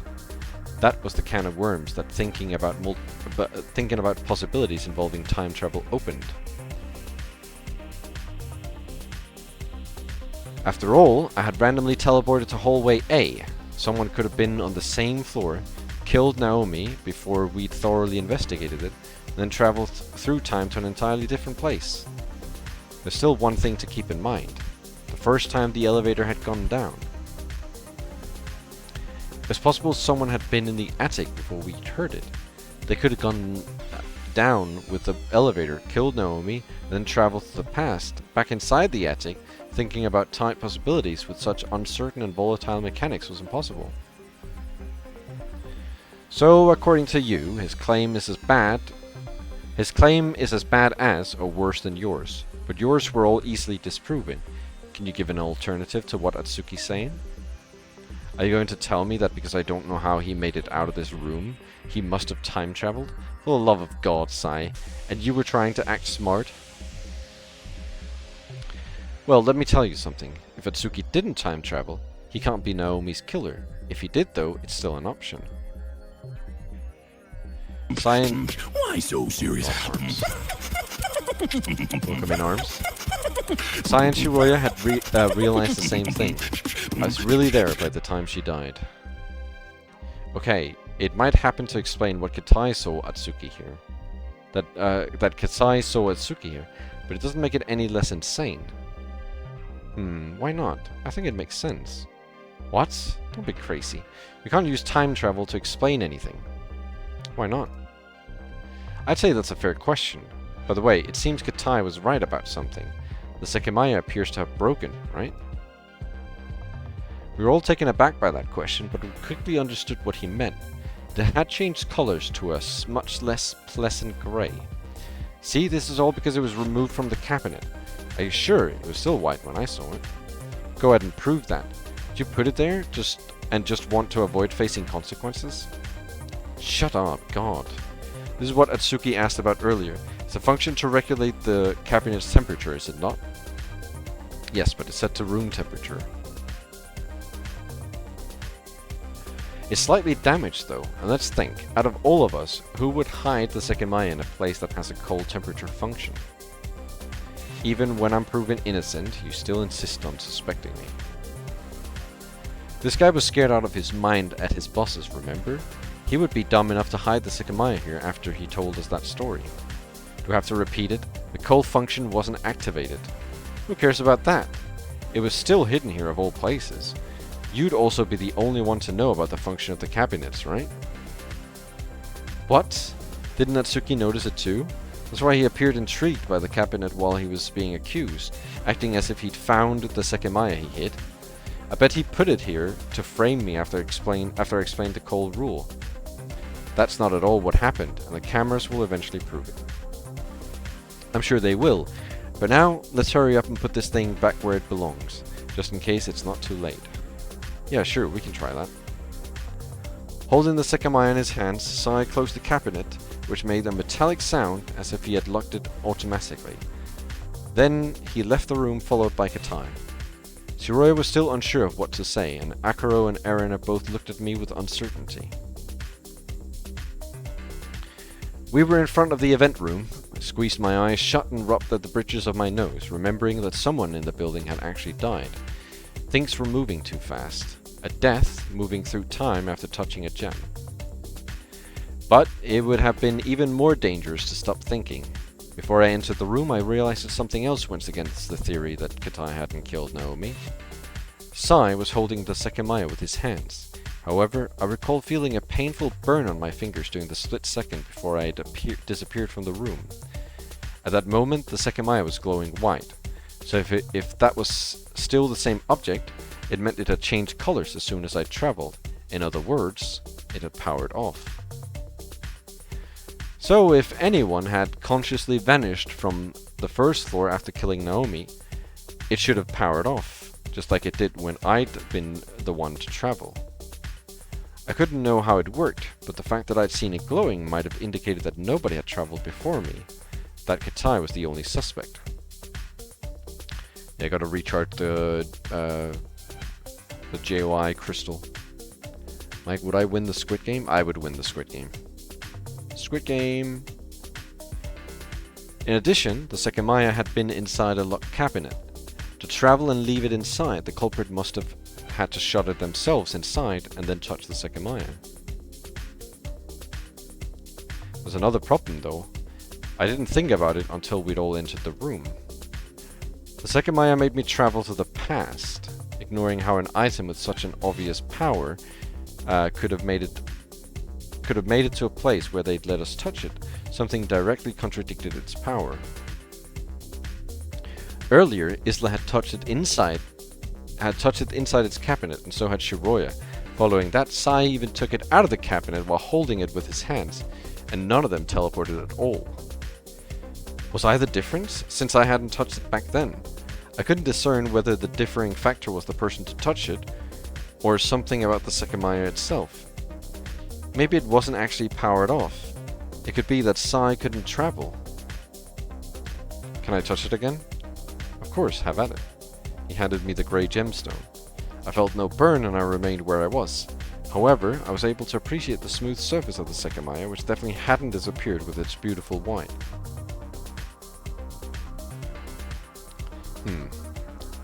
You're putting on such a pathetic show. You should know that. You're beginning to get on my nerves. I know how crazy I sound, but if anyone's been putting on a pathetic show from the start, it's been you. Oh, he caught you. This is unbelievable. Put it in the cabinet already.